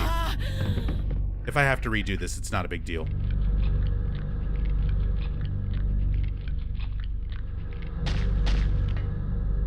Sybil! Wake up! Snap out of it! Sybil! Harry, what happened? Shh, don't talk. I'll take care of you. Harry, why did they take your daughter? Why her? I'm not sure myself. But, you know, Cheryl isn't my biological daughter. I actually haven't told her yet. She probably already knows anyway, though. We found her abandoned on the side of the highway. Nobody knew where she came from. We didn't have any kids of her own. My wife was sick, and it didn't look like she was getting any better. So we took Cheryl in. So in that case... there might be some connection between Cheryl and this town. So what do you do now? Cheryl is my daughter. I will save her no matter what.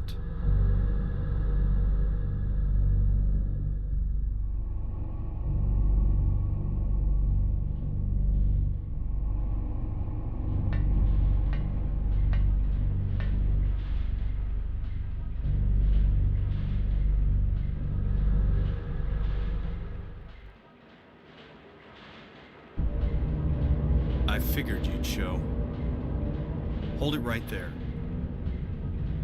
I don't know who you are or what you're trying to do, and I don't care. Just one thing. Let Cheryl go. That's all I ask. What?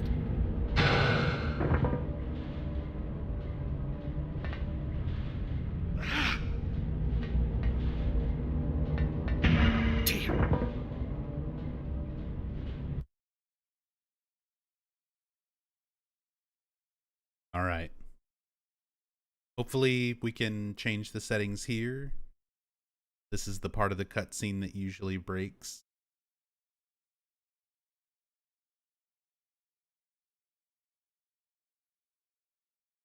And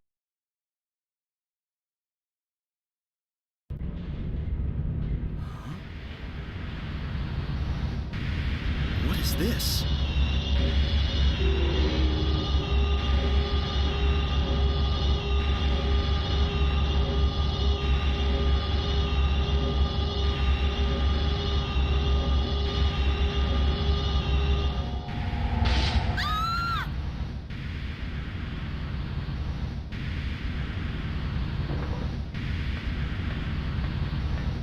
Where's Cheryl?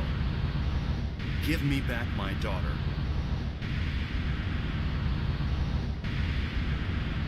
We meet at last, Alessa. Dahlia Gillespie? Where's Cheryl? Where is she? Alessa, this is the end of your little game. Mama? Could she be...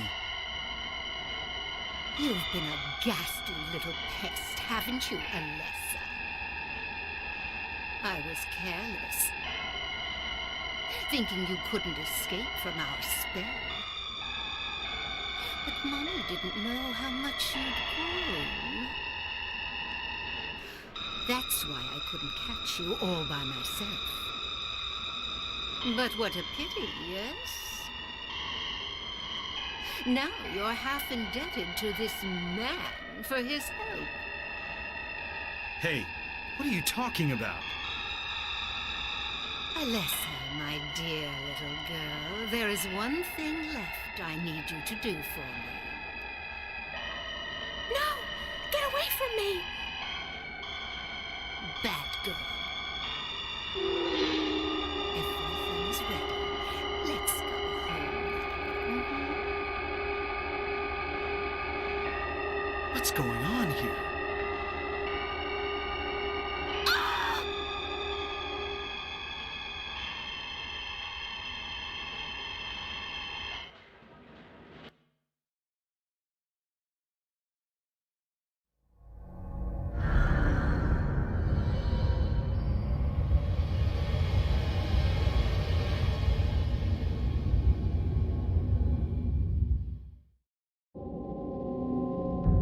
Harry.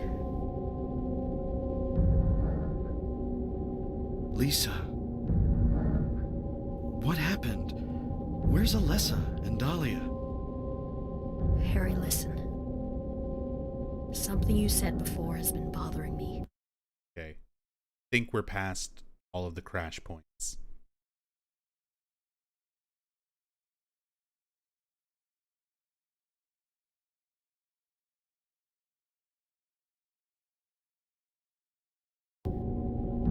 I just can't get it out of my head. What is it, Lisa? So I went to look in the basement, even though I was scared as hell. Like you said, there were these creepy rooms, but nothing really unusual down there. was down there, I got this weird feeling. Like I'd been there before. Like something happened there, but I can't quite remember somehow. What was it? Harry, help me. I'm so scared. I can't take this. It's only a temporary thing. You're in shock from when you were knocked out. Don't fret about it. You'll remember after a while. No. You don't understand. Wait! Where do you think you're going?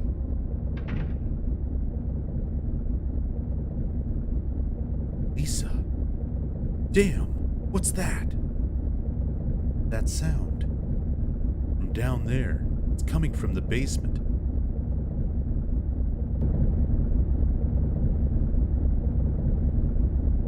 Save point. D-pad. Do I have another controller?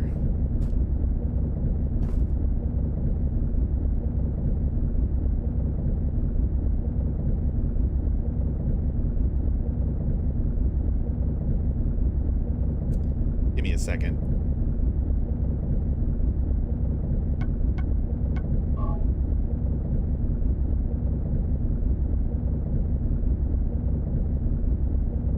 What controller am I using? My Xbox One controller that I use for everything. PC games, Xbox One speedrunning stuff, Homecoming, Downpour, all that. But I should have a PS4 controller around here that I can use. Hopefully it will work.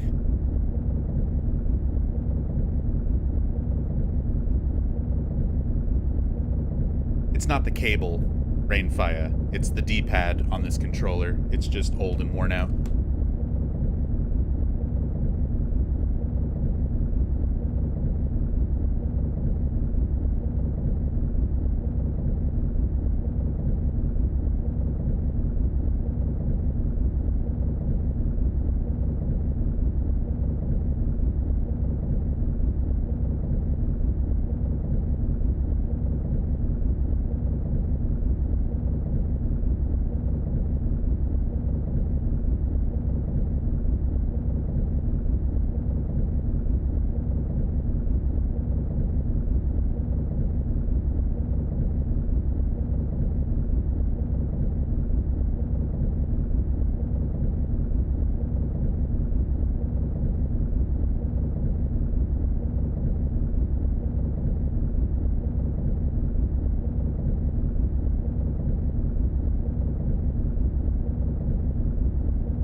Let's see if this works.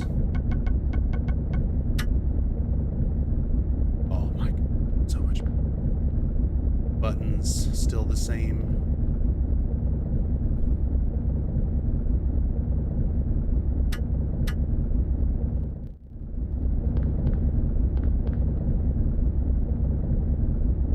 Hell yeah. All right.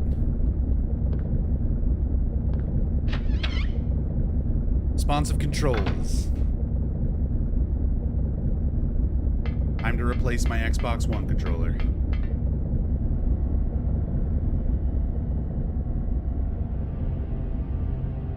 I'm being summoned.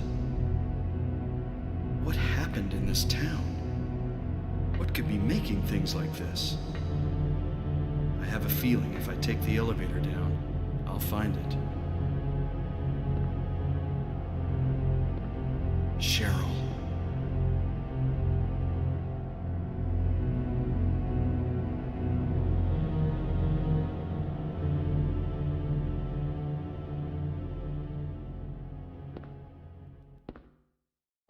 On the next episode of Silent Hill Z.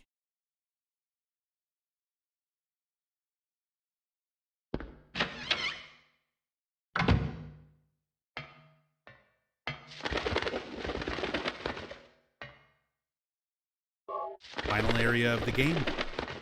Casual 13+ hour lore playthrough today. Hopefully I can still manage Silent Hill 2 later tonight. I might have to do that later than originally intended. Just by like a few hours, because I'll be sleeping.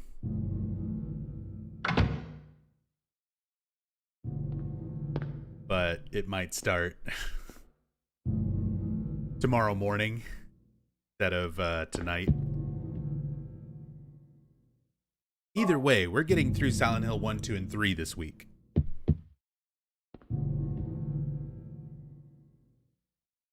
Yeah, it's of use. Give me that fucking shotgun ammo.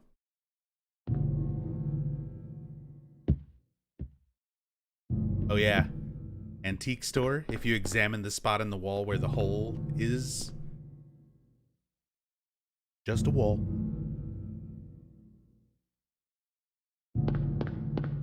Oh yeah, I'm gonna go crash after we finish.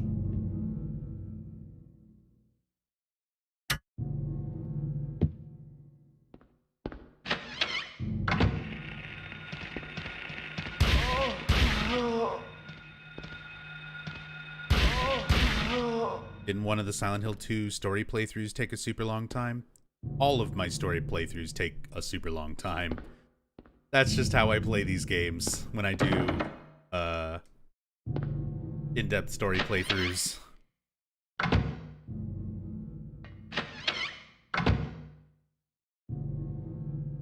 I think the longest singular playthrough that I ever did on the channel was probably Silent Hill 4. 4 usually takes a long time to talk about, and it's just kind of a longer game in general.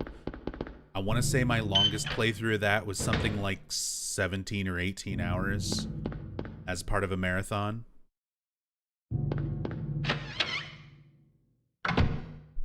Otherwise, like, every other game in the series, I've done for at least 12 hours at some point.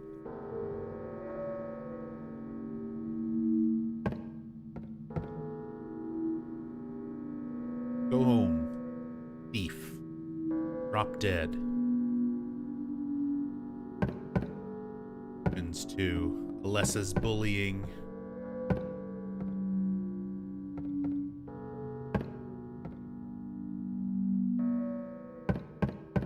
No bully.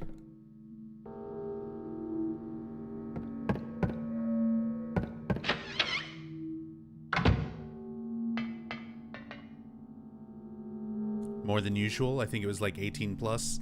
Yeah, 18 hours or so for Silent Hill 2. I've probably done that at some point as well. That's the thing, is like I've done so many of these playthroughs since I started streaming. I really remember anymore.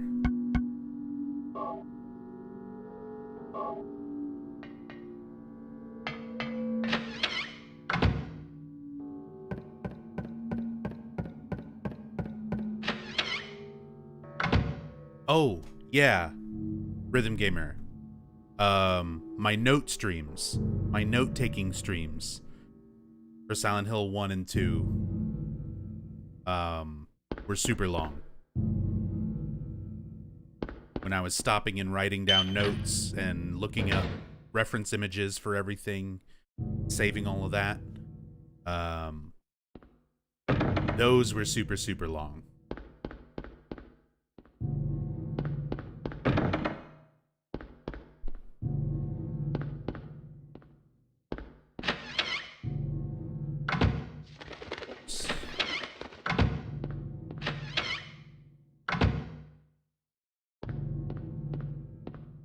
Silent really understood the importance of audio in horror games. I mean, and that's all Akira Yamaoka. And he definitely did. He had a great understanding of it. Knew a lot of different things to try to utilize when it came to building atmosphere and ambience and things that are more just sounds. A lot of industrial, just banging sounds, grinding sounds, things that are really unnerving in this one, on top of the actual rhythmic percussion, musical segments.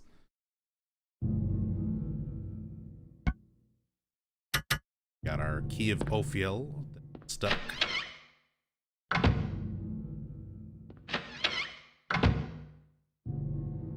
Easy to get lost here in nowhere. There's no map. Things don't connect the way that you would think would. Yo. The man used a dental drill to create music. Exactly. We're gonna get to that once we get to the final boss. That is something special. Puzzle. So there's like apparently very rare early demos that exist for this game. What was that? Where this puzzle was originally much harder, and they kind of simplified it for the final release. Yo, Star, Mr. Starwind, hope you're doing well, dude. Thank you so much for the resub. Good to see you this morning. Holy shit, afternoon. I started this playthrough last night. It's now the afternoon of the following day. Hope you're doing good, man. So, we've got the original puzzle, if I recall, was actually based on what tons of people overthink it to be, aka actual astrology. Yes, that was the idea. And then it got simplified to what it is now, which is look at the pictures and count the limbs. So a scale has 2 arms. Number 2. 2 fish have 0. So this also gives you a hint as to what counts as a limb. Their fins don't count. Their tails don't count. So it's looking mostly at like arms and legs. Crab has 10.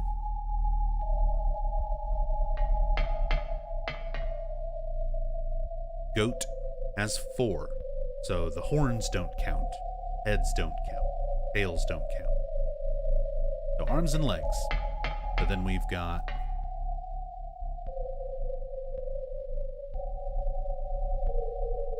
centaur. God, my brain is melting in my head. I almost said Cerberus. And I'm like, no, that's not right. Centaur. 4 legs, 2 arms.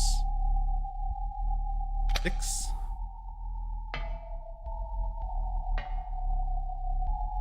2 people. For a total of 8.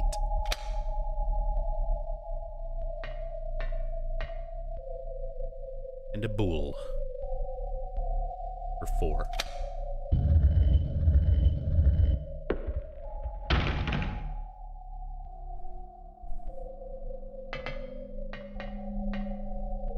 There we go. There's a stone of time.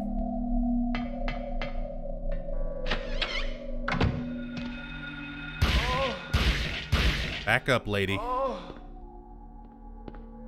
Looks super clean. Oh, I know. There's still a little bit of goofiness with Silent Hill 1. There's a couple spots, cutscenes that cause it to crash when you have the graphic enhancements enabled. So it's not perfect, but when it's working, which is 98% of the game, damn, it's good. It looks so nice. Church crashes? Yeah. The church, when you meet Dahlia, the drawbridge, after meeting Dahlia, the drawbridge to the other side of town crashes. What else?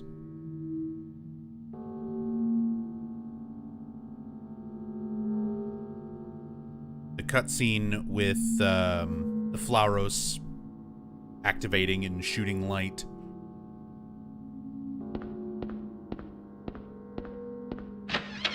Was reading your tweets. I found out that you didn't like the Thing movie. The like new one where a lot of stuff, like not the John Carpenter Thing movie, like the one that came out a few years ago, where it's a bunch of really terrible looking CG instead of the practical effects that they made that looked better, but they decided not to use, and a bunch of stuff that doesn't line up at all with Carpenter's The Thing, even though they try to make it line up. It's a frustrating watch if you're a fan of Carpenter's movie.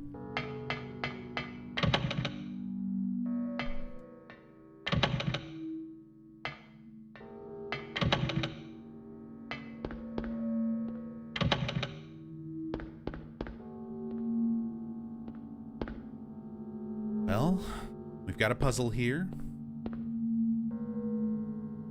Thought you meant the first movie. No. I like the original, and I like John Carpenter's. I do not like the prequel that came out in like 2000, whenever the fuck, 2014, something like that.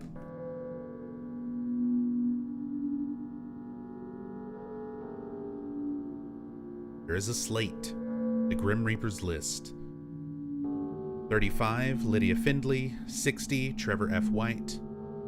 18, Albert Lords. 45, Roberta T. Morgan.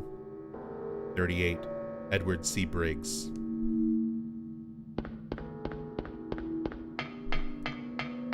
Our hint of what to do with that information: names engraved on a lithograph, the Grim Reaper's list.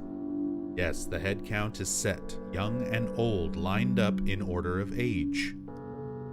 Then the pathway opens, awaiting them, the frenzied uproar, the feast of death, and the saddest cutscene in the game.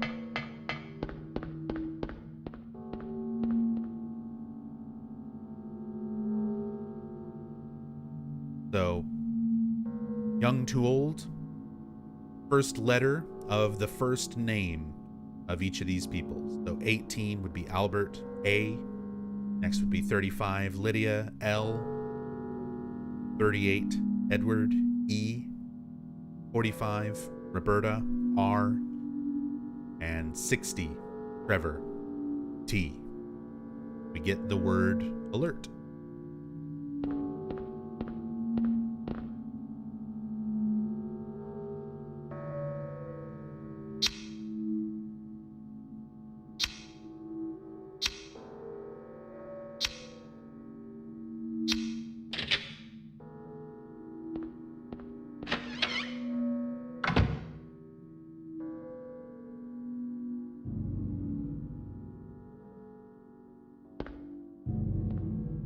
So a little bit of a reference here. I've been talking about the drug that's manufactured, that Kaufman's manufacturing and that the cult is using. And that drug is called PTV. PTV itself is a little bit of a reference to psychic TV, Do I want to try to pull up my...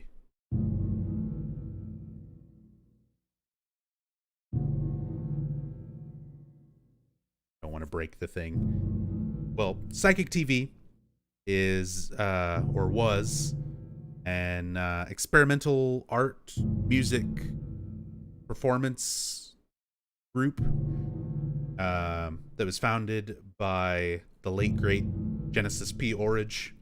Passed away somewhat recently, like a couple years ago. And just kind of a formerly of the band Throbbing Gristle. A lot of kind of deep cut, interesting music references here, similar to like the Sonic Youth references, band member references on the teachers list in Midwich. But yeah, Psychic TV, ETV, a little bit of a reference to this band, this group. Again, founded by Genesis P. Orridge.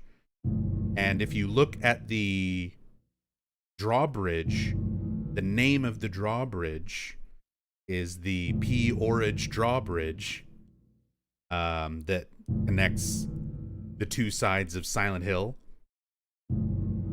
The one that you go across after meeting Dahlia to get to Alchemilla.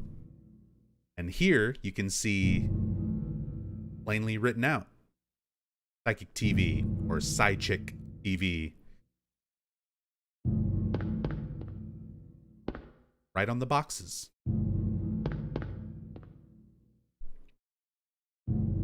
Interesting, somewhat obscure music reference there.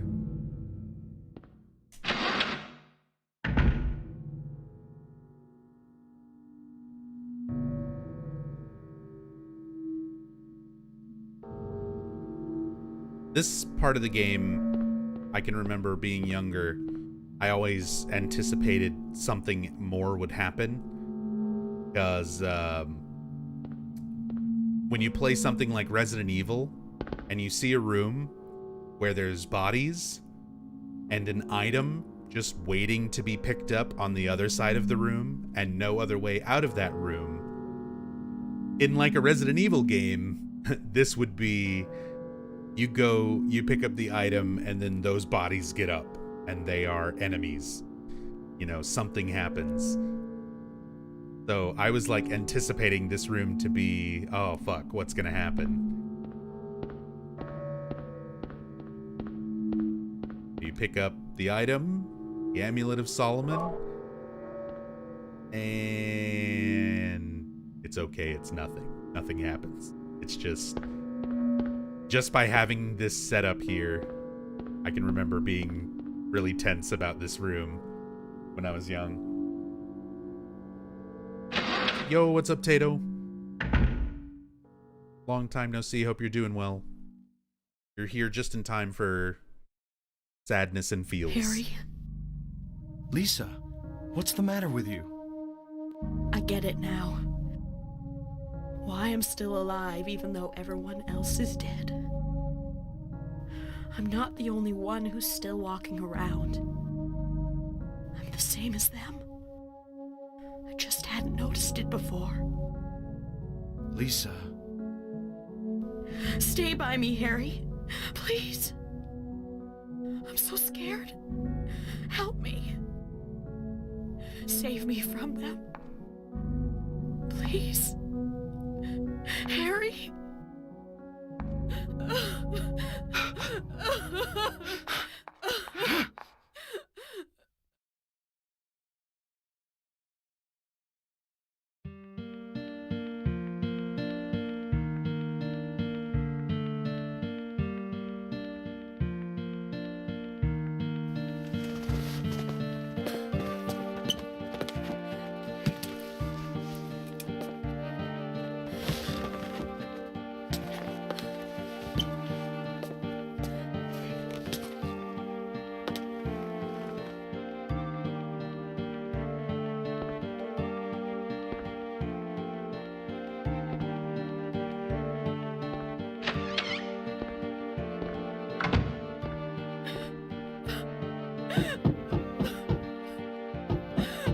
Lisa?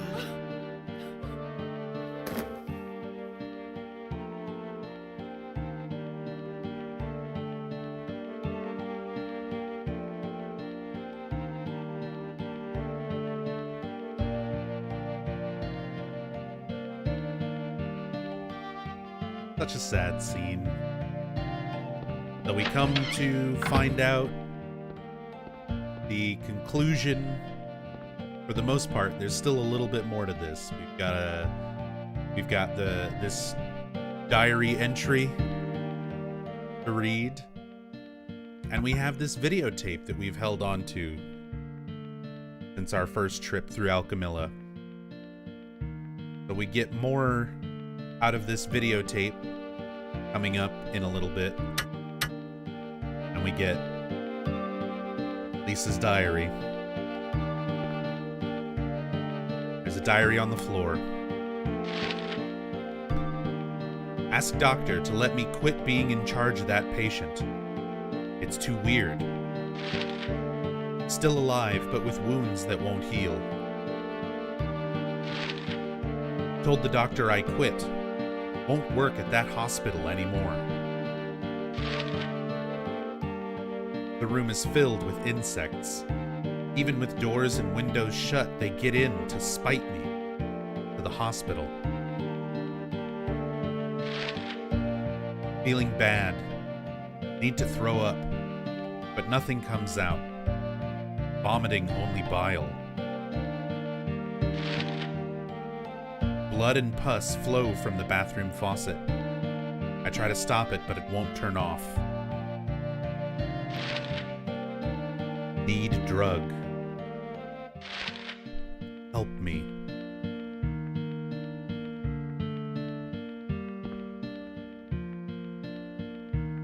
So we've been getting all these little hints that Lisa's not quite the same. She's not quite normal. We've only interacted with her in strange dreamlike states or directly during the otherworld segments where we don't see any other people. And now we know why.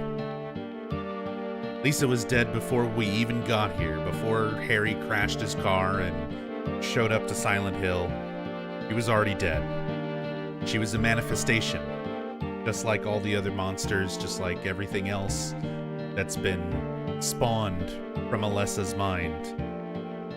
The Lisa that we've been talking to has just been a memory inside of Alessa's mind that was able to manifest and become real. Well, somewhat real.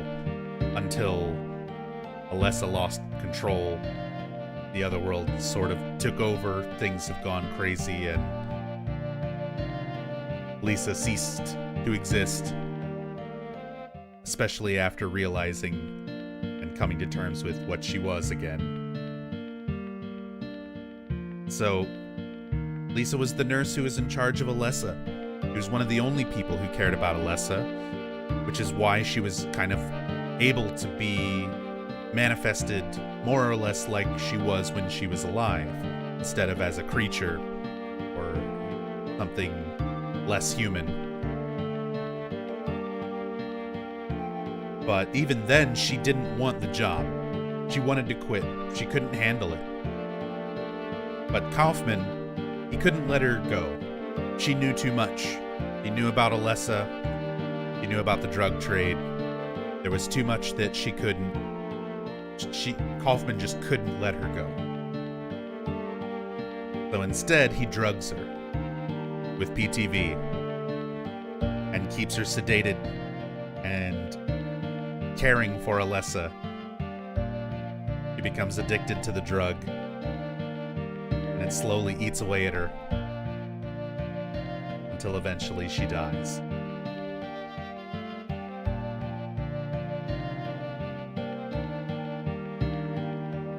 That what the little segment in the intro between Lisa and Kaufman is about. Yeah, Lisa trying to quit and arguing with Kaufman, but Kaufman gets his way. And Lisa winds up paying for it. Just for trying to do what's right.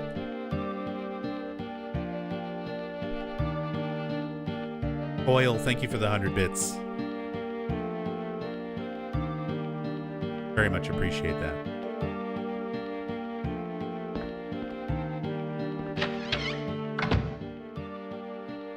Super, super sad. One of the most tragic characters.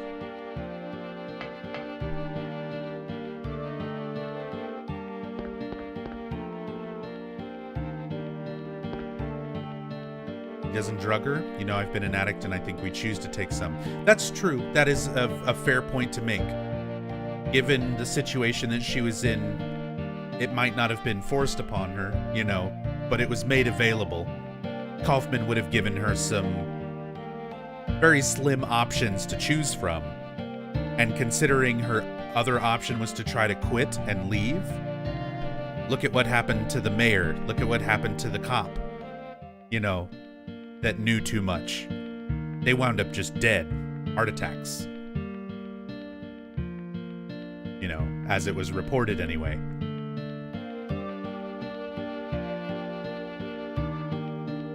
So if her option was take some drugs that, you know, make things a little bit easier for her, try to deal with everything that's going on, or risk her life quitting and running away,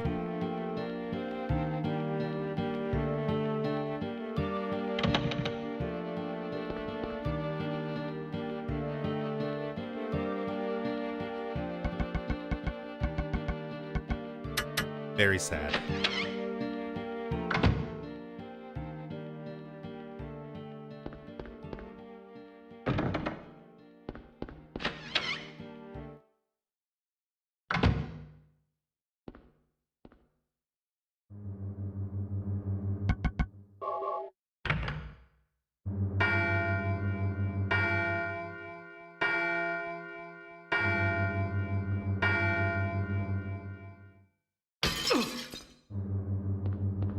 Think it was an overdose or intentional manslaughter, or does it really matter?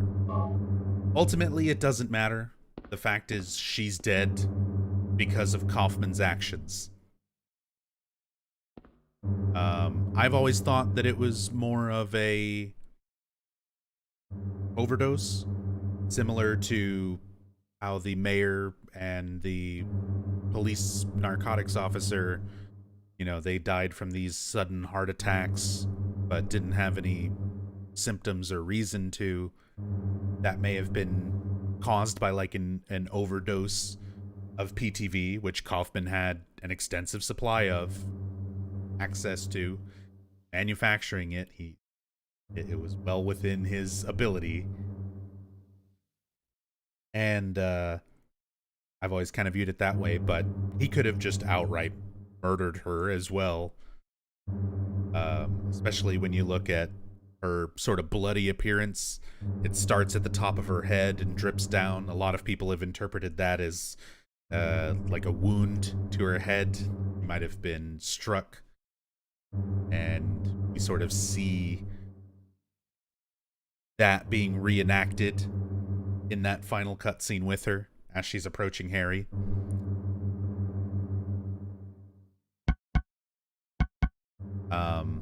But as said, it's not explicitly said what really happens to her, but at the end of it all, it is she's dead because of Kaufman.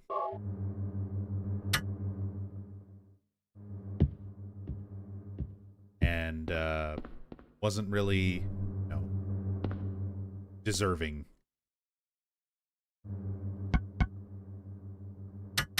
of that fate.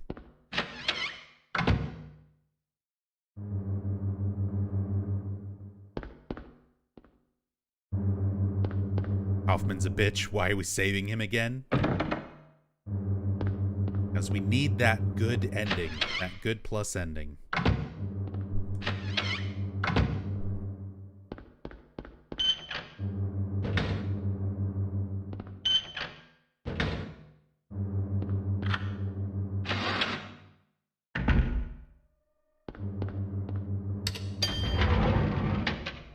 And besides, if we do save Kaufman, that means Lisa gets to get her revenge.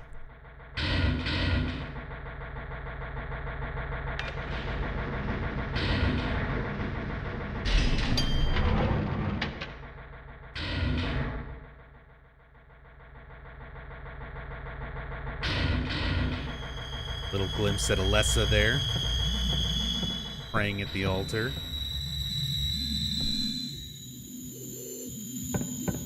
Did I play this when it first came out? I did.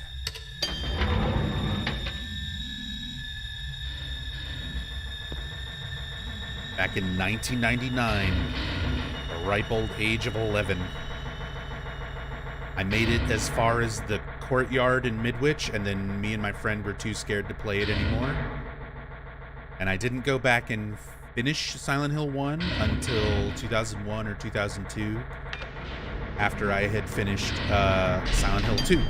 Silent Hill 2 was the first game that in the series that I played and finished. And I loved Silent Hill 2 so much after that first playthrough, I was like, I need to go back and play Silent Hill 1 and actually finish it.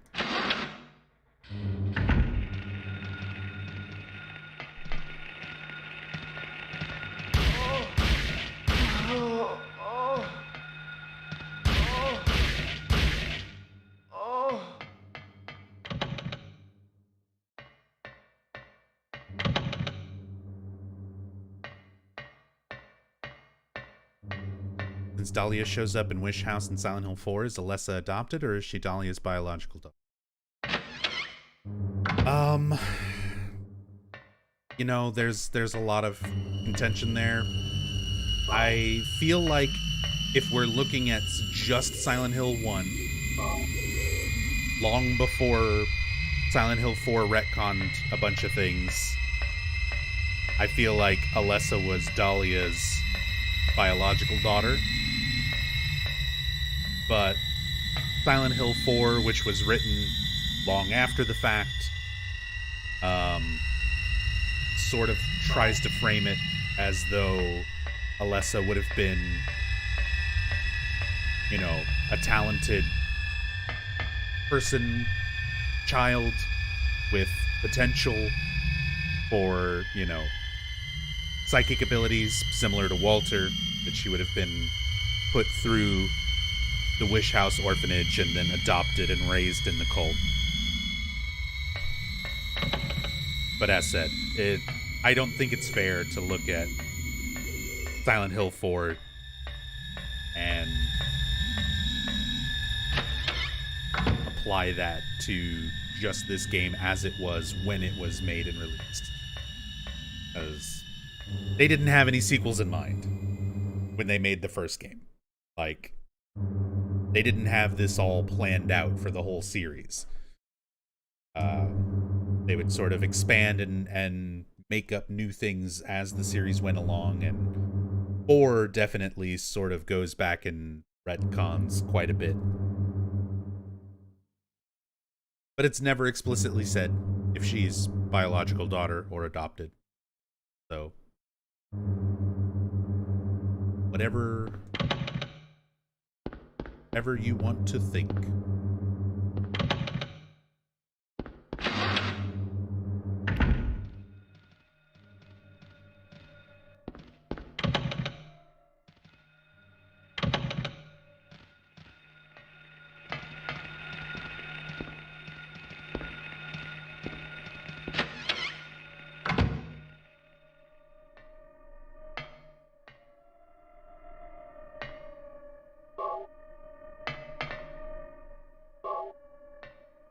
Camera. Let's solve the puzzle on the 3rd floor.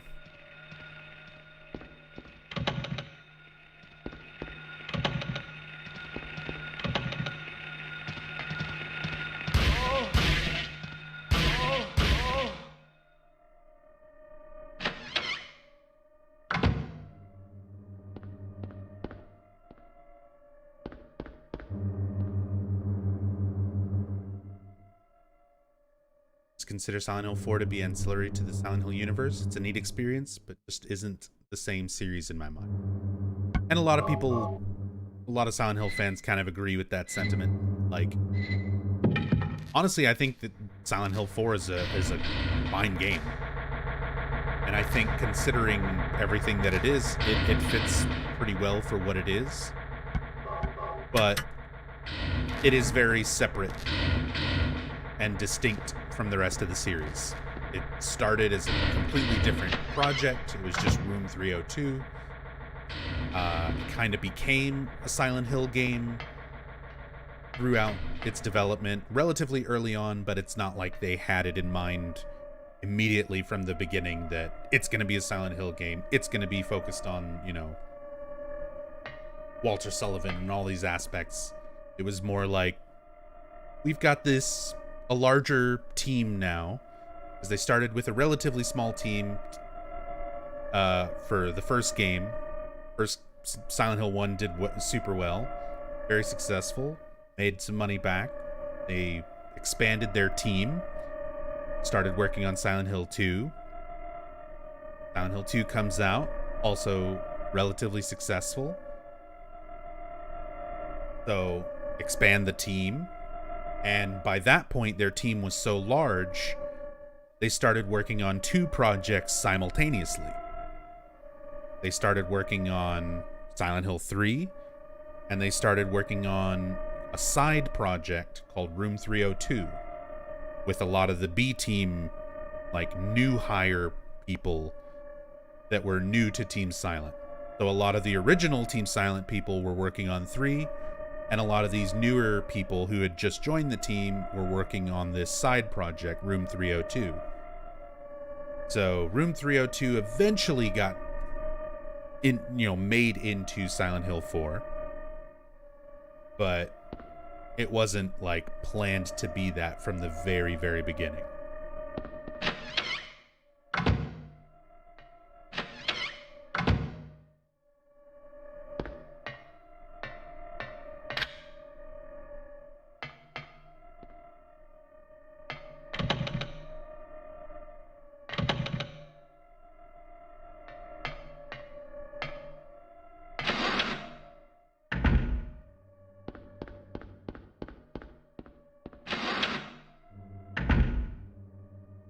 Would have been kind of pissed if I joined Team Silent and they go work on this totally other separate game, not gonna lie. I don't know, as said, they were trying to do some new and different things. They wanted it to be very distinct from the rest of the series, which is why 4 is really different from 1, 2, and 3. There's so many different elements to it. The way the pacing is, the way the story's told, the way the puzzles are handled. They're almost non-existent, except for, like, logic puzzles. I have this dirty coin. I can wash it in the sink in my apartment. So I've got to find a hole to go back to my apartment to get to my sink and wash the coin, take it back. Instead of, like, find 4 items, put them together, read the poem. You know, very different types of puzzles, very different types of combat. The limited inventory system, where, like, the characters and the story feel very Silent Hill, but not much else.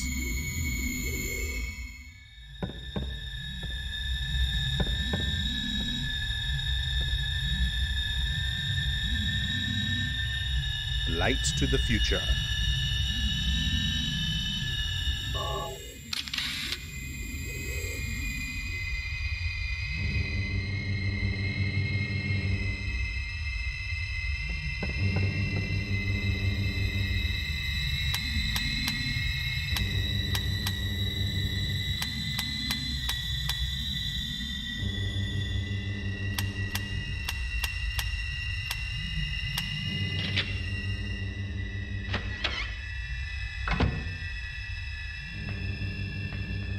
Same with Shattered Memories was supposed to be quite different. Yeah, we talked about that earlier. And I'll talk about that a lot more in depth when we get to the Shattered Memories in-depth playthrough next week. But it was originally Silent Hill Cold Heart. Cold Heart was a much better idea than what Shattered Memories wound up being. I still like Shattered Memories for what it is, but God, Cold Heart would have been so much better.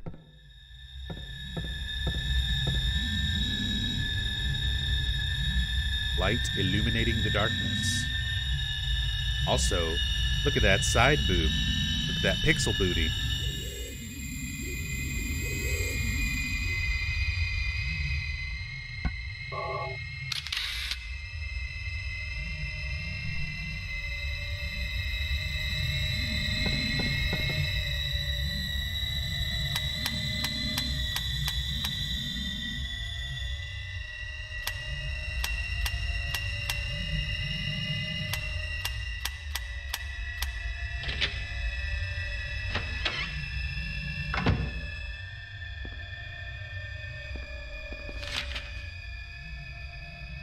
There's a place mark in the book. White Claudia. Perennial herb found near water. Reaches height of 10 to 15 inches. Oblong leaves. White blossoms. Seeds contain hallucinogen. Ancient records show it was used for religious ceremonies. The hallucinogenic effect was key.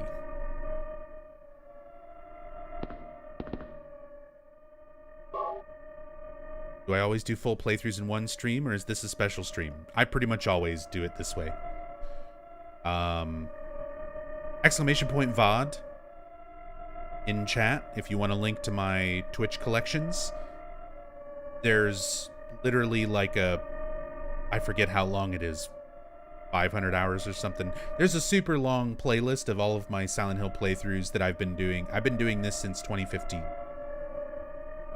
Super in-depth playthroughs for all the games in the series. I used to do 24-hour marathons, and weekend-long marathons with other streamers, speed runs, all sorts of stuff. So usually Silent Hill stuff, these are long streams. It's special because I haven't done this in quite a while, and I'm just now getting back into it after taking like a year and a half off from doing this. But otherwise, no. This is pretty much how I stream.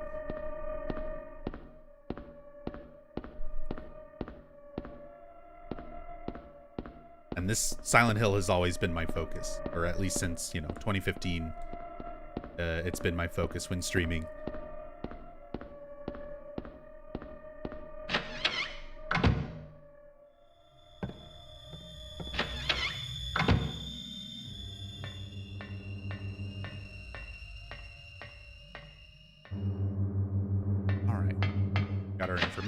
We got our key. Go back down.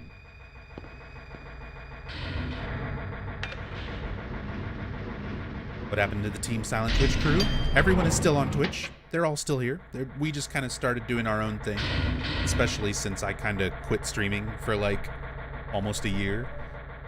And I said, kind of took a long break from Silent Hill. So I kind of felt like I didn't have a place in Team Silent, and I kind of made Team Silent, like put it all together and got everyone together and organized stuff. So once I quit and left, a lot of members just kind of followed suit. But like, everyone's still here. We're all doing our own individual streams and stuff again. We'll probably do some group streams and stuff again in the future. But yeah. And Eternal Enigma, UFO Techie, Maxi Lobes, Ravenheart, they're all still going. Everyone's still streaming regularly on Twitch. So make sure to follow them all. Yeah. In fact, let me do this.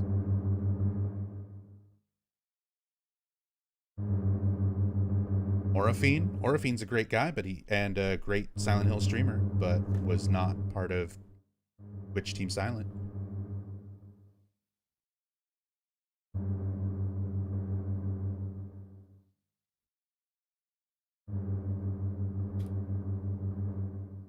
So, Techie.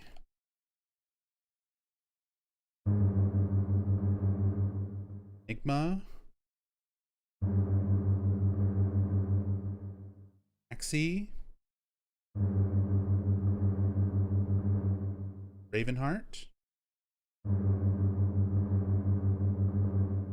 Oops, exclamation Raven. Whoops. There. Look at all those nerds playing Resident Evil Village. So, there you go. Everyone from Twitch Team Silent is still on Twitch, going strong, streaming Resident Evil.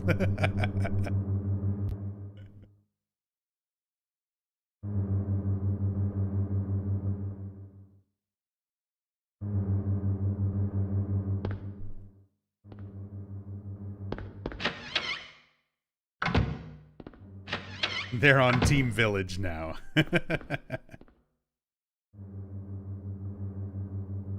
It's the new hotness. I don't blame anybody for jumping on the Resident Evil Village bandwagon. Not one bit.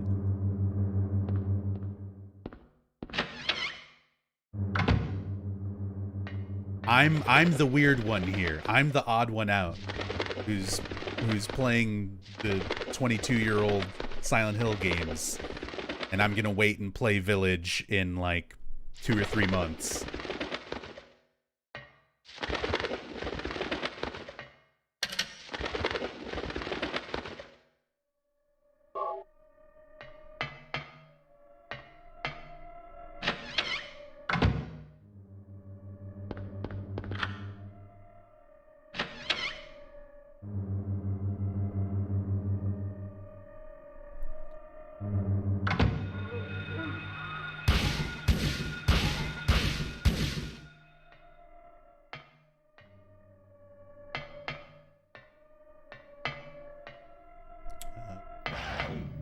See. Oh, Filler with the $10 tip. Thank you so much. That is super kind of you. Thank you. Very generous. Very much appreciated.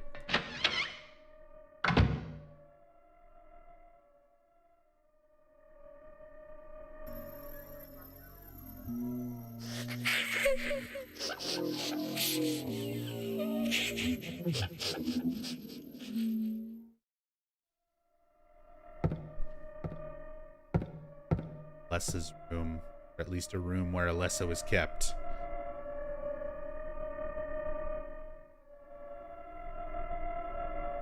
Help. Help. Kill. Disturbing writing.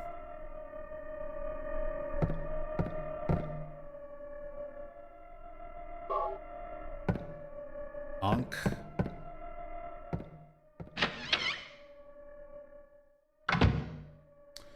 Bit unrelated, but we were talking about the orphan games before. Do you have a reliable link where you can get the PC version? I found a few, but I didn't know if I can trust them. Not really. I'll have to dig around through my hard drives and see if I still have those ROMs for them somewhere. But I got them a long time ago. The site that I got them from is not around anymore. They might be re-uploaded somewhere, but I wouldn't know if it's reliable or not.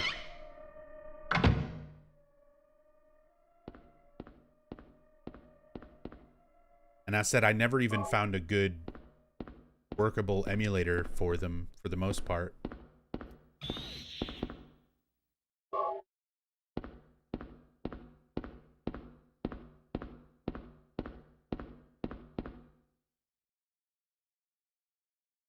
Jelly bellies. Yo, more like machines. Thank you so much for the 500 bits. Thank you, thank you. Don't know how you play for so long, but thank you. I just do. Sit here and I play the games because I like them. Like talking about them. And, yeah, you guys sit around and listen to me ramble about some of my favorite games for hours on end, so it fuels me. But admittedly, I'm wearing down. It only took 14 hours of Silent Hill 1, but getting pretty tired. I'm definitely going to crash really hard after this. But we're almost done. We're at the very end of the game.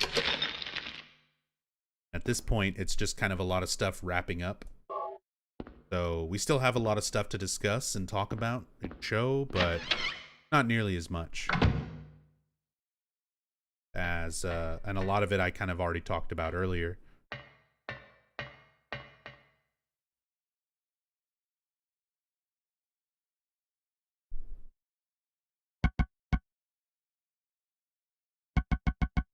So here's our last little bit of Lisa lore. The bloody VHS tape. Tried to watch it, the VCR, in Alchemilla Hospital, and didn't really work. You only get little bits and pieces of audio, not enough to get the full impact of it. But now, in Nowhere, it'll work how it's supposed to. What is it? Still has an unusually high fever. Eyes don't open. Getting a pulse, but just barely breathing. Her skin is all charred. Even when I change the bandages, the blood and pus just start oozing through. Why? What is keeping that child alive? I can't stand it any longer. I won't tell a soul. Promise. So please.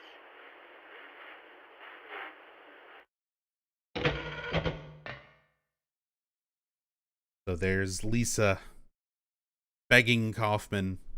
She wants to leave. She can't handle all the stuff going on with having to care for Alessa, all the strange things.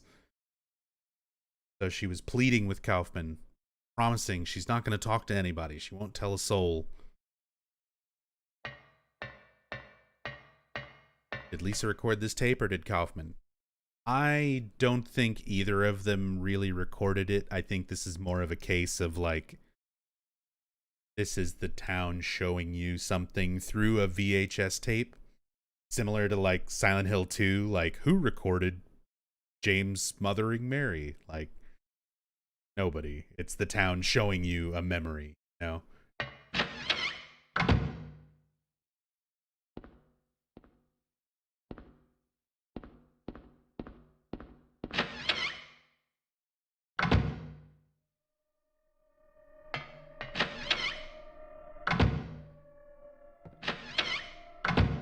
Hey, Faust.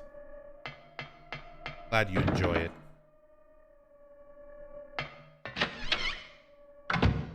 Who hides a key in jelly beans? Well, somebody did.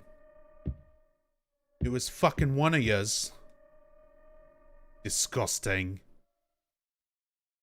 I love this room. Les's room. There's so many little detail things. And Harry doesn't really hardly say anything about it. Cards are scattered on the floor. Okay. Nothing else. There are dolls on the floor. Thanks for the observation. So it's just really basic stuff if you examine all this as Harry. But when you revisit this room as Heather, after she's regained her memories of being Alessa, and being Cheryl, but most importantly being Alessa. She's regained her memories, and you revisit all this in Silent Hill 3, and Heather gives you all this insight into all the things in the room.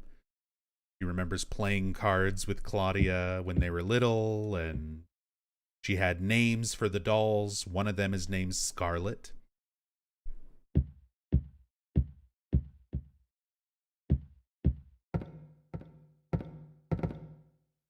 Girl's clothing hangs on the wall. 6, maybe 7. Must be a kid about that age. The child's drawings are scattered on the floor. If you look at the drawings themselves, it's like skinned dog, air screamer, or possibly Samael.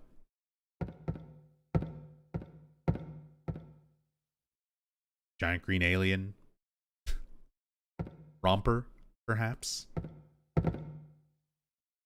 Creatures that were in her mind as a child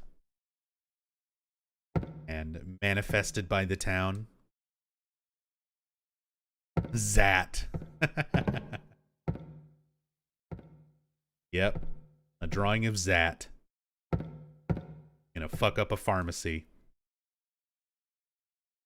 And then you look at her bookshelf. There's old fairy tales, picture books of animals, plants on the shelf. So all those fairy tale references, Alice in Wonderland, Wizard of Oz, all these things that have been integrated into the puzzles and the themes of things throughout the game, all in Alessa's mind. All things that were already there, but the town is taking those elements and sort of twisting them and applying them to the nightmare of the other world. this stuff is of any use.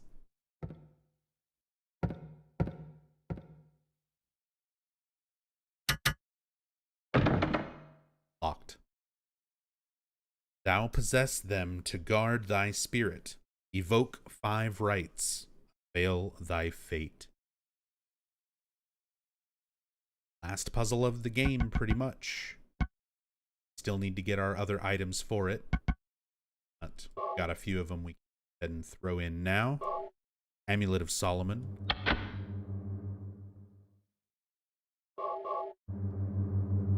Crest of Mercury. So when did Alessa read Shakespeare? There's no Shakespeare in Silent Hill 1. That's not until Silent Hill 3. And Heather comments that she must have read it in school. At least some of them. Not all of them. Not enough to solve the puzzle on hard mode. But she said she read some of them. Just doesn't really remember them.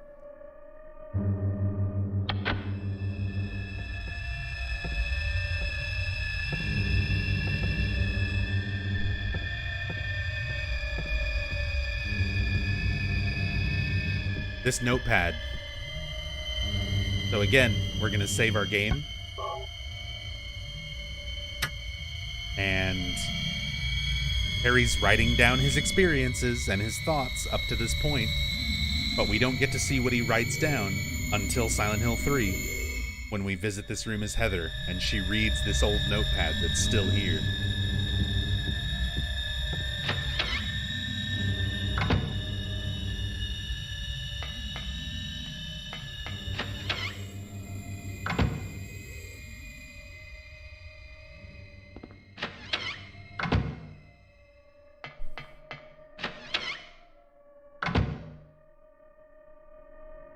Alright, so there's a handful of unique death scenes that happen in this game. I'll listen to the sound. I can already hear the thing in there. Chain is missing a link. Dagger of Melchior. Take it.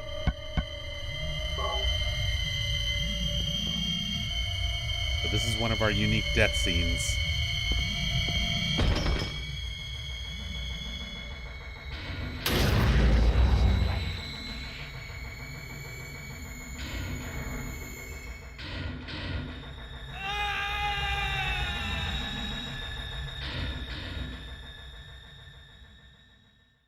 Tentacle monsters.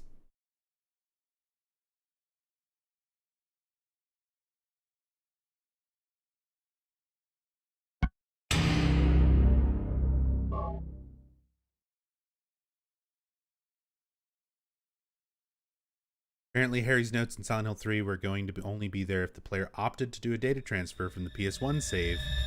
The idea was scrapped because putting important plot context behind that kind of wall was dumb. I agree. And they did wind up still using a save transfer, a data transfer thing, in Silent Hill 3 anyway. Just not for important stuff. Just for some Easter eggs, some Silent Hill 2 Easter eggs. Where if you had your Silent Hill 2 data, you would get the extra cutscene where Heather's about to stick her hand in a toilet and then turns around and looks at the camera and is like, who would do something so disgusting? In reference to James doing exactly that in Silent Hill 2.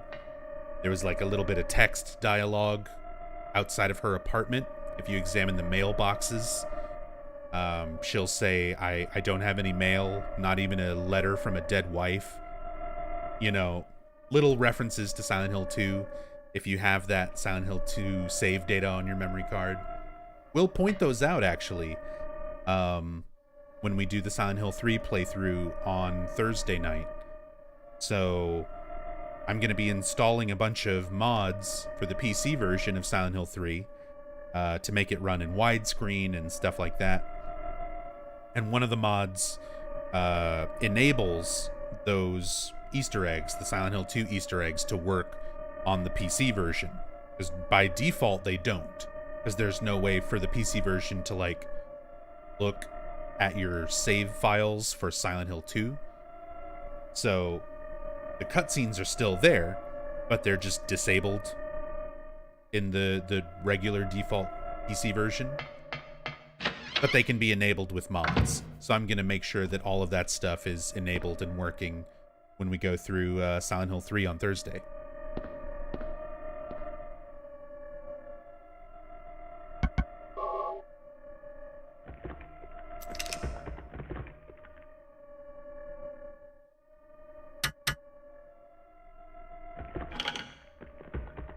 Is fixed with ring of contract, dagger of Melchior. Now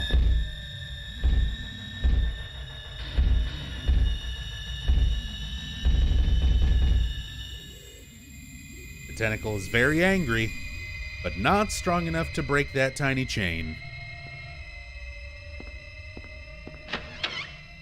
Thank you for mentioning Silent Hill Cold Heart. I thought I was up to date on lore, but had no idea it existed. I mean, it's a pretty relatively obscure thing. Who's in the fridge? Pentacle monster that we just saw grab Harry's leg a few minutes ago. But yeah, with Silent Hill Cold Heart, the whole pitch, like, is out there. The original pitch pamphlets that they had was given out to some fans. They gave some away on like Facebook or something. I remember trying to get them and I wasn't able to, but some of the people who got them scanned them in, so they're out there on the internet if you want to read the entire Silent Hill Cold Heart pitch to get an idea of what the original idea for the game was that eventually became Shattered Memories. I said I like Shattered Memories for what it is, but damn, Cold Heart is like, when you read the pitch, it's like, oh, we could have had that. Would have much rather had that.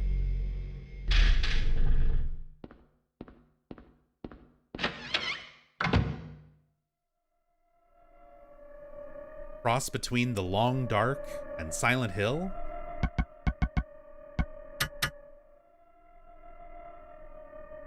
Was it because Konami weren't willing to greenlight Cold Heart? It's not so much that they weren't willing to greenlight it. They were like, okay, but we're gonna change 80% of this. They're like, we'll keep the therapy segments, we'll keep the theme of ice and snow, but you have to make it a reimagining of Silent Hill 1. Because remakes and reimagining are all the rave. That's the big craze right now. So everybody likes Silent Hill 1. We'll do a reimagining of Silent Hill 1, but in this Cold Heart setting, without the unique female protagonist and original storyline and survival mechanics and all the stuff that made it interesting.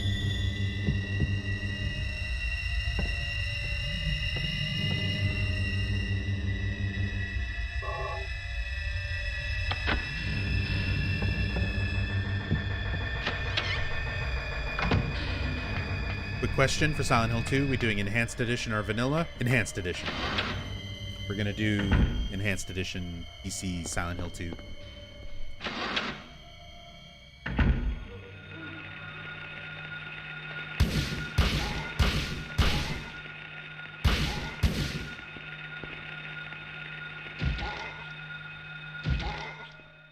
Damn, you can really clearly see their faces now.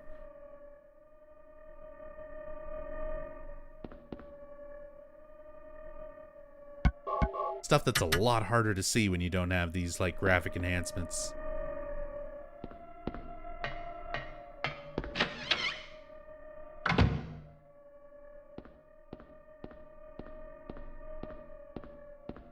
Alright, we turn the power off so we can finally grab Key of Eritron, our last key.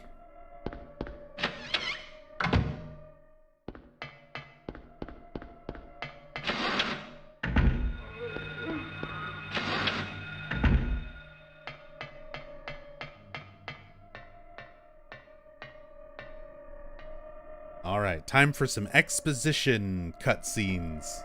Sort of explaining things, but not very directly, but kind of. And also some amazing voice acting by one of the directors, Harry Inaba.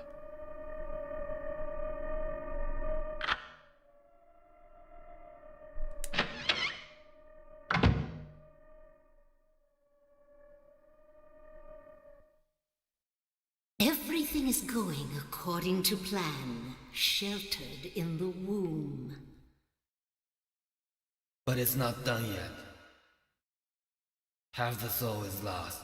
That is why the seed lies dormant. And what soul remains captured in that husk is buried deep down in the subconscious. Are you trying to say it won't work? That wasn't our agreement. No, these are just stalling tactics. If we lend a hand, we will be able to get power. Never fear, the promise shall not be broken. But the power we could draw now will be very weak. Almost nothing. Unless we get the other half of the soul. We'll use a magical spell. Feeling this child's pain, it's sure to come. But that will take time.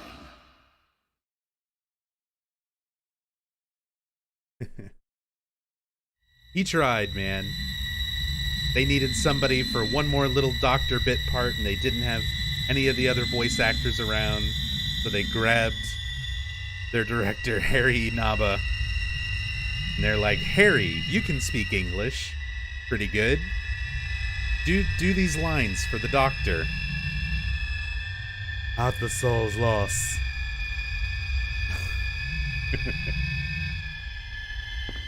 So good.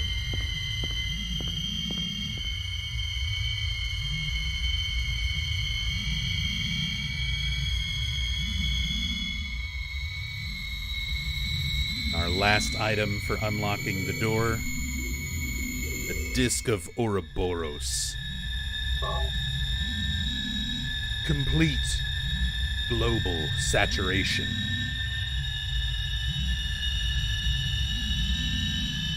Thanks for hanging out, Greta. Gretasis. Take it easy. Have a good one.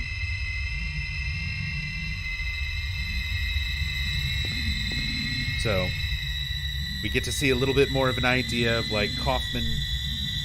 He had this agreement.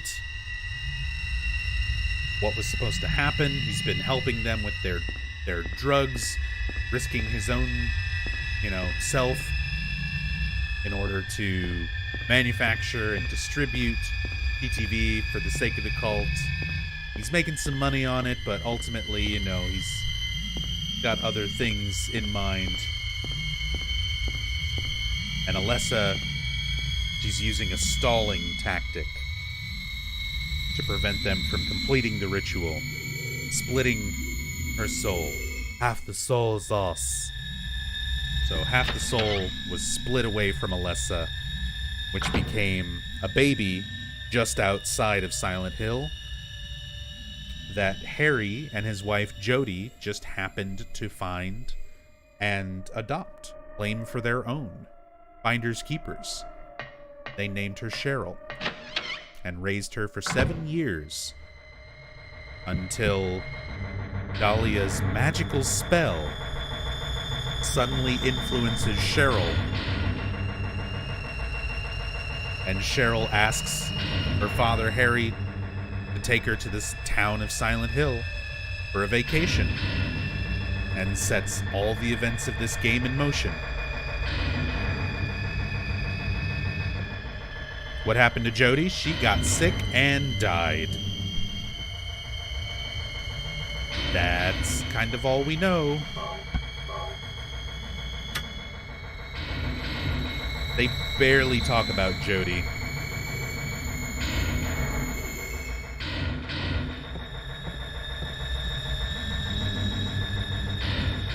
Yeah, Kaufman was never in the cult. He was never a member of it. He worked with them so that he could make money, but he wasn't a part of it. He didn't believe in what they believe in. He didn't follow their faith.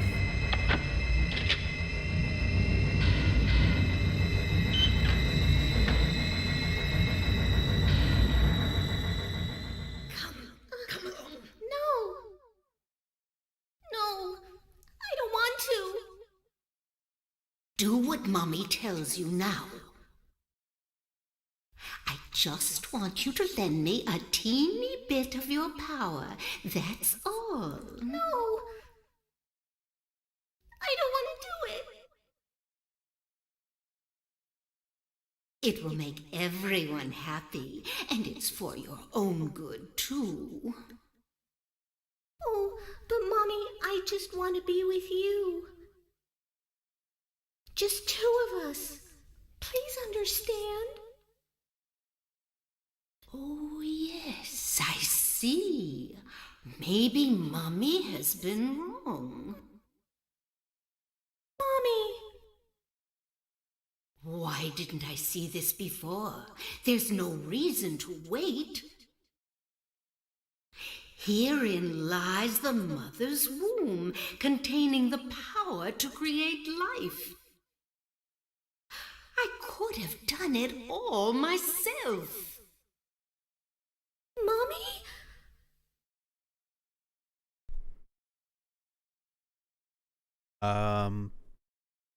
Trying to catch up on questions in chat. Is the Order a small group, or all of Silent Hill believes in Doom God? The Order's a small group. The majority of the people living in Silent Hill are Christians. And then there's the Order, the cult, that's sort of underground and actively persecuted by many of the Christian members of Silent Hill. They actually kind of hint at that in Silent Hill 2. There's a statue that you can look at in Rosewater Park that mentions Jennifer Carroll, who was persecuted by the Christians. So it gives you a sense of this sort of start of the cult being this underground thing, but it's not the whole town that believes in it. A lot of them are aware of the cultists. Some are actively opposing them, but the actual cult members is a relatively small number. But it evolves and changes over time. So by the time you get to like Silent Hill 3, more and more of the town and what's left of it at that point are pretty much just cultists.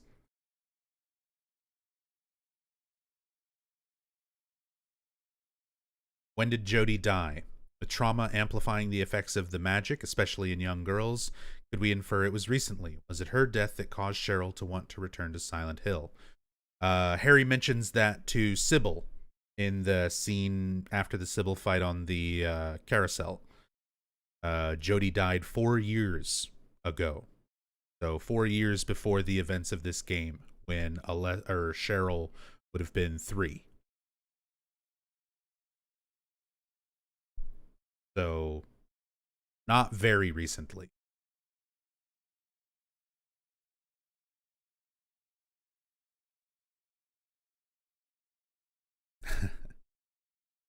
Just like Claudia in 3. Fuck it, I'll do it myself. Pretty much. This is not going according to plan. I guess I'll just do it myself.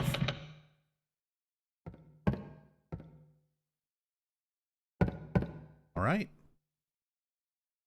Final cutscenes and final boss.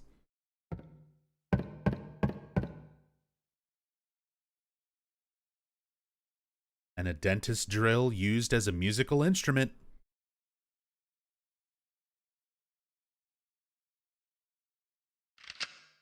I was shocked to realize the talisman of Metatron was being used. In spite of the lost soul returning at last, just a little longer and all would have been for naught. It's all because of that man. We must be thankful to him. Even though Alessa has been stopped, his little girl has to go. What a pity.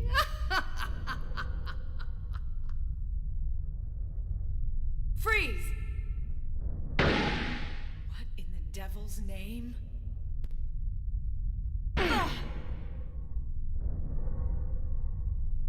Dahlia.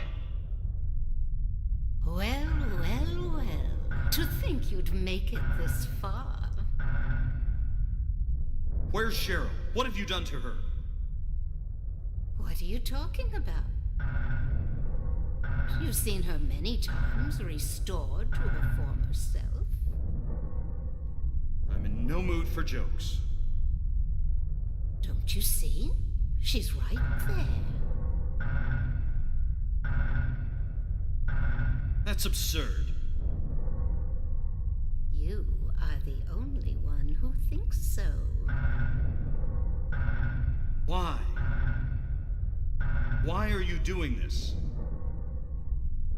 It's been a long 7 years. For the 7 years since that terrible day, Alessa has been kept alive, suffering a fate worse than death. Alessa has been trapped in an endless nightmare from which she never awakens. He has been nurtured by that nightmare, waiting for the day to be born.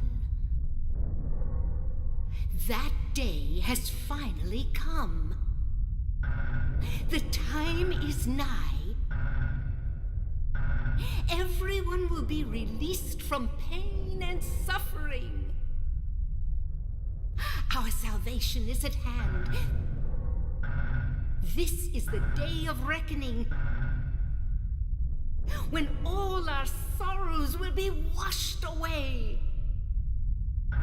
when we return to the true paradise. My daughter will be the mother of God.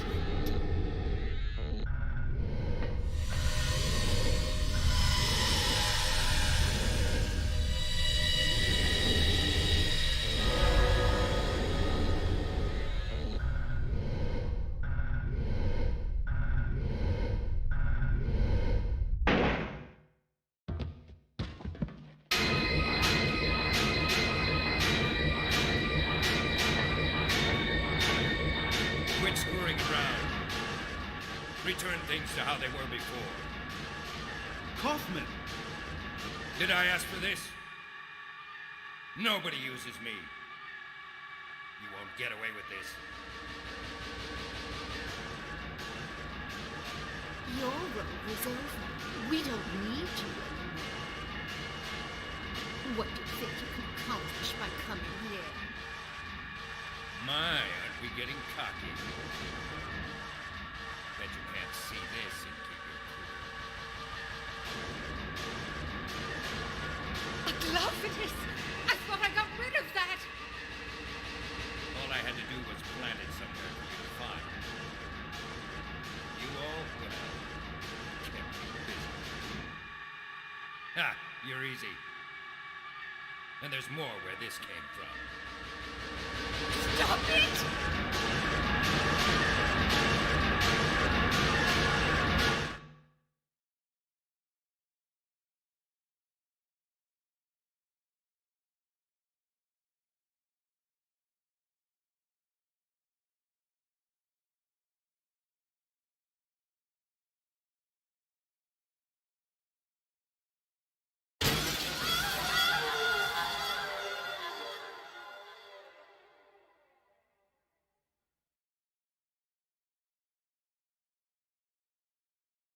Huh? What the?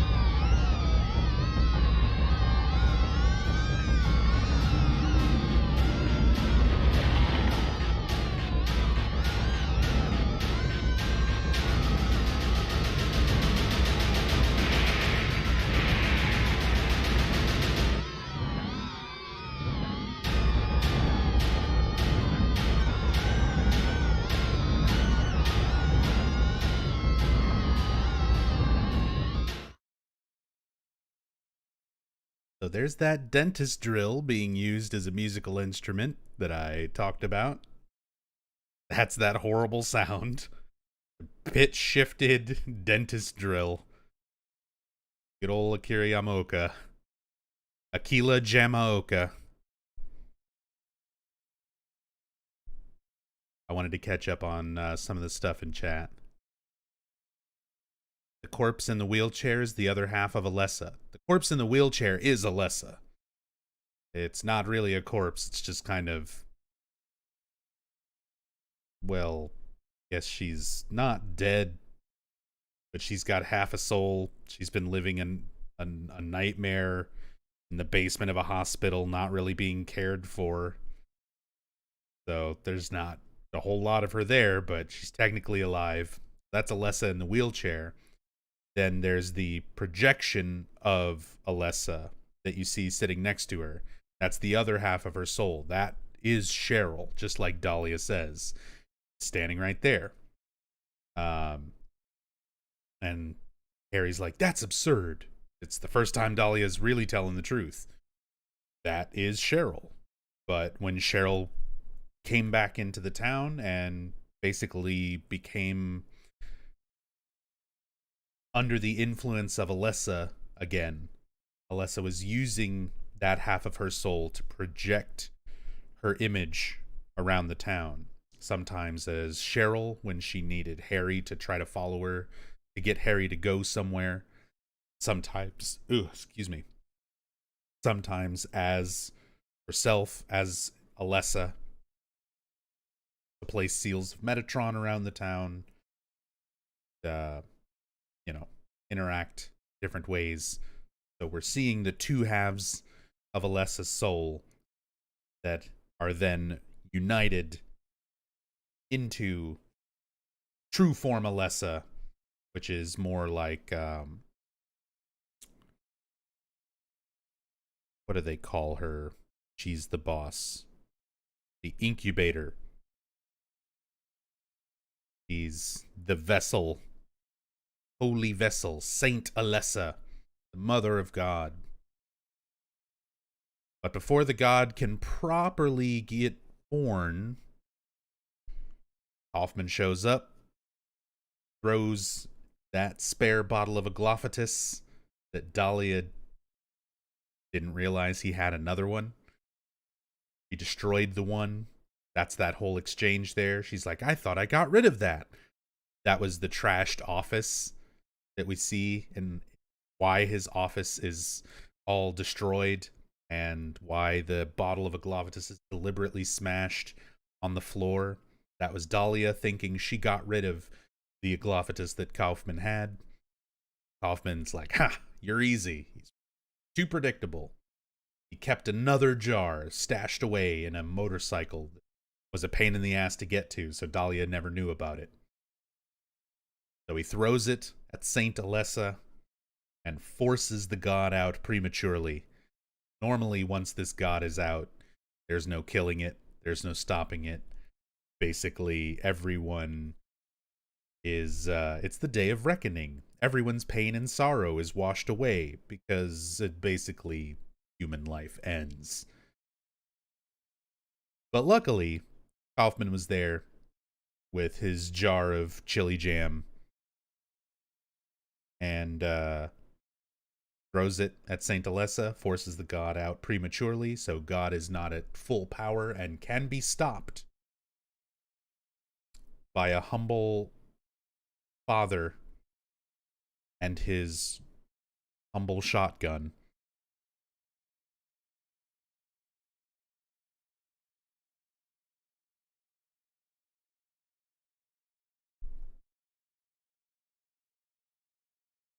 There was any other questions I missed there? Lots of chaos. I'm sure you've been asked about this. Thoughts on the Silent Hill movies? The first Silent Hill movie's okay for what it is. It's not a good representation of the games or the series in any way, but just kind of as a standalone horror movie, it's almost like a schlocky B movie, which I tend to like.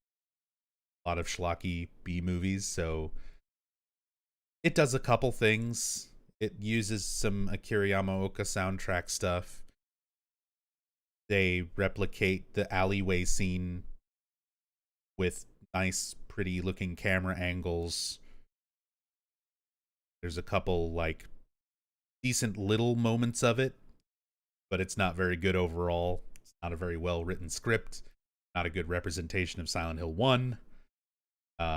So in those regards, it's not good, but just kind of as a movie on its own, it's a guilty pleasure type of thing that I kind of like. Then there's the sequel, Silent Hill Revelations. That's just bad. It's just bad all around. There's nothing redeemable or enjoyable about that one. At least not to me.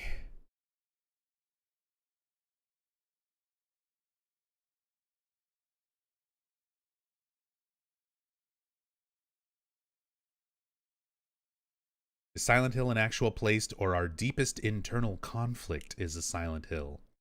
Silent Hill is an actual place. It is a town located in Maine where there's a spiritual power that causes weird shit to happen. Sometimes it lets individuals show up and have deep internal conflict manifested into crazy nightmarish situations that only they can perceive. Sometimes it's a bunch of people stuck in the town all existing and dealing with Alessa's nightmare.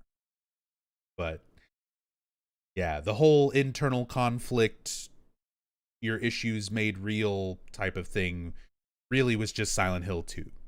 Silent Hill 1, Silent Hill 3, Silent Hill 4, it's more just, it's a town with a spiritual power that causes crazy shit to happen.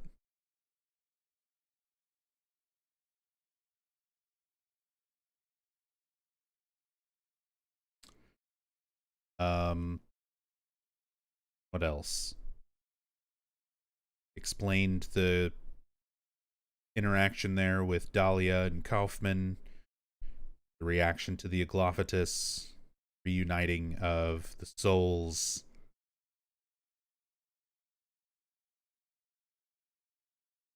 Premature birth of the god. That's about it. All that's left now is to kill this fucking god.